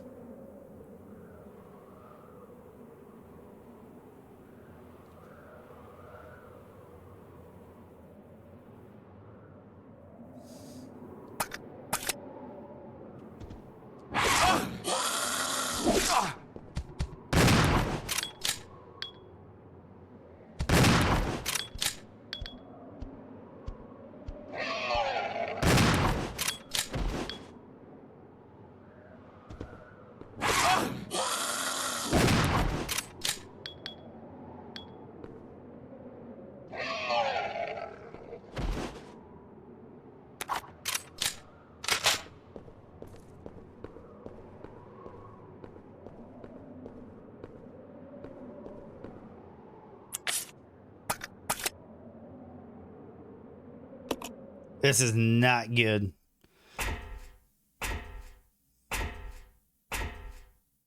I guess technically the save was a good idea. This is the thing, is like now I have to run through all of this shit just to get the hook shot. This is what people mean by soft locking the game.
Oh, no, it was not. New Vegas, I think, arguably is better than 3.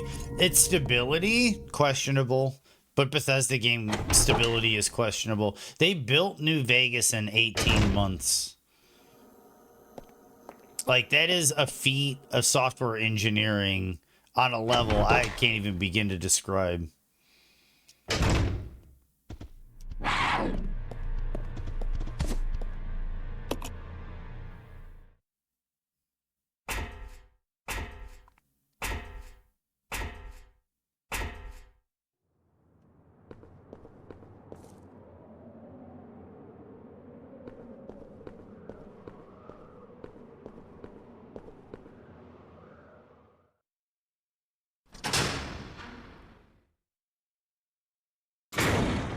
And we're back. This way. Okay.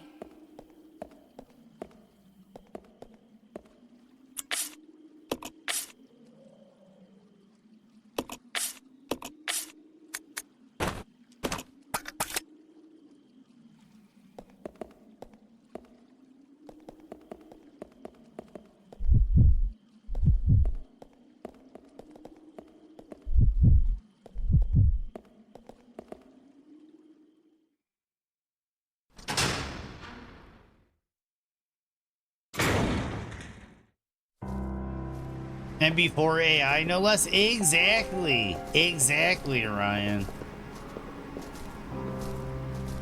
This is one of the best.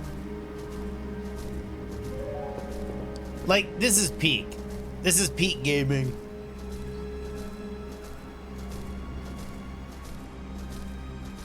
And using the creation engine, exactly, Yandine. 18 months. That's why there were a lot of reused assets. There are some original assets, but honestly, it was the story. Like, that's what Obsidian really did, was great writing, great story, great character development. Great setting. I'm gonna go grab a beverage. The one that I've been threw in the freezer.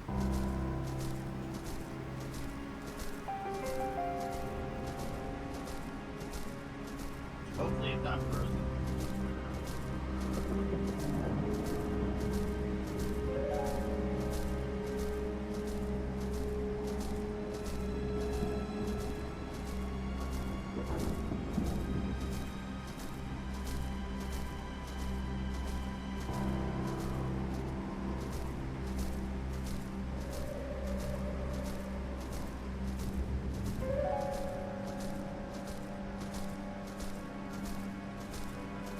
Be back.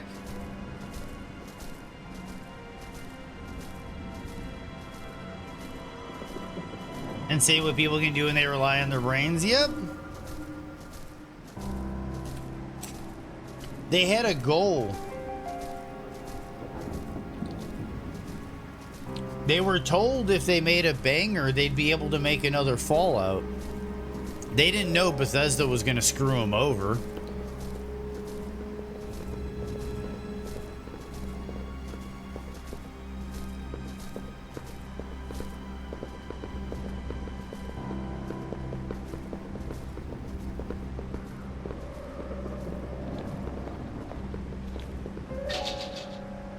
It's locked from the other side. Not getting any power. Now, this is the thing. I might have to do a boss fight. And what sucks is Billy's pretty wrecked.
I'm going back for the bazooka.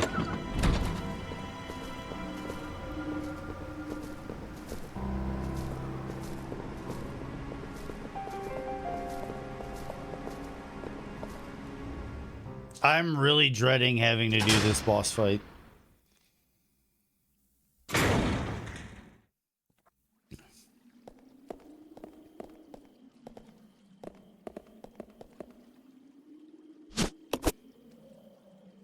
I hope it's not happening yet. I hope I get to heal up in some shit first. Arguably, it takes some arguing. It kind of does, indeed. Souls games are a mishmash of a lot of different genres, and that's kind of where we're getting to be as like gamers and games. Is like, I think you can go back as far as even like Borderlands and games before it, where it's kind of like, you have this kind of game, you have this kind of game, let's combine them. You have like Contra, you have Mario, let's make Metroid. Like, you know, like you have Diablo, you have first person shooters, let's make Borderlands. You have Borderlands, you have World of Warcraft, let's make Destiny. And I think that's kind of how games go. And I think that's just kind of where Souls are already amalgamation of many different genres.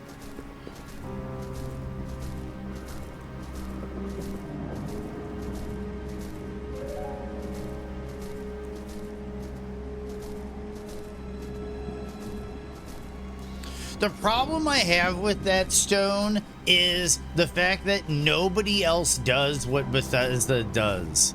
Like, I'll say this, Bethesda's R&D team is like goated. Bethesda's developers that take what R&D builds and puts it into practice, that side of the team is not great. Like the side that's like, all right, we're gonna, like, the side that made the dialogue for Fallout 4 is not the reason Fallout 4 is a good game. That's kind of the way I look at it, where it's like, I wouldn't necessarily say they're low mid-tier developer. Now I would say they are. At Starfield, 76 and Starfield, in my eyes, has kind of solidified them as like a has-been in gaming. And development studios can become has-beens, like BioWare. I think BioWare is a has-been. But there are pieces of BioWare that have made a new studio and it's reinvigorated and they're working on something original. You stay here. Okay.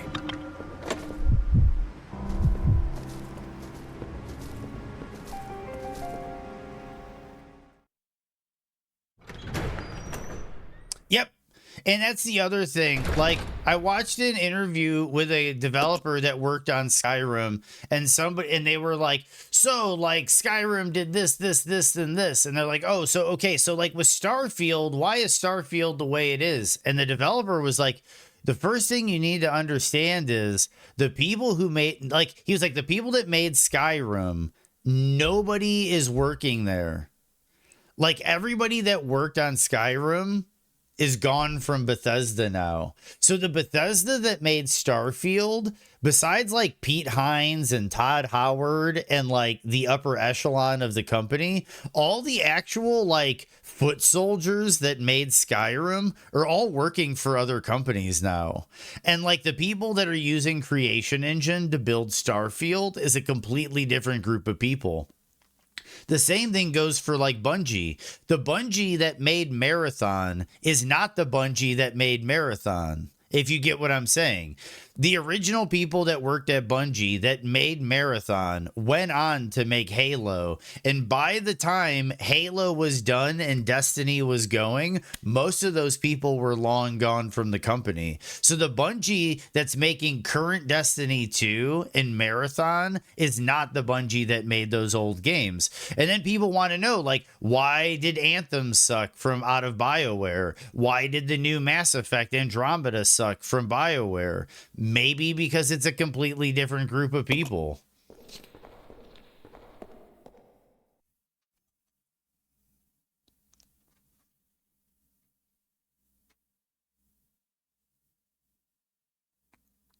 And the thing is, Ondine, the people who are indeed the engine don't work for the company anymore. And they are indeed the engine for a different purpose, for a fantasy game.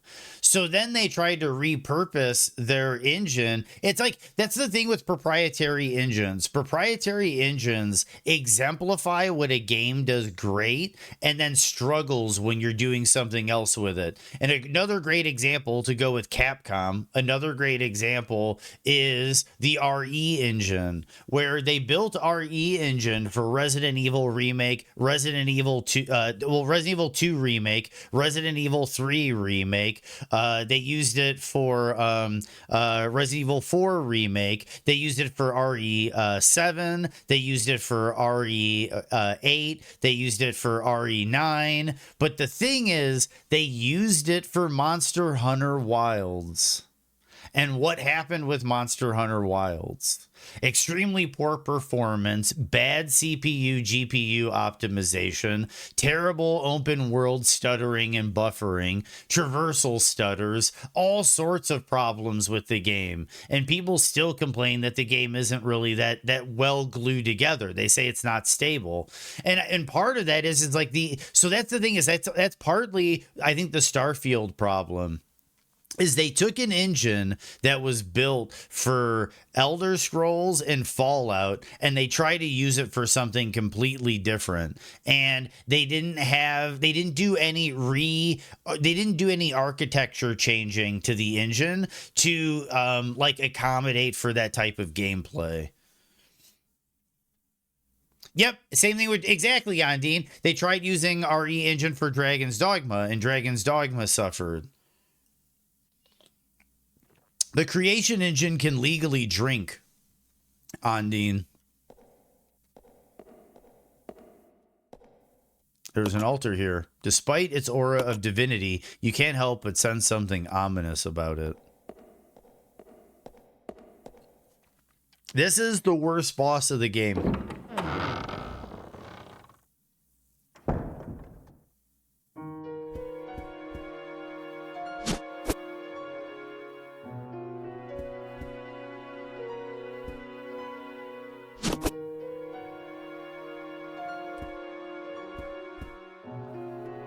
And I have no heals.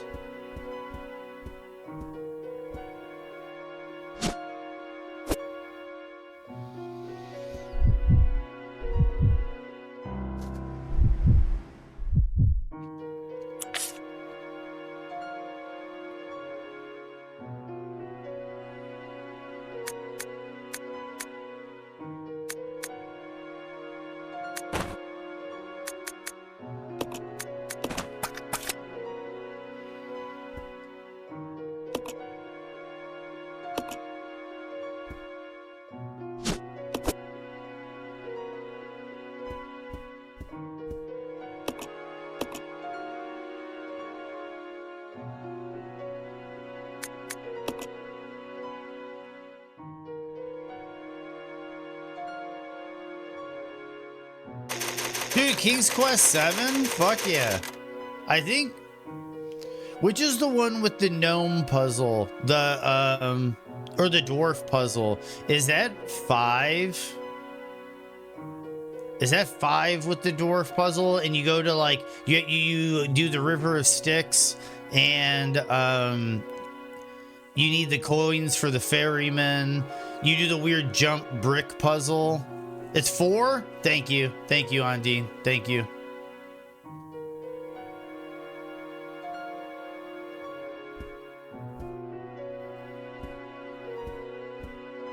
Wait, 6? Yeah, 6. Because you get the hole in the wall. You do the Minotaur is in the maze. You have to use the hole in the wall to see the Minotaur and all that stuff. You can soft lock the shit out of yourself through the whole game.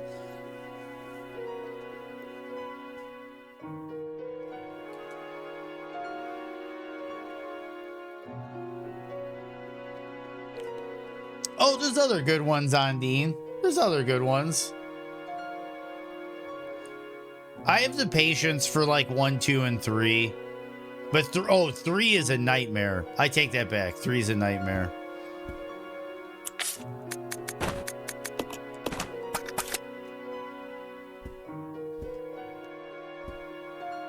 Space Quest was more my jam.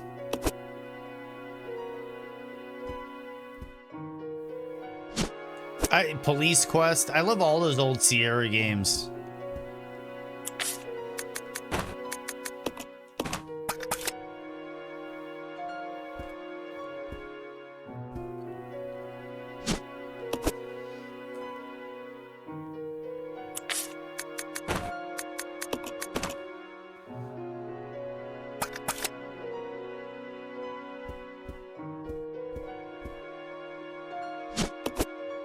No, I don't want that.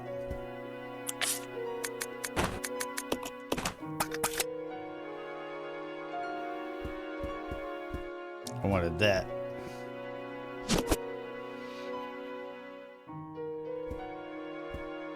Four does have some really beautiful moments. I played one of the King's Quest games when I was like 8, couldn't get anywhere and gave up on it, fell in love with Quest for Glory and said, Quest for Glory is good times. King's Quest games are very abstract. They can be very abstract and weird.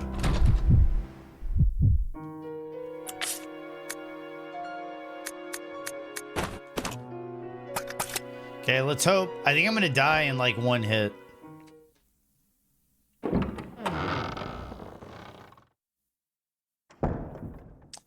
Yeah, combat is rough. Slime.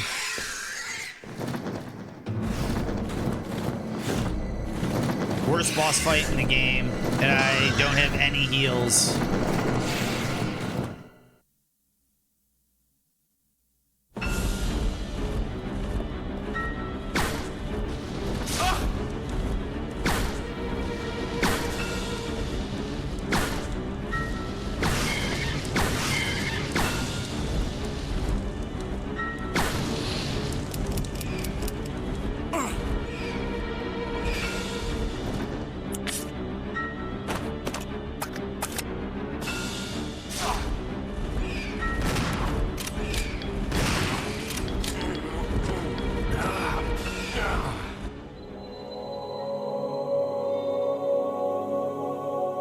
This is gonna be trying.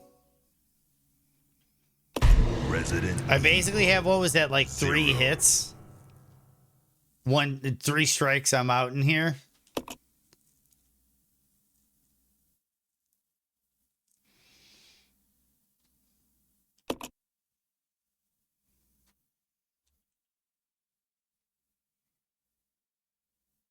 Police Quest is really cool. The funny thing about Police Quest, exactly, as a child, very weird. Because if you play Police Quest 1 and you get the keys to your car, you get suited up, you go out to the parking lot to start your job.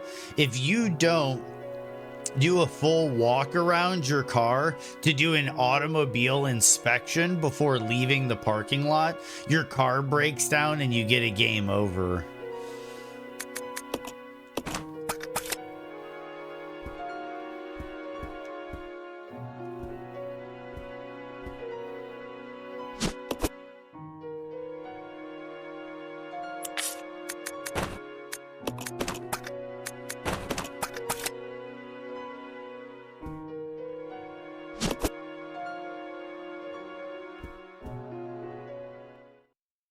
See if we get it this time.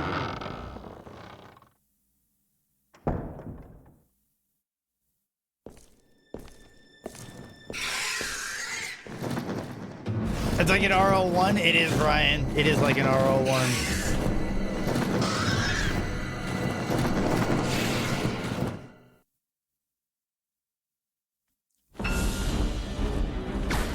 Oh shit.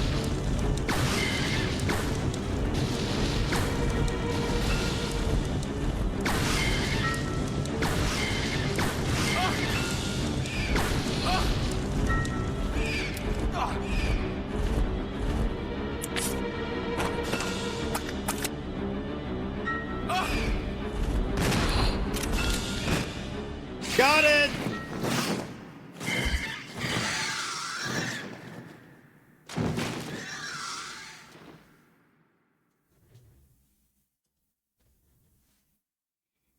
I'd argue, Slime, that Black Isle made the best Fallout.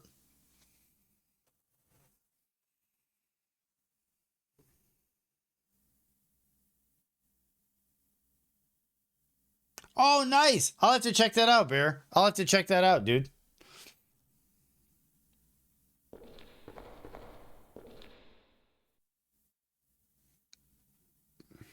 Thanks for the GGs.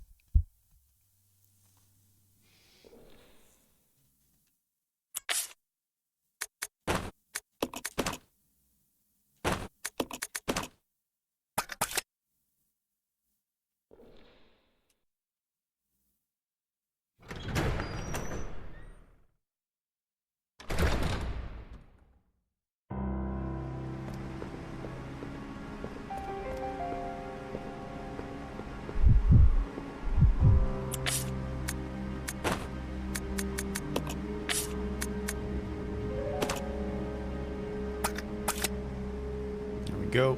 Okay. Whoa, whoa, whoa, whoa. Stay there.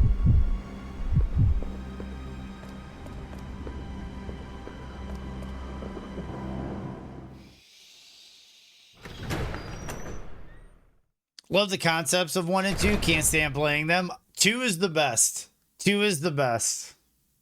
2 might be the best.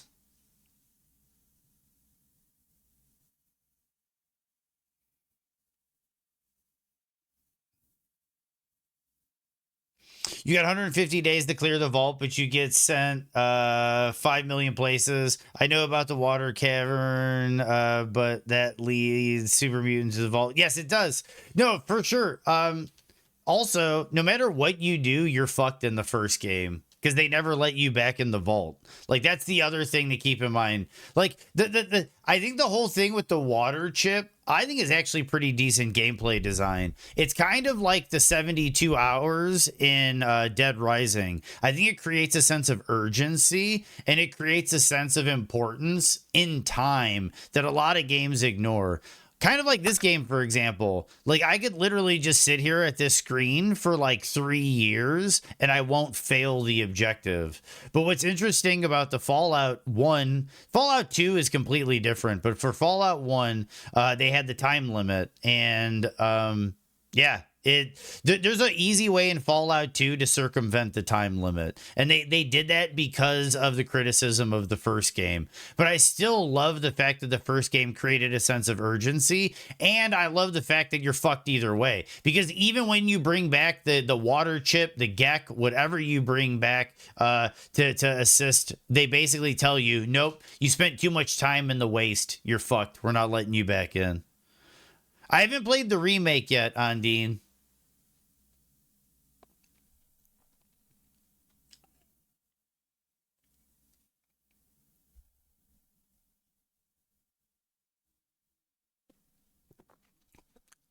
For me, Bear, I think it's different games try to create a different feeling in the player. For instance, not a lot of people don't like escort mechanics, but Silent Hill 4, the entire second half of the game is just an escort mission. The entire second half of the game is one long escort mission. Ico, or however people want to pronounce it. That game is literally just an escort mission in its entirety. But for what the game is, you can accept the escort mission because of the emotional weight that's been added to the escort mission, and the escort mission has been handled with some level of care.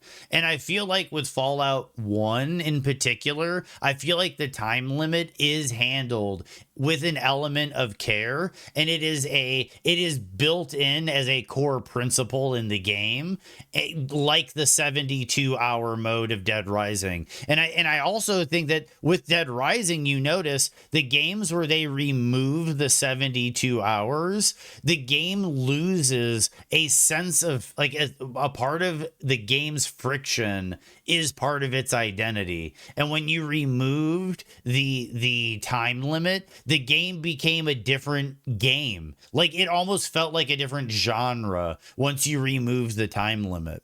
So like I think there's times and places for different mechanics.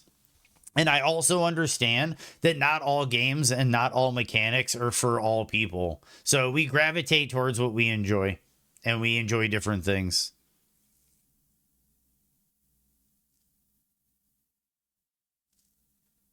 Yeah, and that's totally fair. That's totally fair.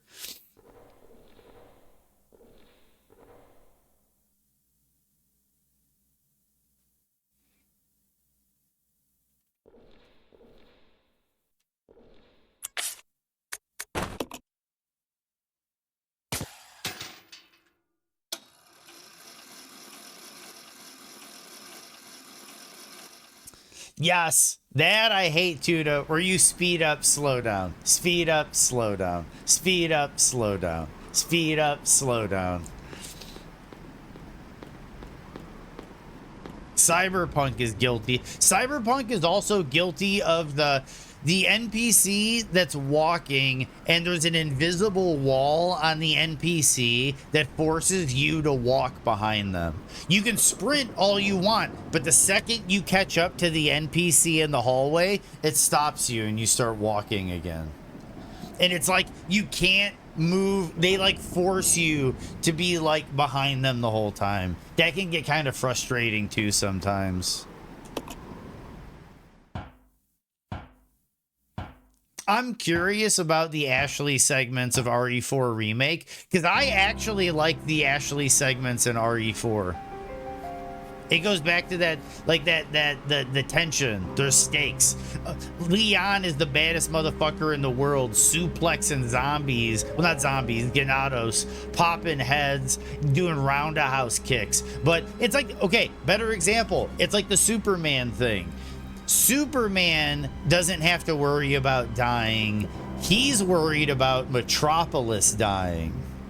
So it's like, that's kind of what they do in some games, like RE4. As Leon's power curve climbs, they're like, oh wait, we're going to introduce an escort so that now fucking Leon the Sex Kennedy has to worry about Ashley the whole time.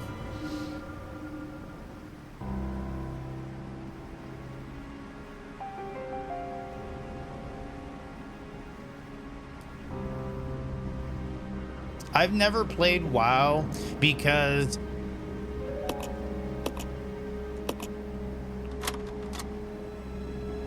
I was an EverQuest junkie, and I caught that I could get very addicted to gaming and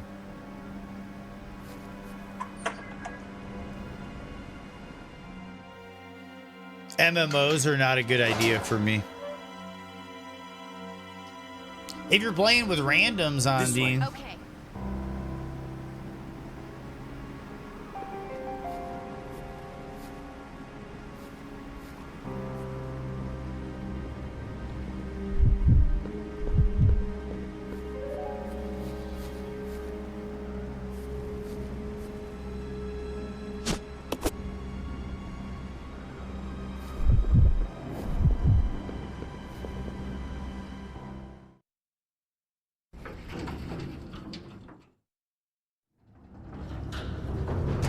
Like, we're seriously making some pretty good progress through the game. I think we're at like the halfway point. Either halfway or 2/3.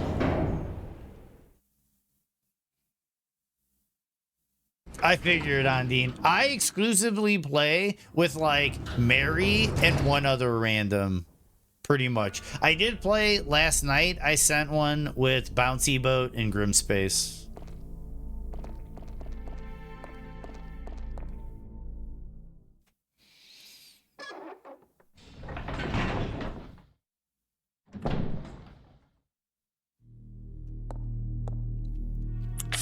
Your track record for MMOs is that you get super obsessively unhealthy into it for about 2 weeks, then you lose interest, and gradually over the next month or so, play it less and less until I just stop.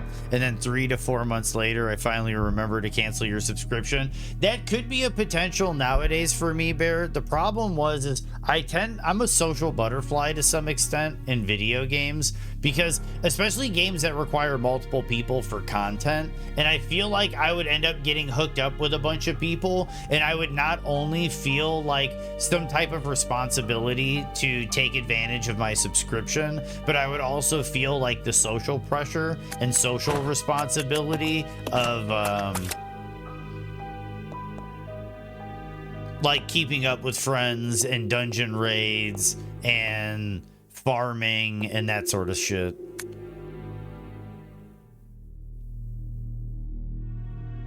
Yeah, Ondine, that one's pretty interesting.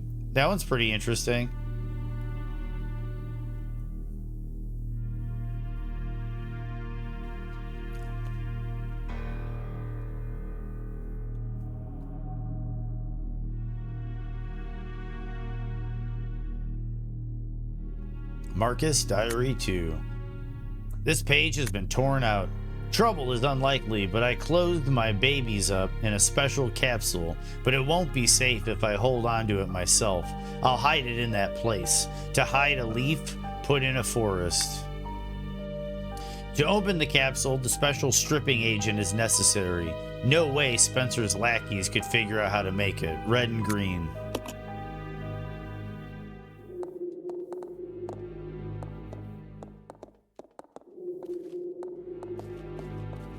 Okay, this is where you want Rebecca to go up.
Okay, now I gotta go back and get the, oh, there's the hook shot. Okay. Okay, we're gonna test it. If I have everything I need.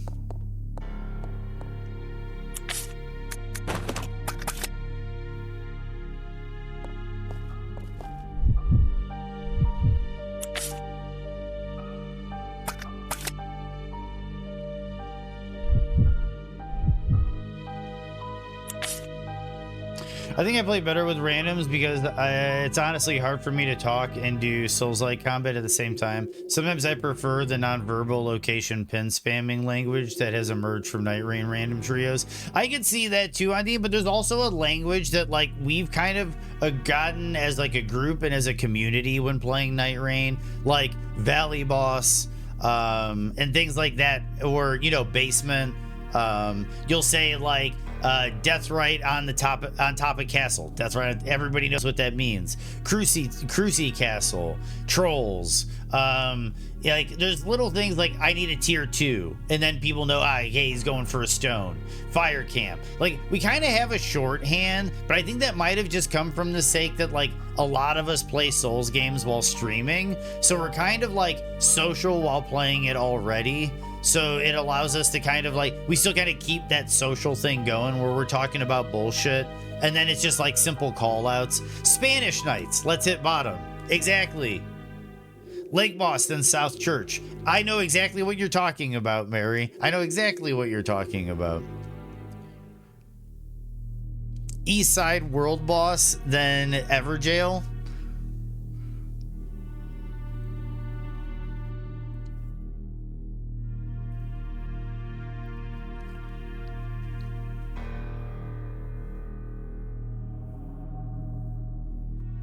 I can see that. I can see that, Ondine.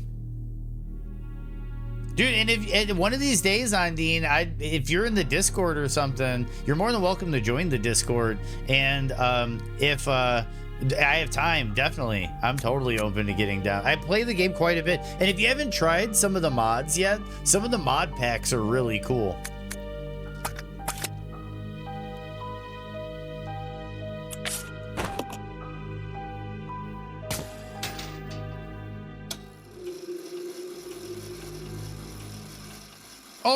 All good, Nadine.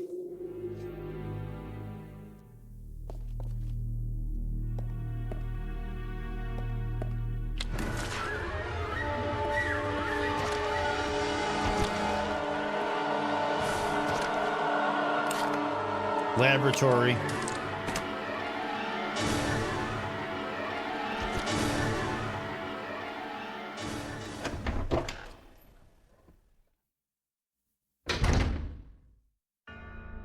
Yeah, it was really cool getting into like some Midra fights and shit.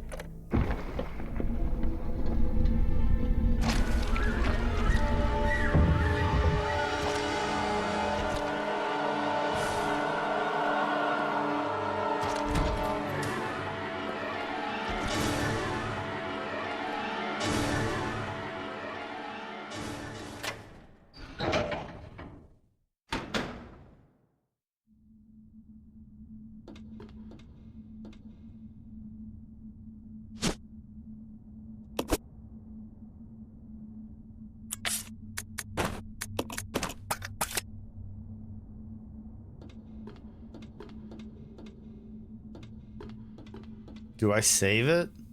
Is that the play?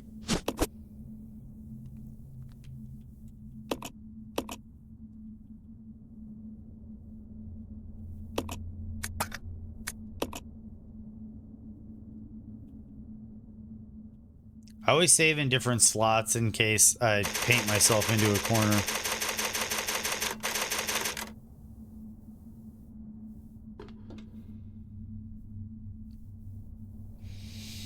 I'm going to lock in on this one. Dies instantly. Me at least once per stream. Yeah, oh no, fuck yeah, dude. Stone all day long. Off topic, in Crimson Desert, if I fast travel from travel spot to travel spot, no photosensitive cutscene. Did they put that in a patch, Kelly? That's fucking cool if they did.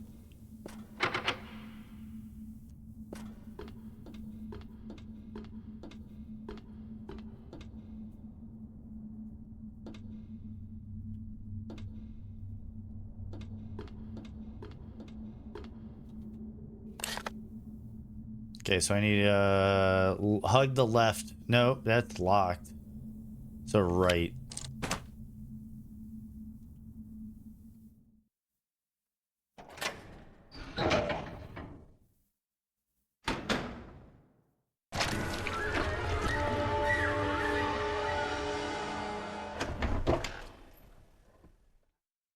Yeah, it doesn't agree. That's how you save, Mary. That's how you save the game.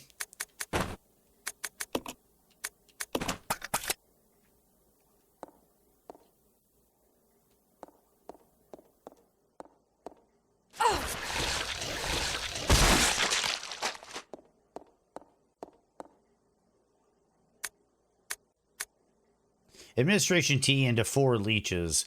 Their will to survive leads them first to parasitism, then predation.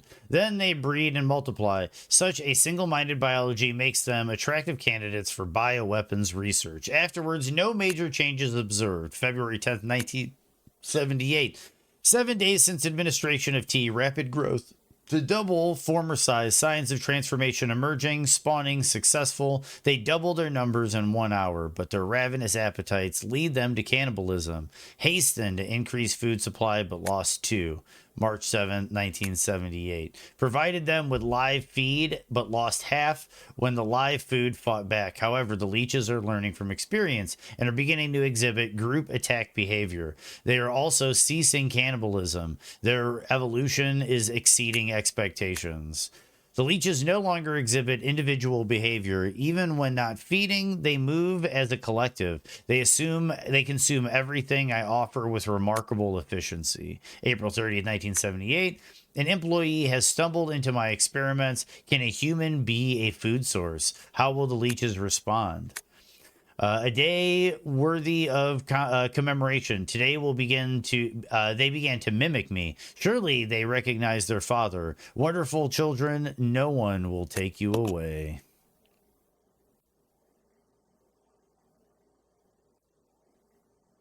Oh yeah, Monday, gave Gorilla steroids, PCP and a chainsaw for hands. Jenkins is currently poking it with a stick. Wednesday, it escaped. Thursday, I'm being eaten alive. Friday, I'm tasty.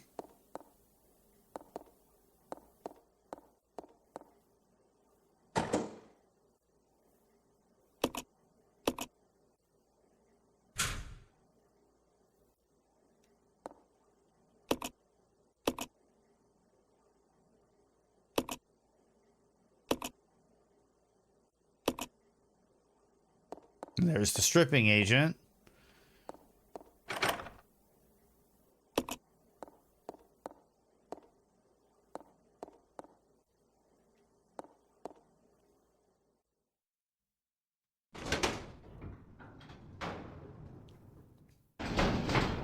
The gameplay now is very archaic.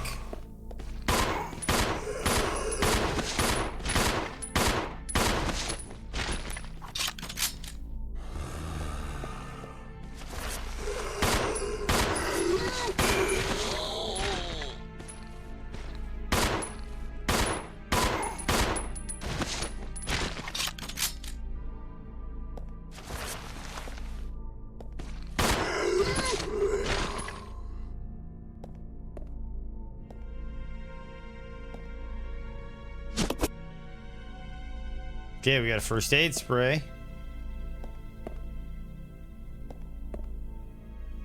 There's the green. I don't need it.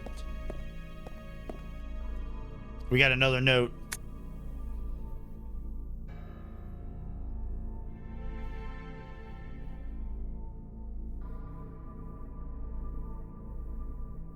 You hate playing about 2 hours and then rage quit? The OG or the remake for GameCube? Like the HD remaster?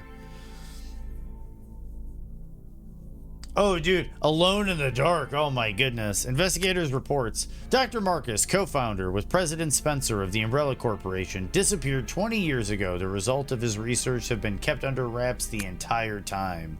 The reason became clear here at the training facility run by Dr. Marcus. Well, not here exactly, but underground. When we ventured below, we understood we found the evidence of Dr. Marcus's research into the T-virus prototype called Progenitor. The evidence of years of hideous experimentation that used company employees as guinea pigs. We cannot know how many were forced to become subjects, but based on the evidence, no less than 20 individuals were involved. Some of them were taken deliberately to keep the corporation's secrets safe. Where the doctor is now, I don't know.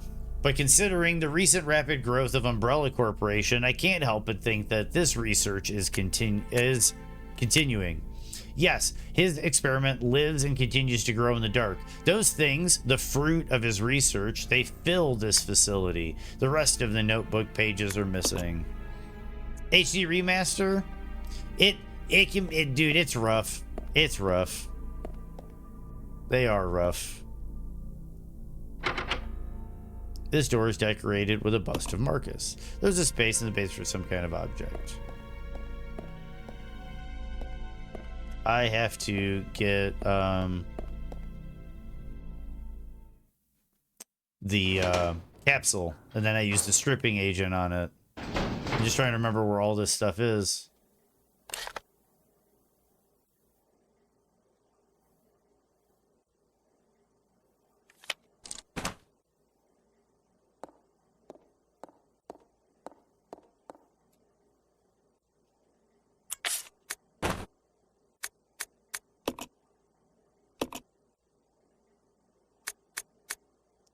Ah, we got some outfits. Cancel. No. Switch. Use. Examine. Stripping agent used the weekend. Okay, so let's... Where do we use the stripping agent?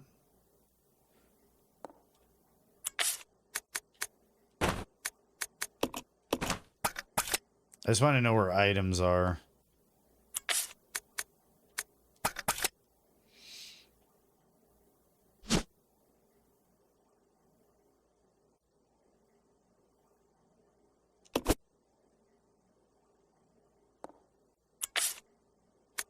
I never thought about it, but I could probably send a healing item down to Billy.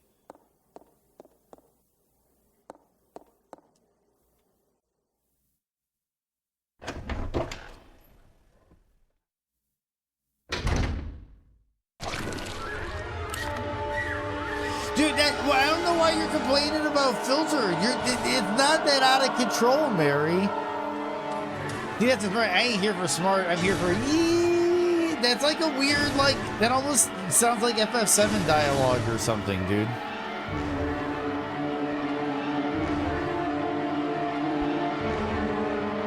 And counterintelligence honeypot operate? That they are. That they are.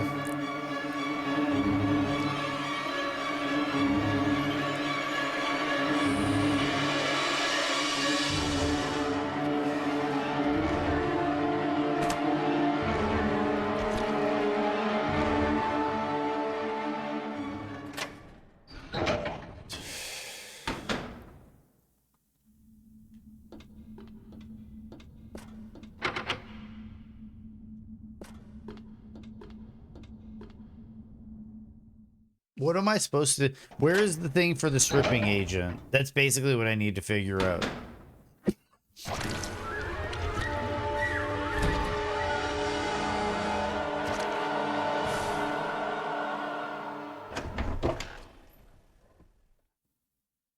Oh, wait. No, I gotta move Billy, I think.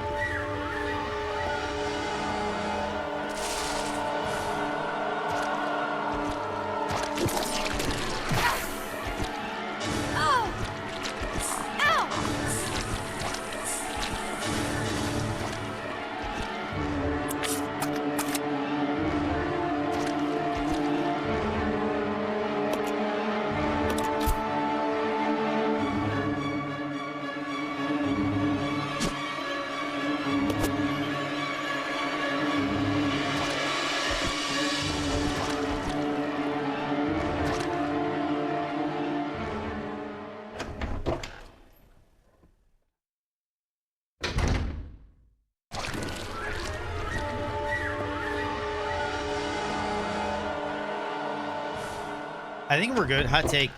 A maid cafe is just a Japanese cultural take on Hooters. Yeah, interesting.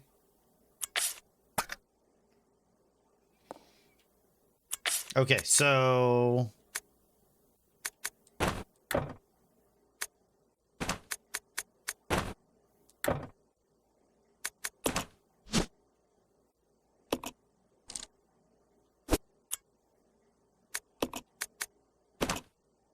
There it is.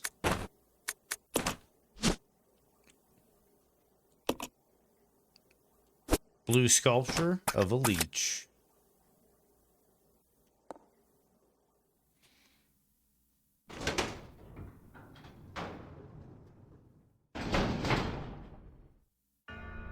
What do you mean by the double balancer builds keep throwing your runs?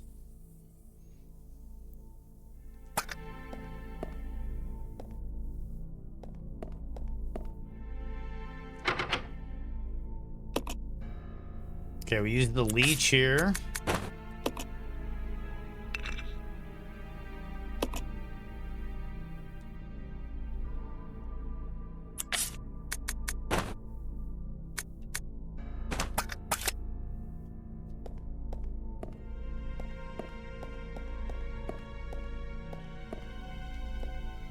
Where's the thing to send one down?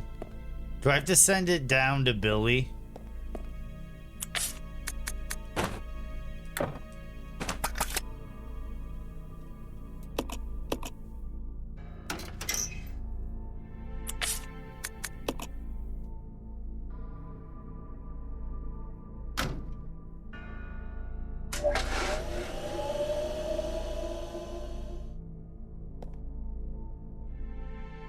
Like, they keep either rage quitting or being unable to stay alive for more than 2 minutes at the Night Lord. They just need to skill up. Okay, so this is going to be a little interesting. Where is the...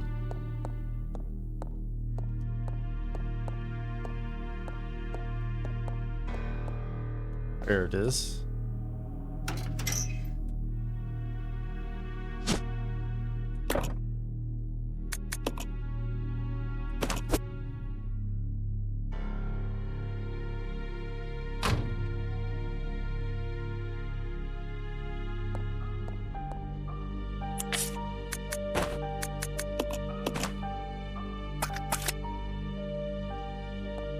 Okay.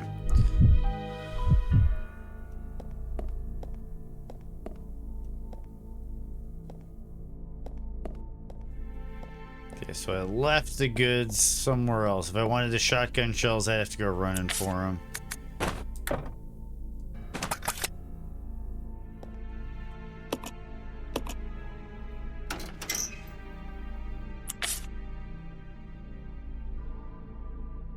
Yeah, I would agree. Exactly. If I was running Wilder on Dean, I was running double balancers. If I was running Raider, I don't run double balancers on Raider, but I do run double balancers on Wilder.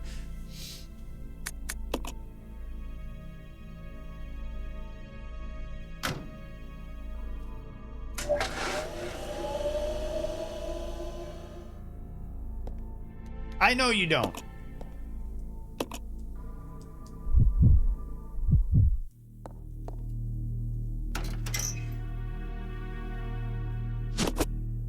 I'm gonna guess this is the play. And then that wall I moved up with Rebecca upstairs moved something for Billy to get through.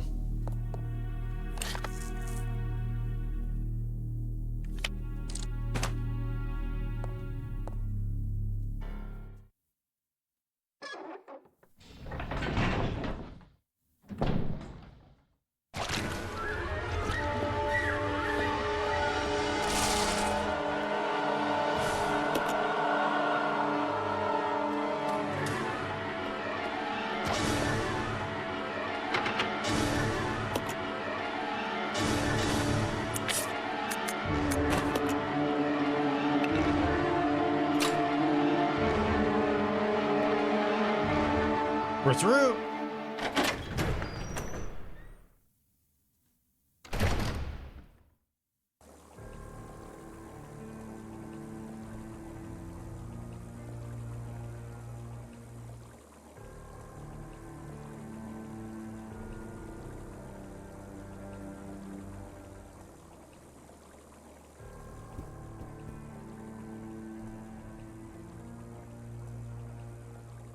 That fish tank was kind of making me feel some kind of way. And this is the album cover for Mirar.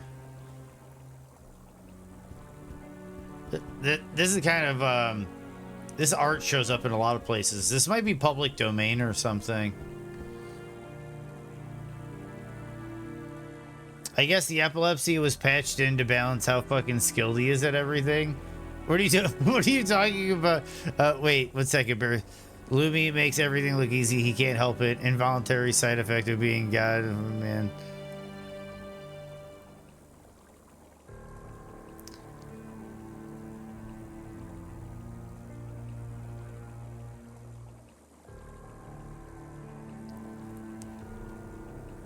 He does make it look like it is fun.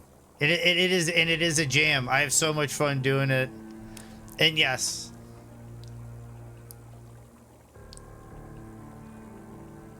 I think it was, Mary. I think it was. They had to slow me down somehow. And a fucking fish tank in Resident Evil 0 turns into a boss fight. What is the input? Oh, is this... Do I have to send this back up? There's something written on the back of the photograph. To James, to commemorate your graduation, 1939. You got the old photograph. A fish tank is a boss fight, just fucking do, because it is. Judging from the age, that guy could be Marcus's son or grandson.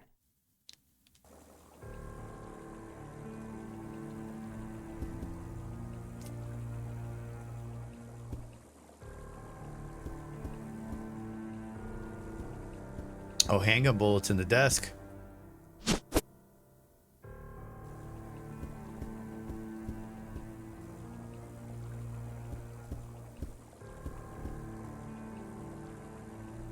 Mysterious objects are floating in the water. Just the tank? Dude, like, the tank is fucking weird, bro. Of all the things I've been playing in this game, like, I'm gonna just move by the door again. I'm not gonna look at the screen. I'm gonna do some peripheral. But, dude, this fucking tank is weird, man.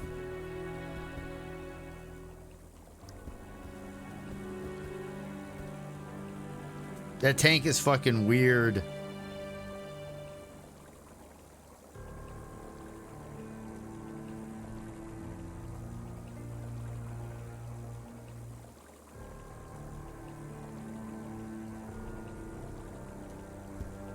Okay, so we're gonna continue.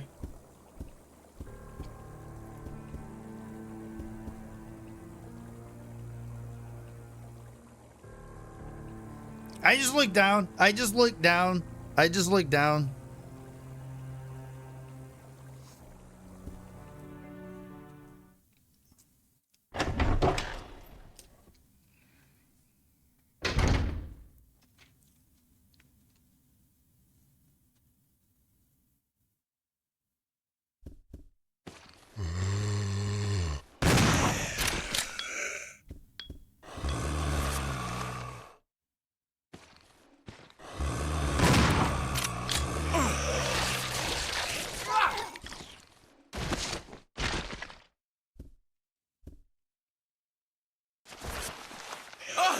Dude, that was bullshit.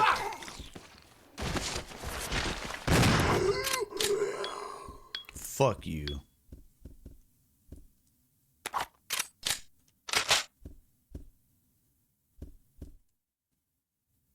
And there's the green leech. Right in the ding dong. Yep, put him down.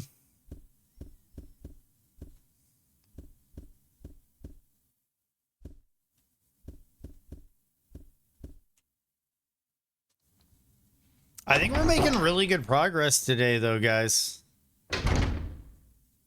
Like, it might not look... This game looks like we're inching through it, but that's kind of how this game is you're inching through it with items. The Gunther out of nowhere, Mary?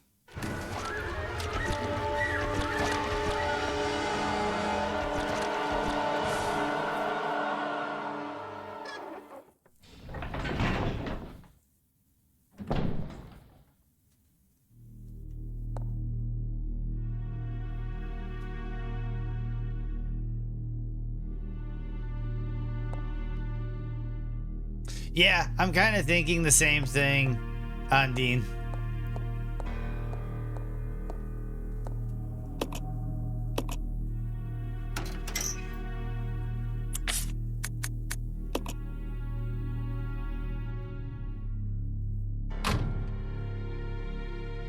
Thanks for the alert, Callie.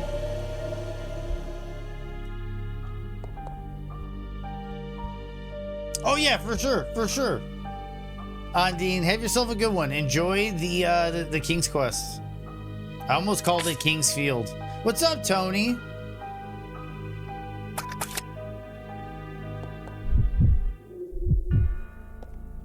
Should I save it?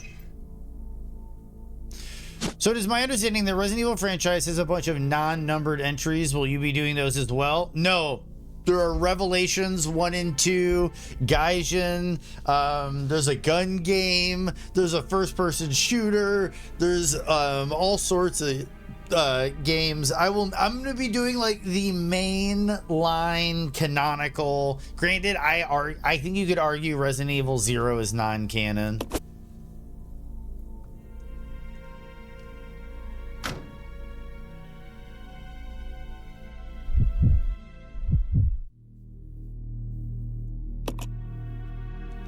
I'm gonna send some handgun bullets.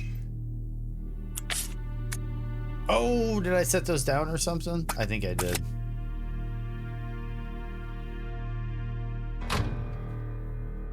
Or I just didn't even grab them. We can regroup and take care of that later, I think.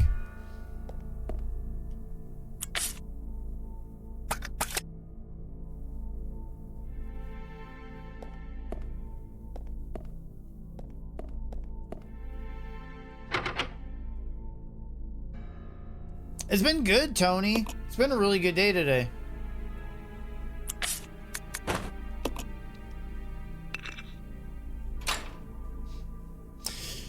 I remember 7.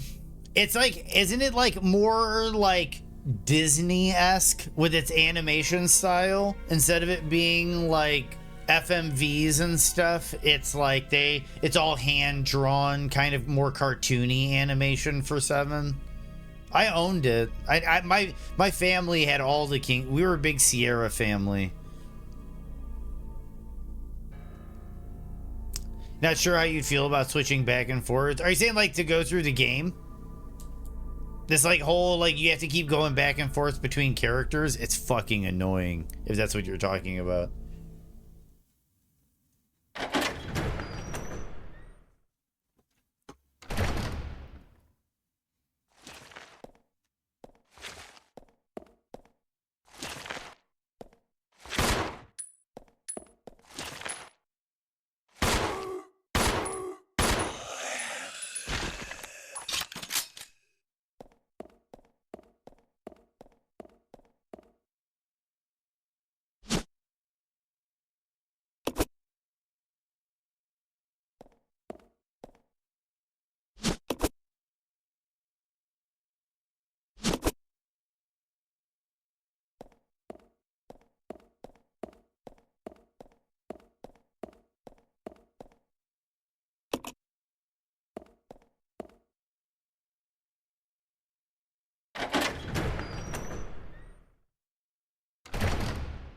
What's the one is which Gunther song is it where he says he likes to sex himself?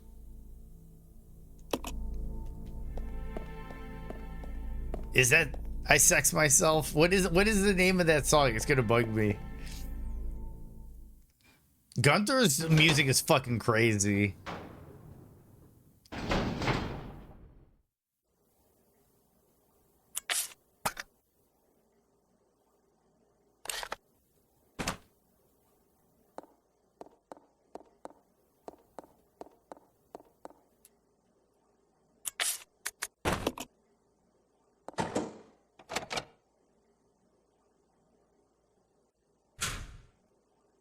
Is it I Sex Myself? That's the exact title? Okay, cool. Because I hear most of this music in passing, Slime.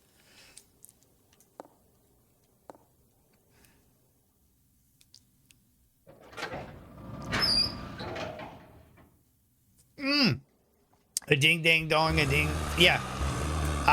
Yep. Jerry's a race car driver.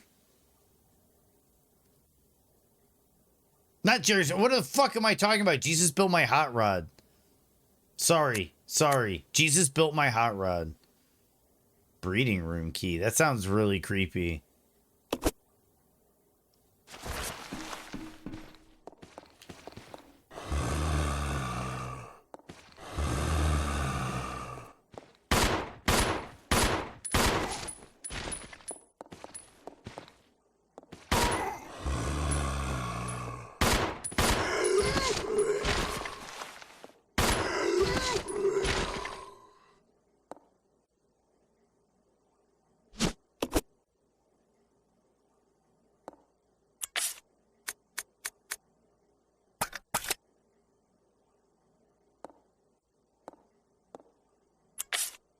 Should I use it?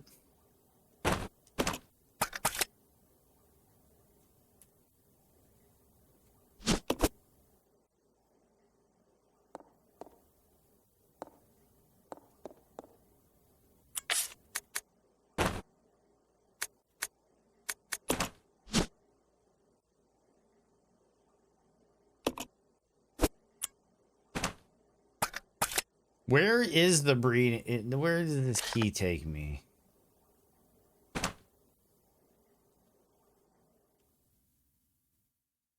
Double tap. What's up? What's up, Annie? How you doing today, dude?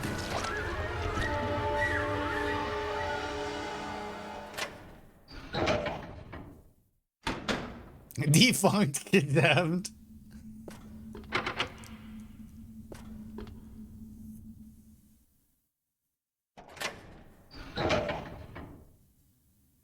Hated how it started to take 10 rounds of that. Use the breeding room key. Don't need it anymore. Throw it away. Yes. But they never tell you this with the hook shot.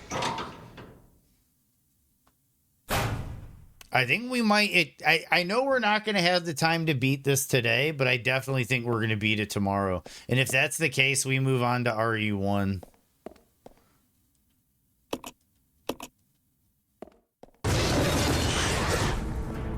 Are you fucking kidding me? I gotta do this shit? Ow!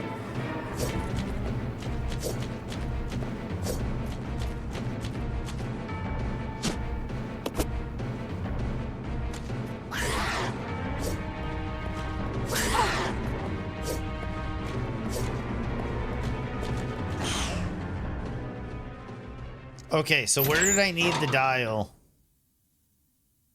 Was it Billy that came across the dial door?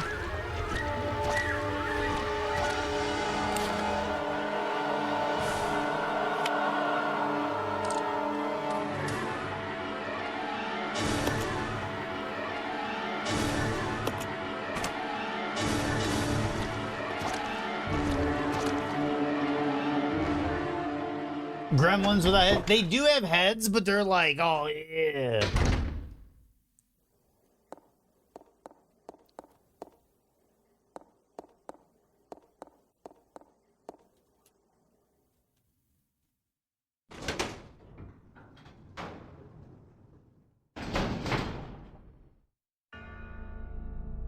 One best employee, and even though you're a supervisor, that's kind of funny.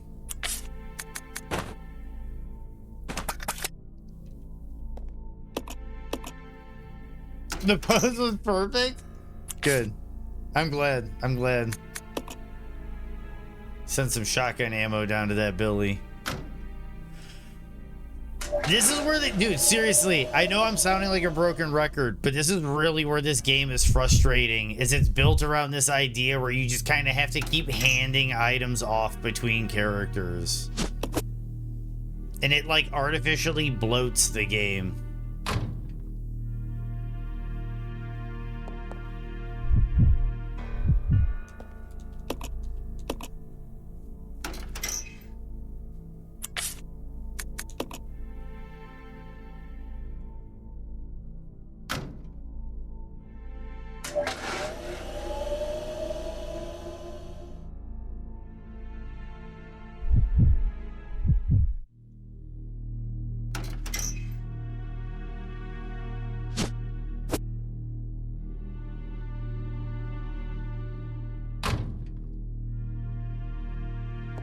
Martian Gothic unification is exactly like that, except there are 3 characters instead of 2. There's also a mechanic where if any of the characters ever meet up, they instantly die and you get a game over. Oh, is it like some weird interdimensional thing where it's like you're like crossing the streams?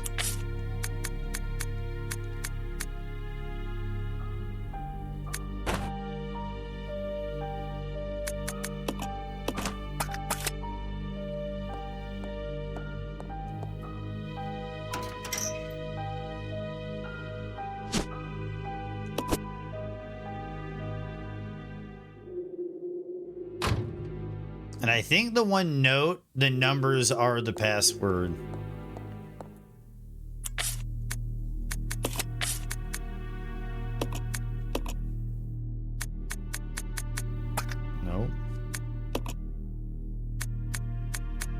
4, 2, half. Is that 4, 2, 1? I don't know.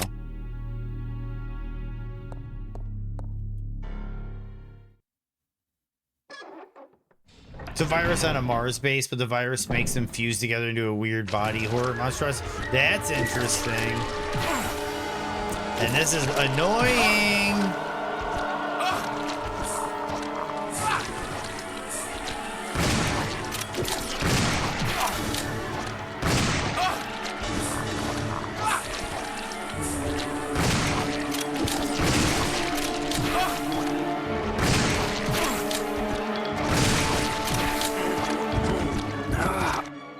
When was the last time I saved?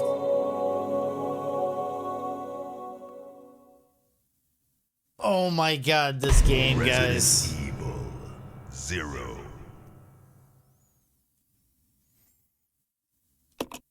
Maybe the password is 420? Maybe.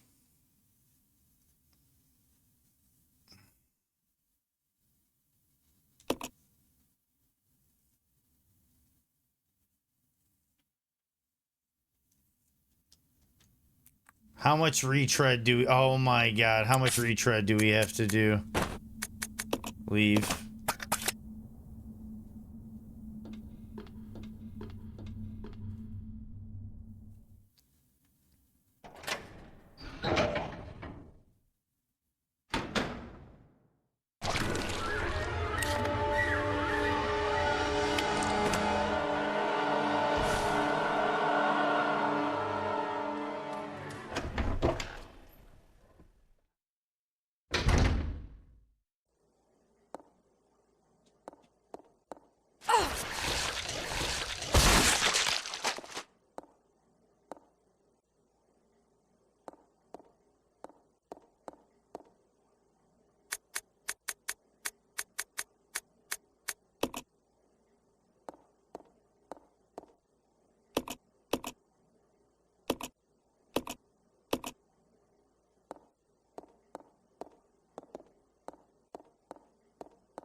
Yeah, you can use tank controls or 3D controls. And honestly, the 3D controls still kind of have their issues when you're routing.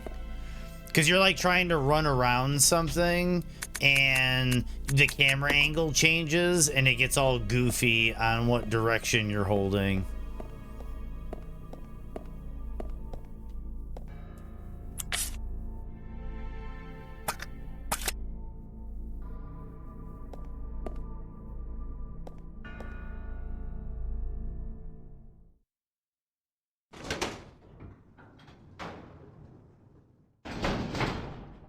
Yep, she out. I will say this, though. I'm wondering if Billy comes back. I'm wondering if they're ever going to bring Billy back. Like in Resident Evil 10, are they just going to like have Billy back for some weird thing?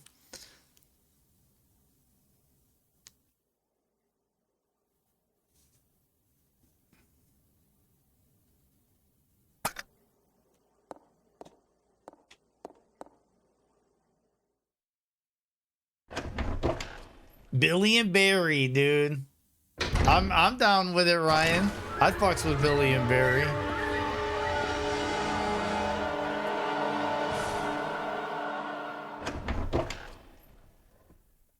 Yep, Resident Evil X. Billy's back, baby.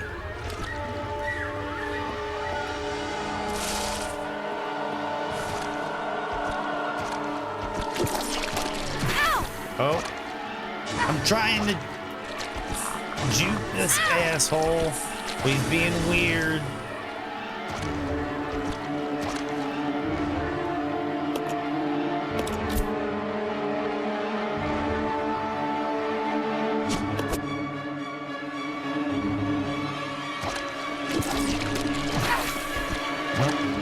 Come on, Rebecca.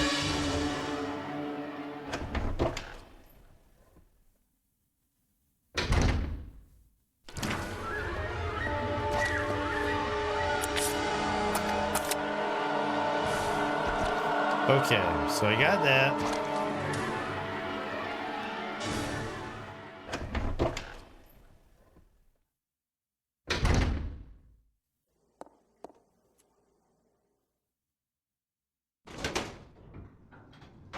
Yeah, but the weird thing is, Penny, that I kind of have an issue with, dude, is like, there's documents in this game that let you know Albert Wesker is a piece of shit.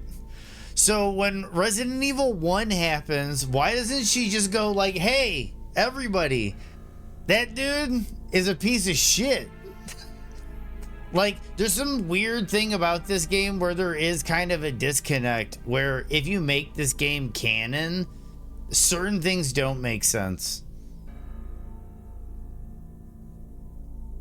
Dude, Lawnmower Man is goated, Bear.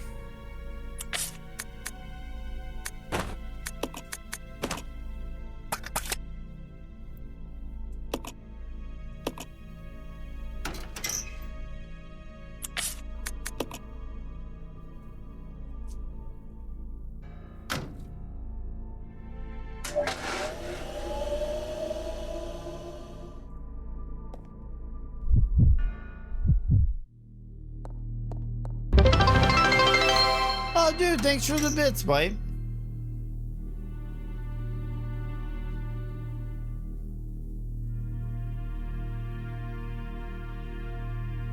Sequel is mixed. Have you ever watched the director's cut for Lawnmower Man?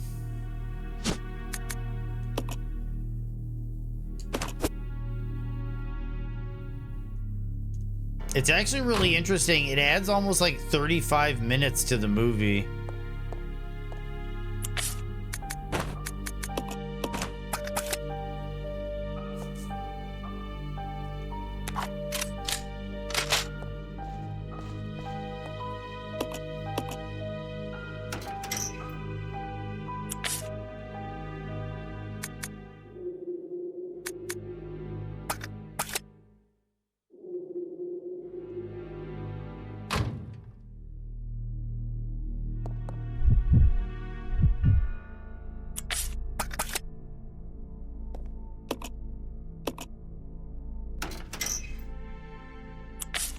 The director's cut's actually a newer thing.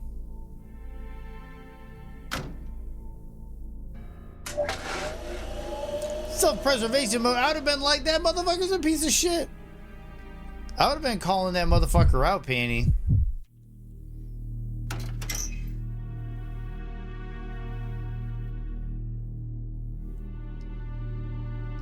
Oh, the Job, that actor is in a lot of movies and underrated. Definitely an underrated actor. I forget his name. He was also in The Dark Half.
She was just laying low.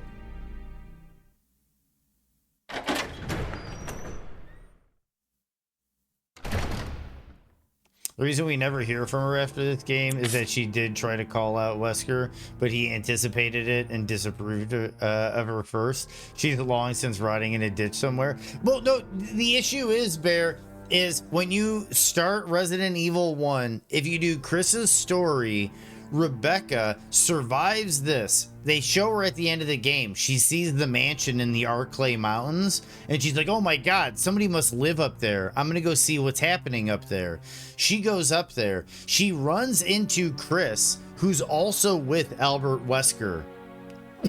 Like, it's Chris, Rebecca, Albert Wesker, Jill, and Barry are the known survivors that are there. And the whole thing is Rebecca is there with Chris, helping him solve puzzles, helping him cure poisons, helping or create like antidotes for venom and all sorts of things. And then during none of that does she say, yeah, Wesker, the guy that hired all of us and the guy that's paying all of our paychecks, is a piece of shit. Yeah, she's in 1. She's a member of STARS. Wesker is all of their bosses. He's the leader of the STARS team, and it says in this game, there's a note saying that he hired everyone. So if he hired everyone in the STARS team and formed STARS, everybody knows Wesker. So that means that when she knows Wesker's a piece of shit in Resident Evil 1, she could just be like, Chris, you know that dude that fucking hired us? He's a piece of shit. And she never does that through the whole first game.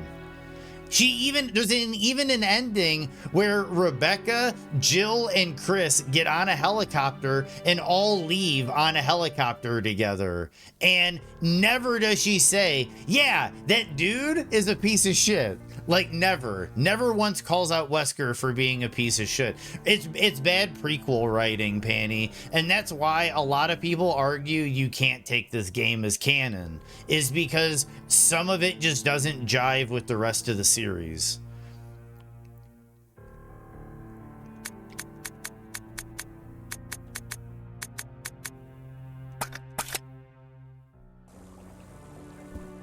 Oh yeah, okay, I remembered.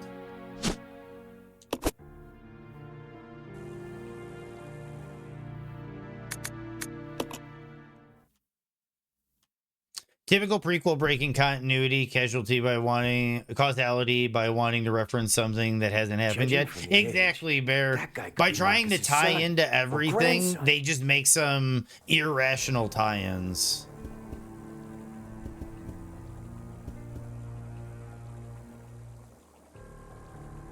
Like, if they made Rebecca a different character and then just said that the two characters went their separate ways after the events of this game, or what they could have was made it a character that was already dead in the base game.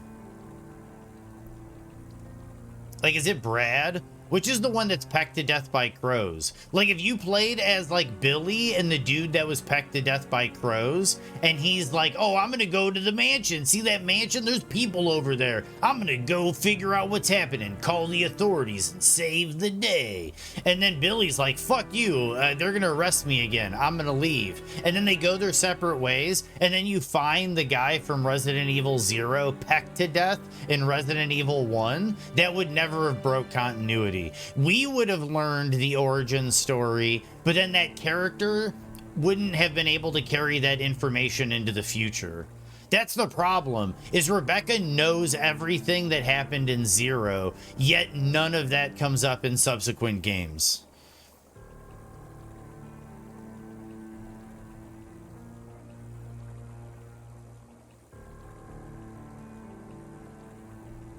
And I do agree with you, Bear.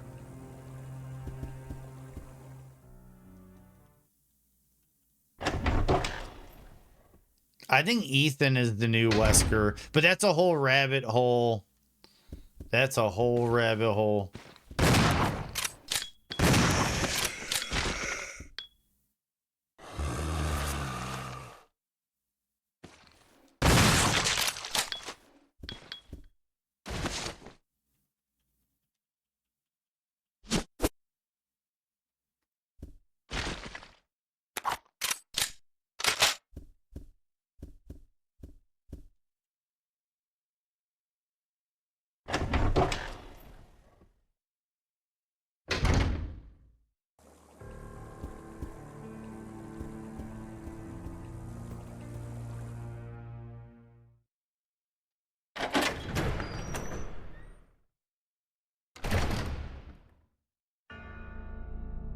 Oh, you didn't have lawnmower? It is what it is. Okay, so I killed this guy, so this is going to be a lot smoother. Ethan's a new Sherry? No. Okay, so this is my theory. We know that Albert Wesker, Ethan Winters, I think there's an alliteration there. Albert Wesker, we know Albert Wesker was created. And we know that Albert Wesker was viewed as a success because he was able to absorb bioweapons instead of them killing him. He was able to absorb the T virus. He absorbed the Plagas. He absorbed the Ouroboros. He absorbed the G virus. He absorbed all the viruses to get stronger, and he took on their benefit without taking on a negative. And that's the big thing that made Wesker special. But that's the thing. That's what Ethan Winters did. I think Chris sent Ethan Winters in as a bioweapon to absorb the mold, to become a new Albert Wesker.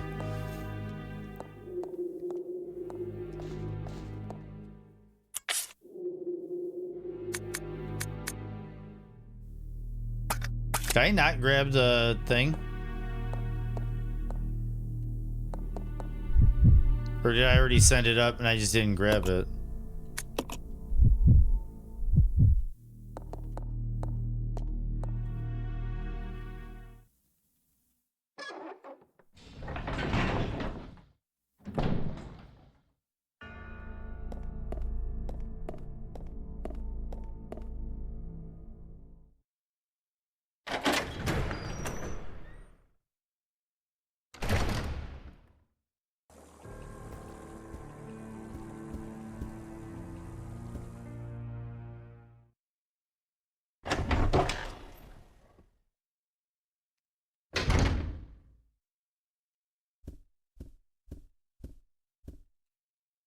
Why didn't I grab it before?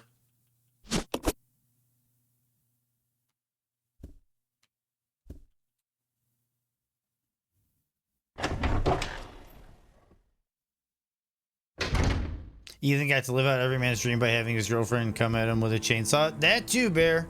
That's love. That's love.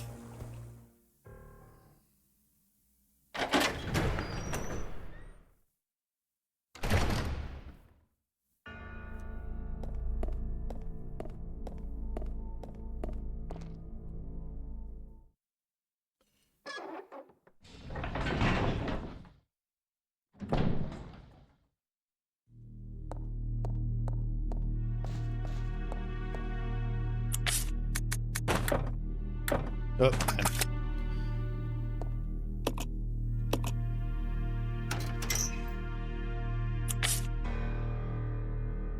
It's gonna be with intent. Oh yeah, she is. By she'll fucking murder your ass.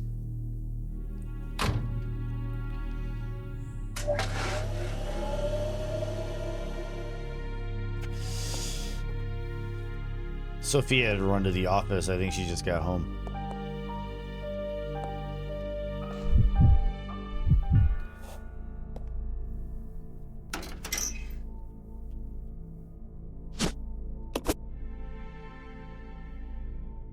Feeling with nobody to murder you with a chainsaw. Yep.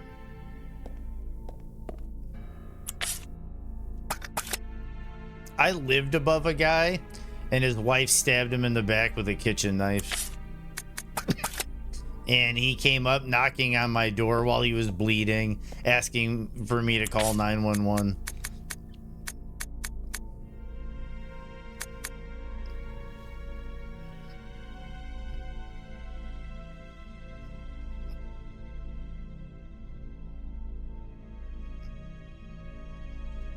It was both, Bear. It was both, Bear.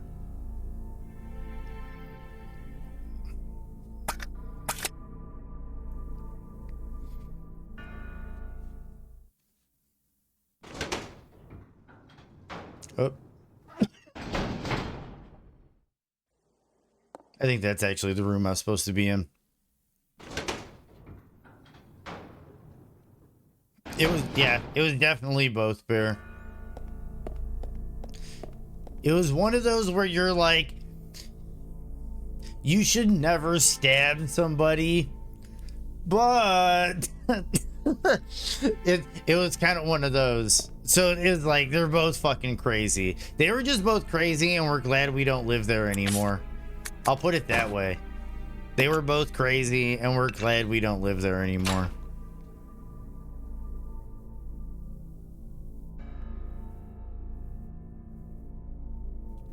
Not a, maybe you could argue emotionally abusive. No, they did not stay together, Ryan.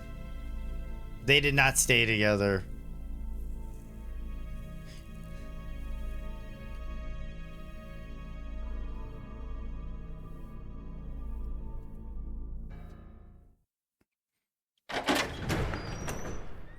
It wasn't that cliche.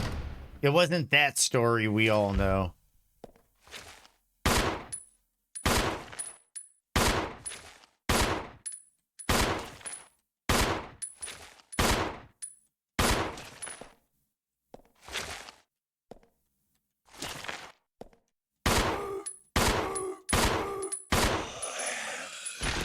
Wasted some ammo.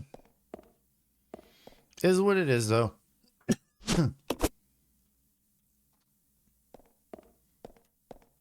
Yeah, but we get a lot. Triple tap.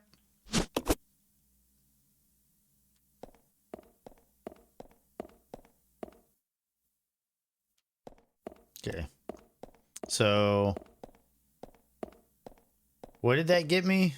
I'm a little confused. Oh, yeah. Cleaning stuff.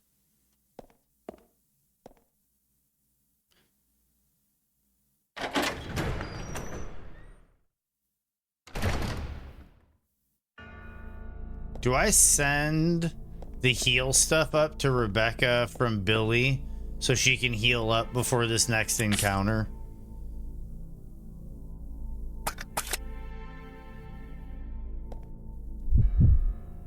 Or do I just save it and chance it?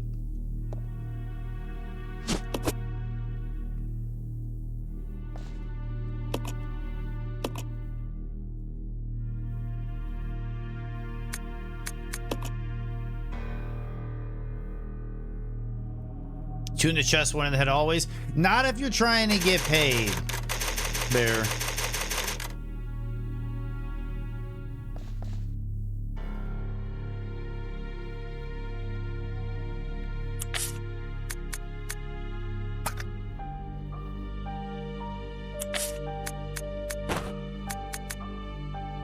Never in the head when you're trying to get paid.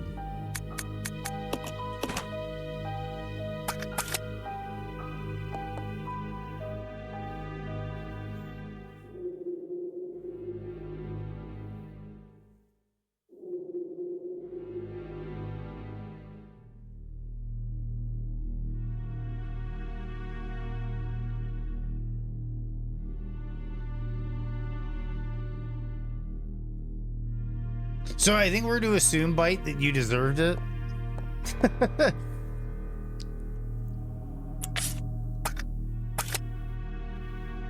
Wait, the dial. The dial.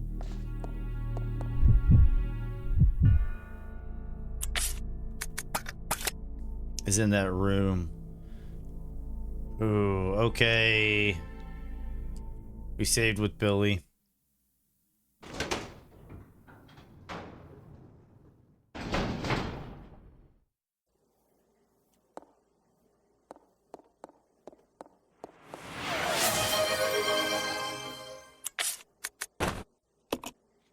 Oh yeah, cup of coffee, yeah. What's up? We as a joke today, Krim, we turned the sip of beverage to a cup of coffee.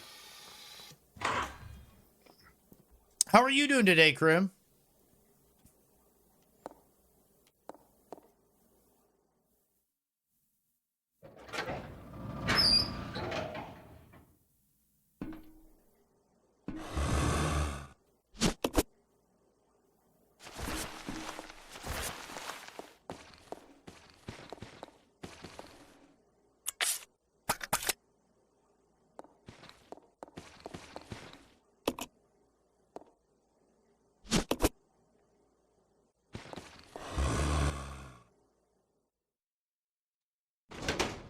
Leader Cola would have been better.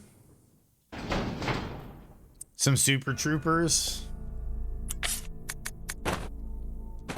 Okay, we're gonna send the ammo down to Billy.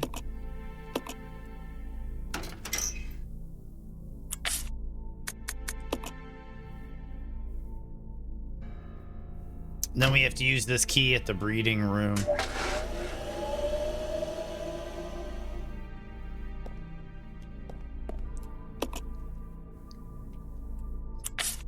And Busey and Panty cross paths.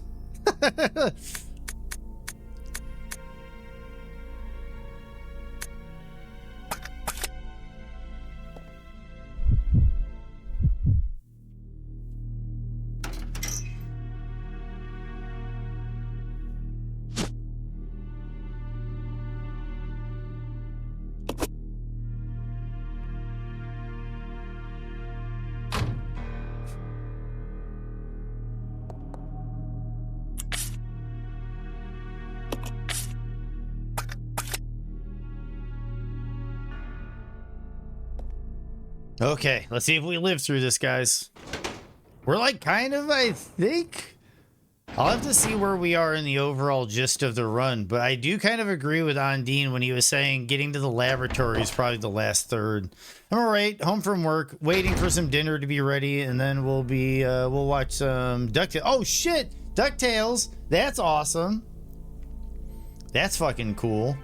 We're just trying to get through RE0, the most cumbersome Resident Evil game. I love how I got talked into starting my franchise playthrough at 0, which I've played before, but it's like the most cumbersome Resident Evil game, and this is where we begin.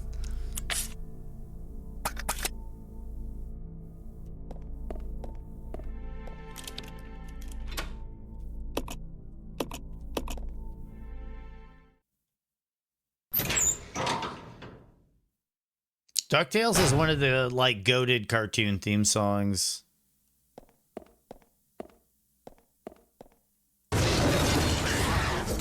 This is not good. Oh no! I'm dead.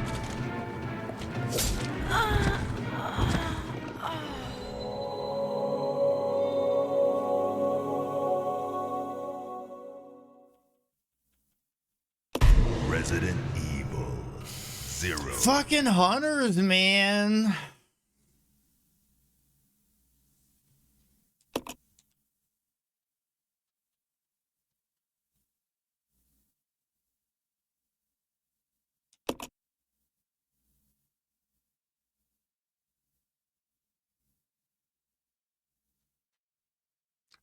Code Veronica is the only one you've ever played and beaten. That's an interesting place. That's an interesting place to be with Resident Evil.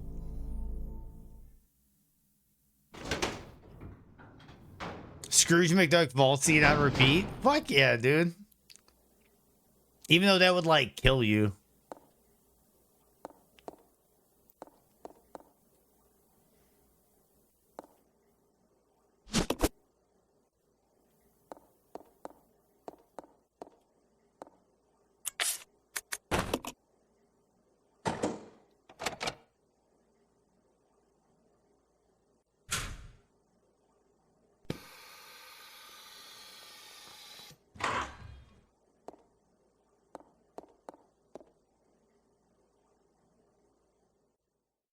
Nice, nice.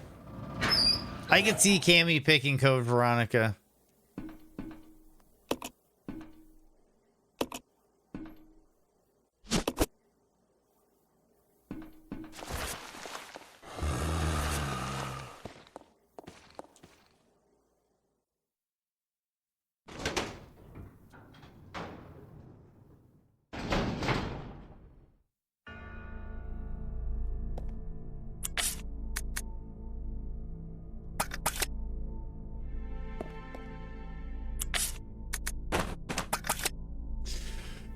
Inventory management, guys.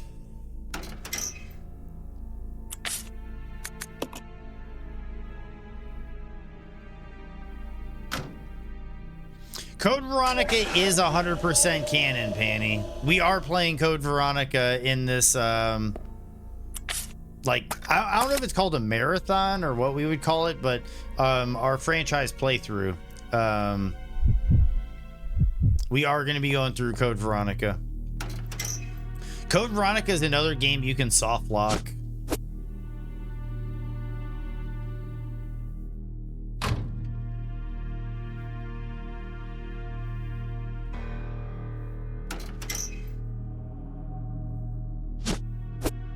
Why am I full?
Okay, we're gonna send the red and the green up. We're gonna have Rebecca combine them. She'll have the health to get through that hunter room.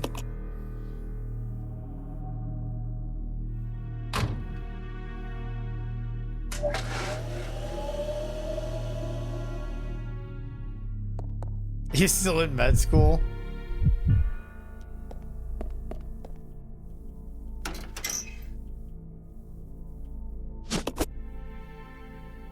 Do I have room to pick up the next one? We'll see.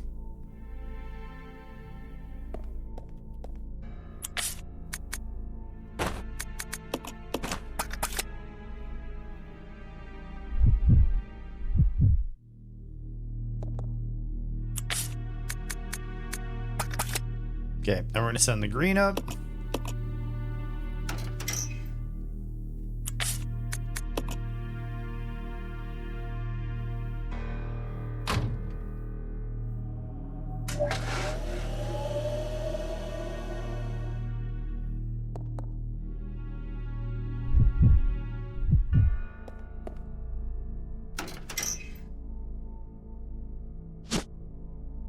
Yep, we are gonna go through 6, Bear. I've never 100% finished 6.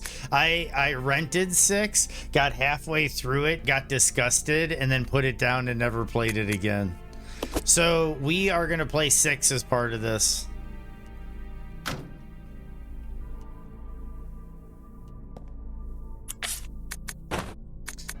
And then in retrospect, I think I'll have a better ability of looking back on everything and saying, like, this is how I feel about Resident Evil 0. This is how I feel about 2. This is how I feel about 2 Remake. This is how I feel about Code Veronica 6. Yep, we're doing 6, Ryan.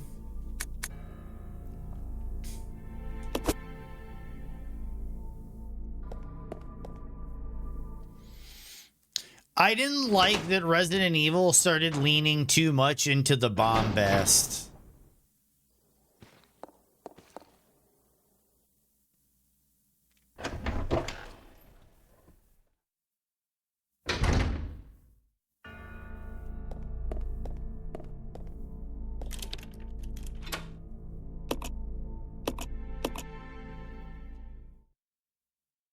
I like that it toyed with the idea of telling 3 separate stories globally.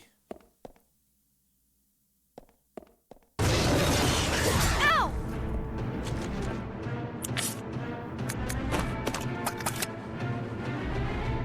Oh! Ow! Dude. I should have saved before doing this. Ow! I'm stuck. I'm gonna die.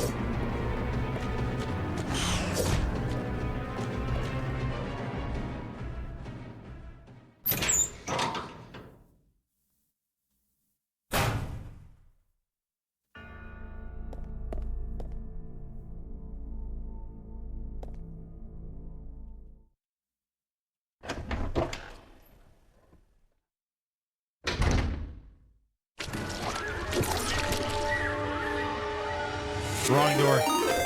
Nameless, what's up, Nameless?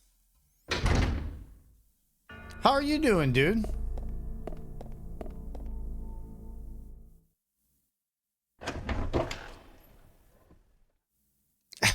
Hell yeah, Bear. I think there are some future games where they do start to learn how to operate doors, and there's a cutscene where they operate a door.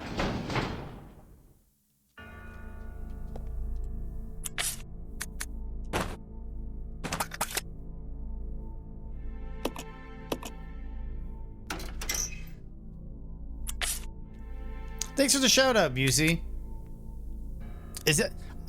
What are you doing on Dark Souls Remastered? And thank you, Mary, for the shout out. Shotgunned.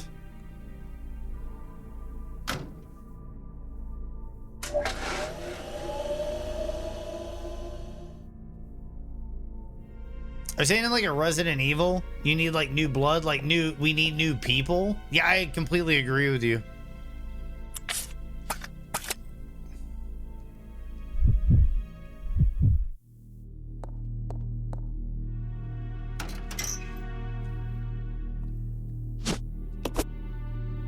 Just a revenge run, rock and roll. There's the really cool. Casey Brazos was talking about doing a revenge run in Elden Ring, where like you kill Melania with Radahn's gear and stuff like that. Like you get vengeance for people, and that sounded interesting.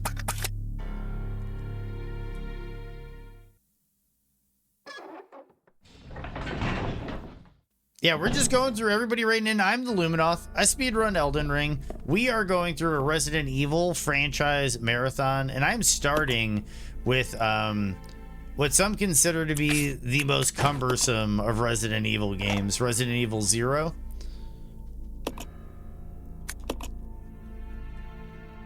And we're gonna have to try to figure out this combination, which I think...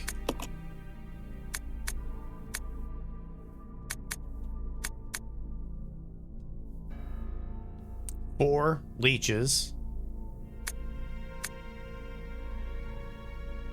They double their numbers. 4, 8. Lost 2. But then lost half.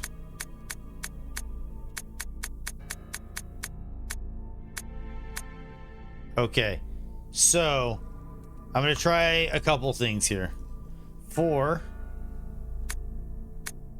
double their numbers, 8, and then decrease their numbers lost by hasten to increase food supply, but lost 2, so 6,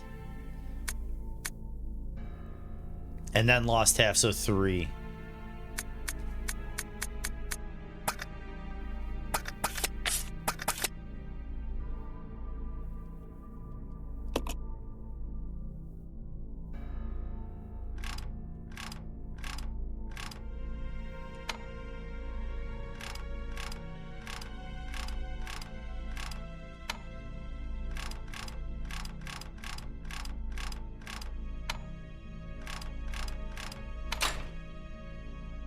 Bingo.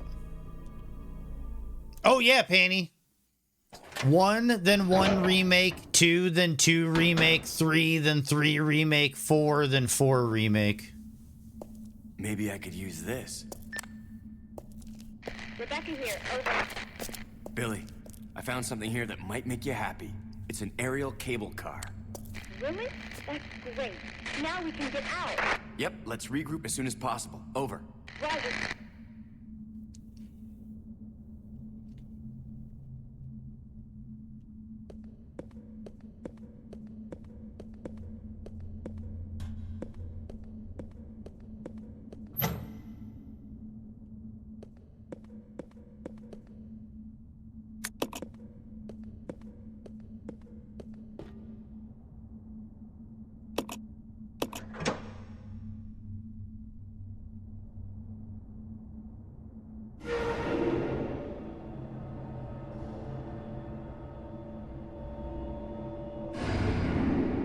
And now we can link up.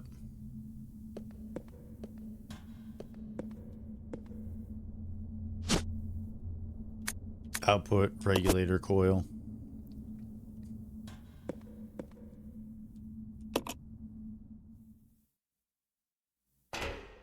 I think once we get this train going, we're kind of in the last leg of the run.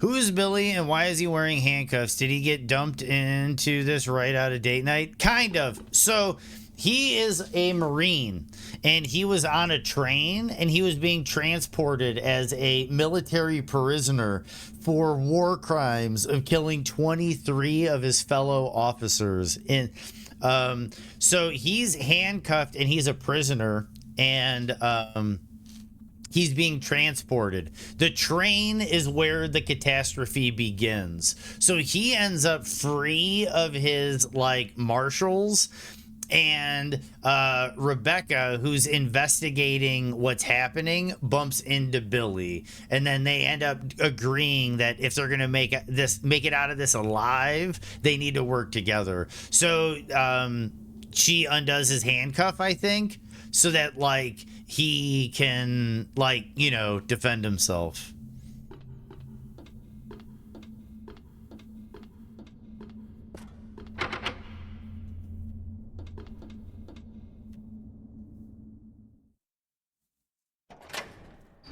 Yeah, exactly, Bear.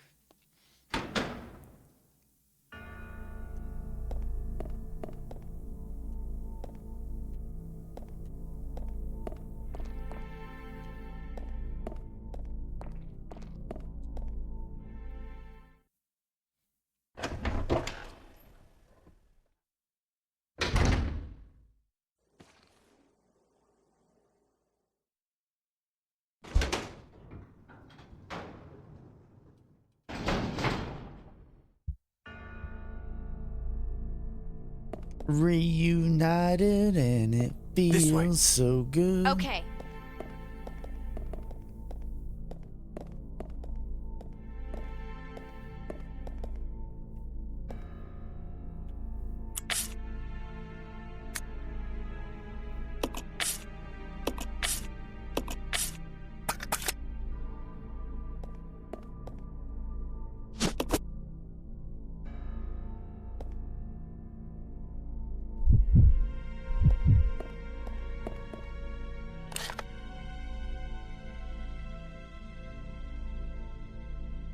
So we're reunited, but how do we get into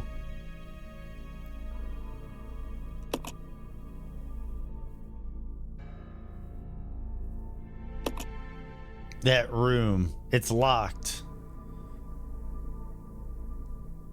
So I need to get both of them back to that room? Is that like the thing?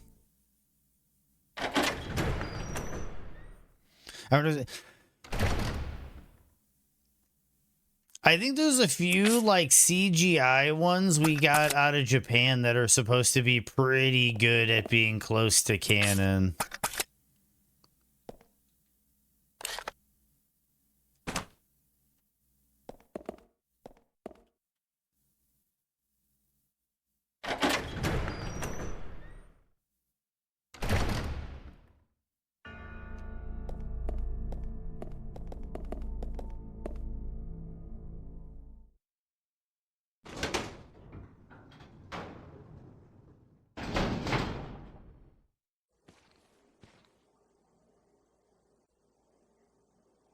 Apparently it is. Apparently it is, Bear.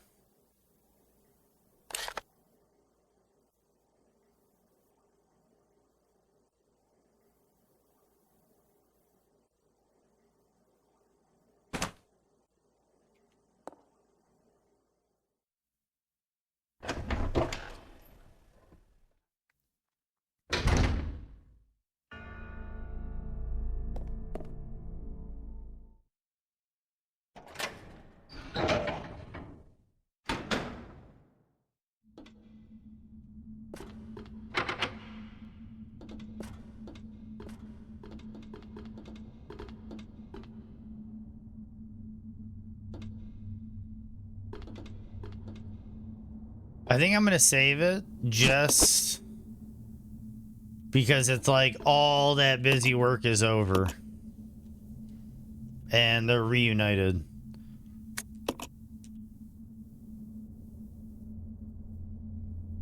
Yeah, no, I agree.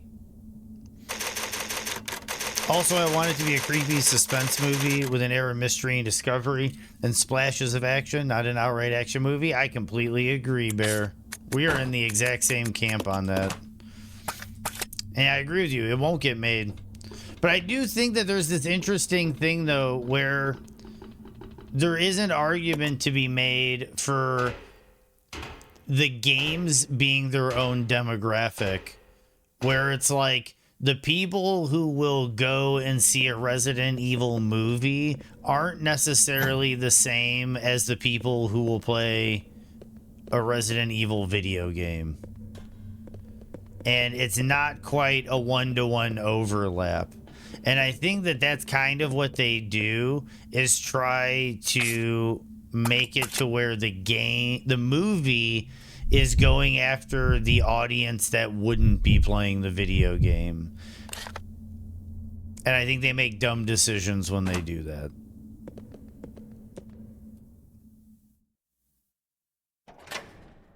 Yeah. And sometimes they make good decisions in that process, and sometimes they make bad decisions in that process.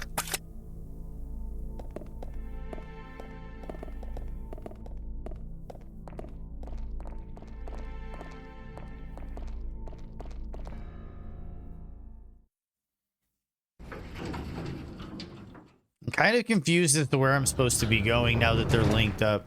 I have the two things, but it's not like a key. I think those are the things I needed after I get into that one room, but I don't know how to get into the room.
I know what we're supposed to do.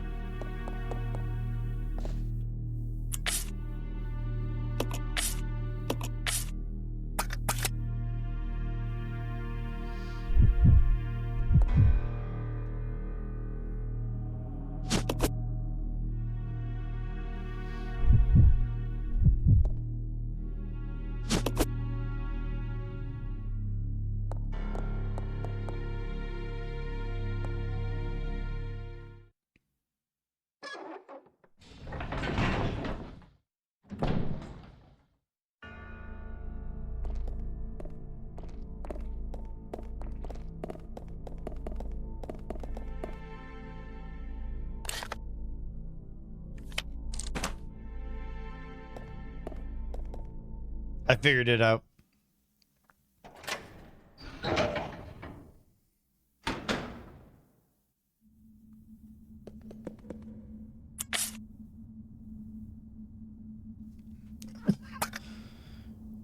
Oh, I can agree. I can agree, Bear. I kind of get what you're saying, and I agree.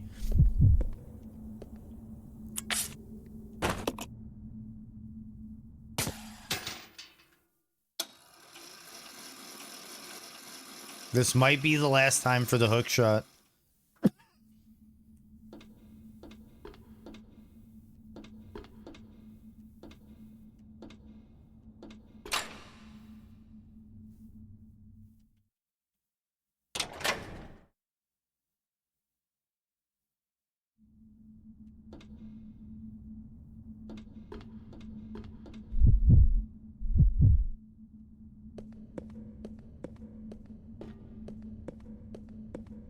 And that's what I mean. You're done with the hook shot, but the game never tells you you're done with the hook shot.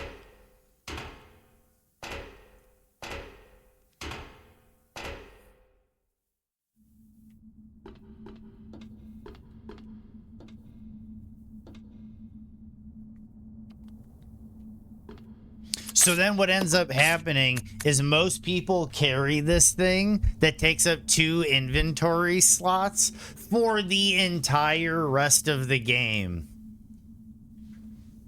And just to double check, I am going to Google this. RE0 last hook shot use. In Resident Evil 0, the final mandatory use of the hookshot is to reach the machine room from the cable car platform area after the Bat boss fight. It can be permanently discarded shortly after you use it to access this area, as there are no further requirements for it in the final stages of the game. The final use of the is in the laboratory section, specifically when accessing the cable car area. Best time to drop it. Once you reach the cable car, after the bat fight, you can leave it behind, as indicated by most players on Reddit and Steam. Total uses has 4 uses. 2 uses in the train car. No, 1 use in the train car for passenger car 2, the church roof, the reference room / leech room, and the machine room. After you use it for the 4th time, you can discard it permanently.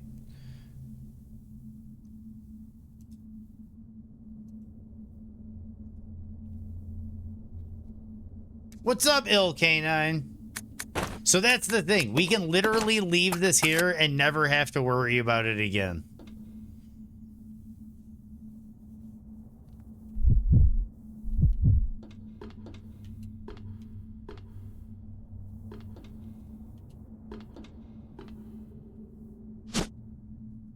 And welcome in, Ill Canine. Yes, Ill Canine. I've kind of been talking about it through the playthrough. I haven't played this. I own it for GameCube. I haven't played it since, like, I played it the last time on GameCube, which was probably like 15, 20 years ago. But I played through it on the GameCube, and this is the plight that everybody runs into, is the item management, the routing, and the hookshot. So I've been kind of talking about it through the whole playthrough, how the hookshot and itemization and routing can result in several soft locks. And yeah, it has been a nightmare. But we are through. Oh, you're good, Mary. I'm going to drop this off before I save it.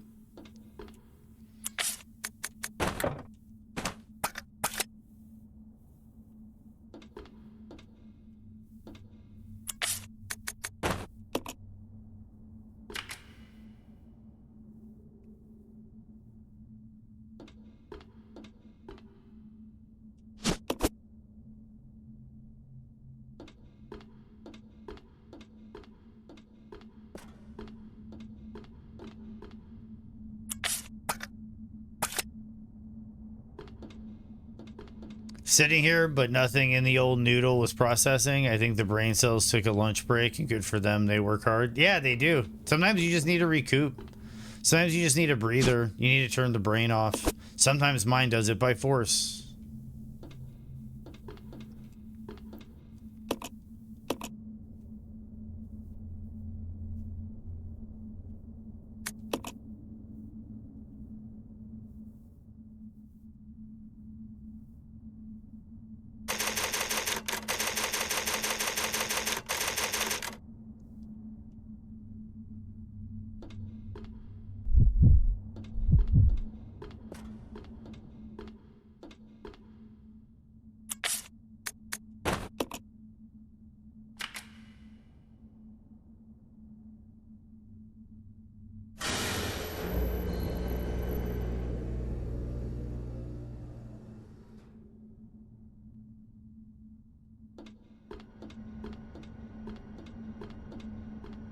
Okay, so let's check a few things.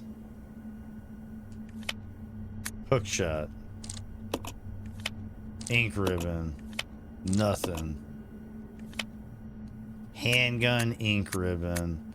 I should probably go get that handgun.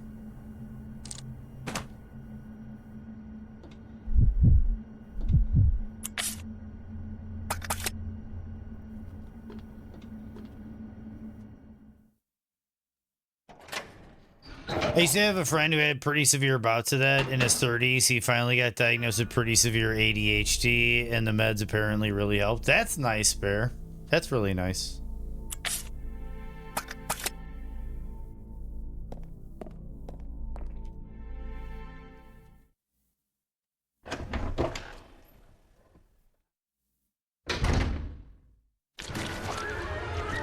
Not where I want to be.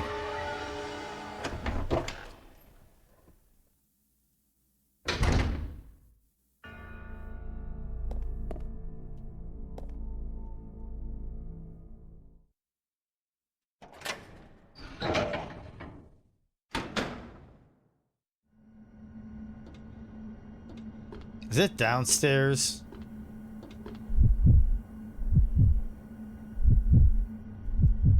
I think it is downstairs. Yeah. This is why tank controls were invented. Sounds like you. The just really taxing yourself and then just like zoom, there's like 45 minutes of just kind of zoning.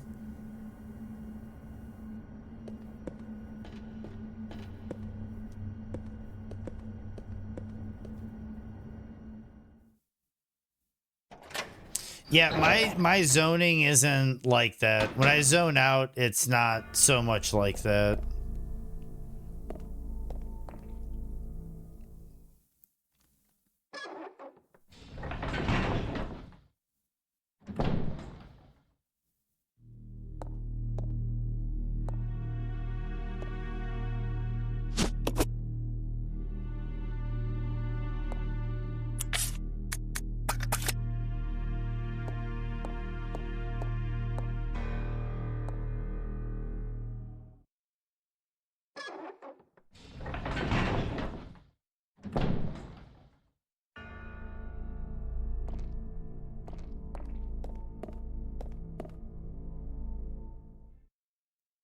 Yeah, you did, Ryan. And how's that been going? How have you been feeling lately? Is your quality of life kind of improving? Did the diagnosis help? At least from like a sense of like understanding what was happening?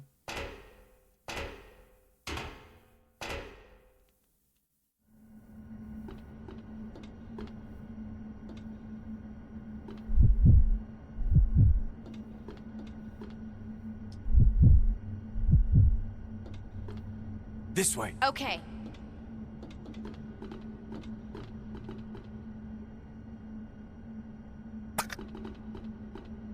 Wait, I should try to do this real quick. Because there are ingredients for it right here. Bottle. And the gasoline.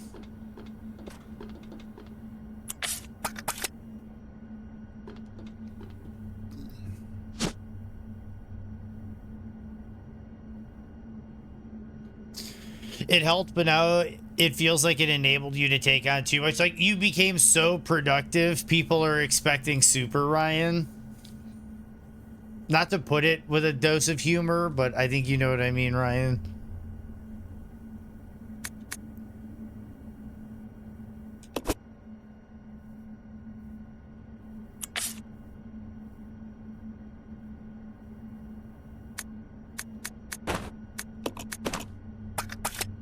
Got some Maltas.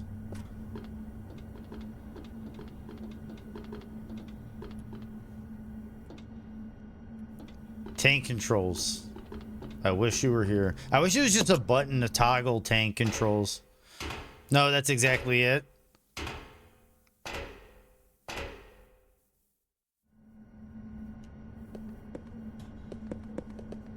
Because it's just, even without that situation, becoming, like, for instance, me in the kitchen, when I first showed up and started working in the kitchen, my productivity was really low because it was just, not that I wasn't, not that I was uncomfortable in the kitchen, just being in a commercial kitchen was like a new experience. But I'm just the type of person that's just like always trying to reach and exceed expectations, to where like slowly but surely I became an average worker in the kitchen. But then before I knew it, I was like super excelling. And then at that point, they were just expecting like the world of me. Management and other people just started to expect the world of me. And it was just because I made that expectation. If I just kept things low key, it would have been fine. We got monkeys.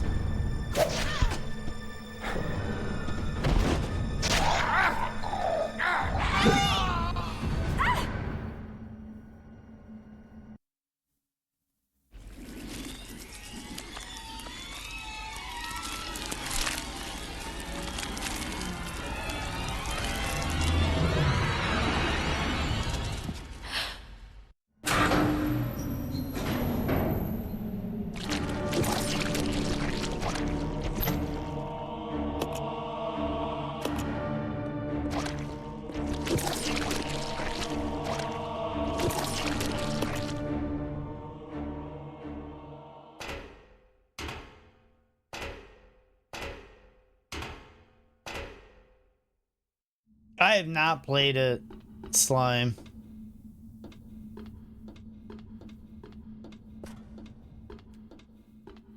Do I have to kill that dude? Like, what happened? Oh.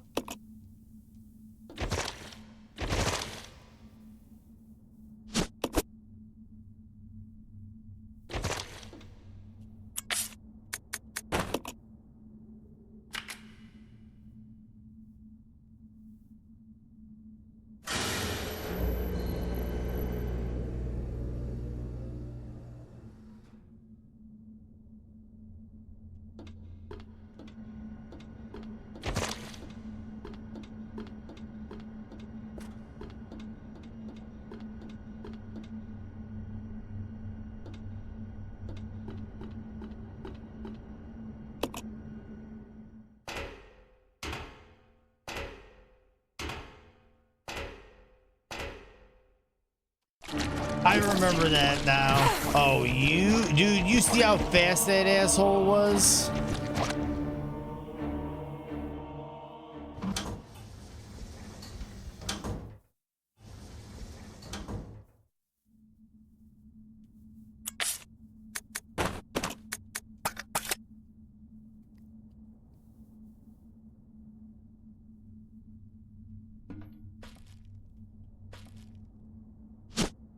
Magum.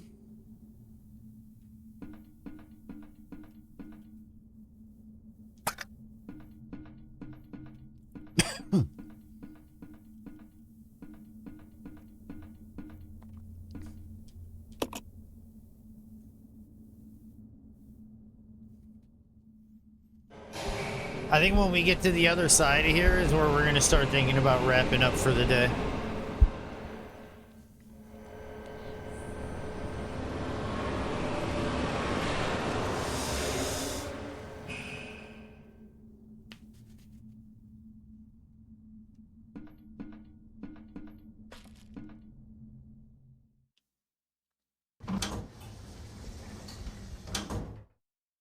Oh, for sure, Slime. We're not streaming for too much longer. I appreciate the lurk.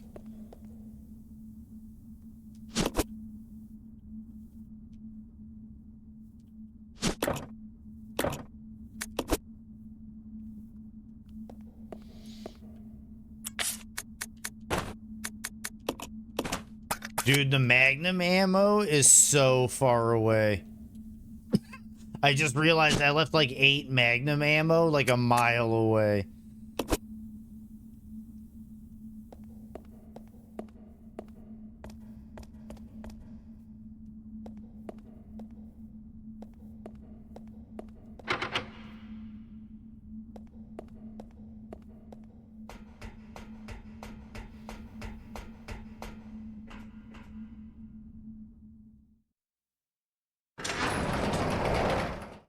It is ill canine. The score's really good for it too.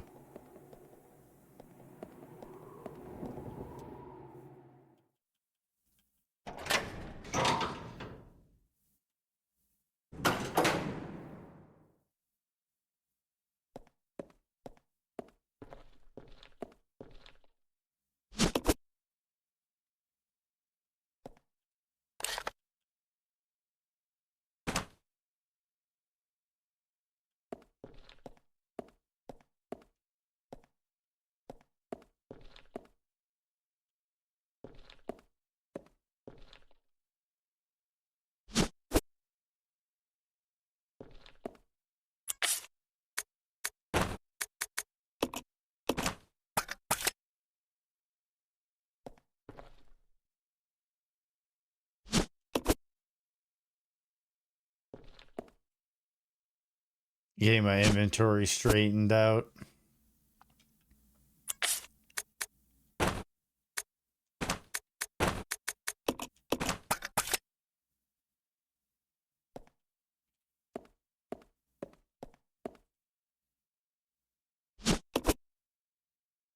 We're going to put the explosive rounds in, and then we're going to leave these acid rounds. I think I'm even going to leave the Magnum.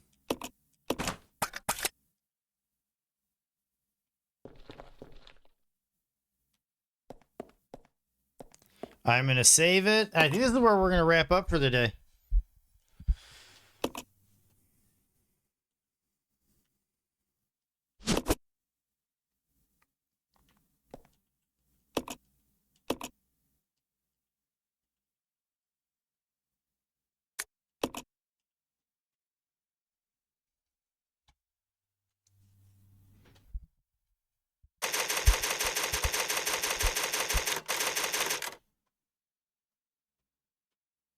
Cool. So we're going to feel it out whether or not we're doing Casual Friday tomorrow or not, but we are going to come back and knock out Resident Evil 0. We are going to probably finish up this game tomorrow. I think we're nearing the end. We have the Magnum. We can run back for the Magnum ammo. We can get a few things together. And I think we pretty much have like the map. We have to get Billy back and work our way through the factory, I think. Oh, thank you for being here, Ryan. And thank you for, dude, I know you're a big RE fan, so I really appreciate you hanging out for the RE streams. I really do. I really appreciate it a lot. So we have it saved. Yeah, thanks, El Ray. Dude, El Ray, what's up, dude? Yeah, we fucking rocking the Resident Evil 0. Almost done with Resident Evil 0. When we finish Resident Evil 0, we go to RE1.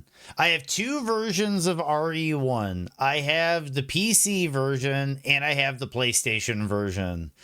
We're going to figure out what's more convenient for stream. That's what we're going to move on to. After that's done, I already have Resident Evil Remake on PlayStation 5. So we'll just use that copy of it to go through RE Remake.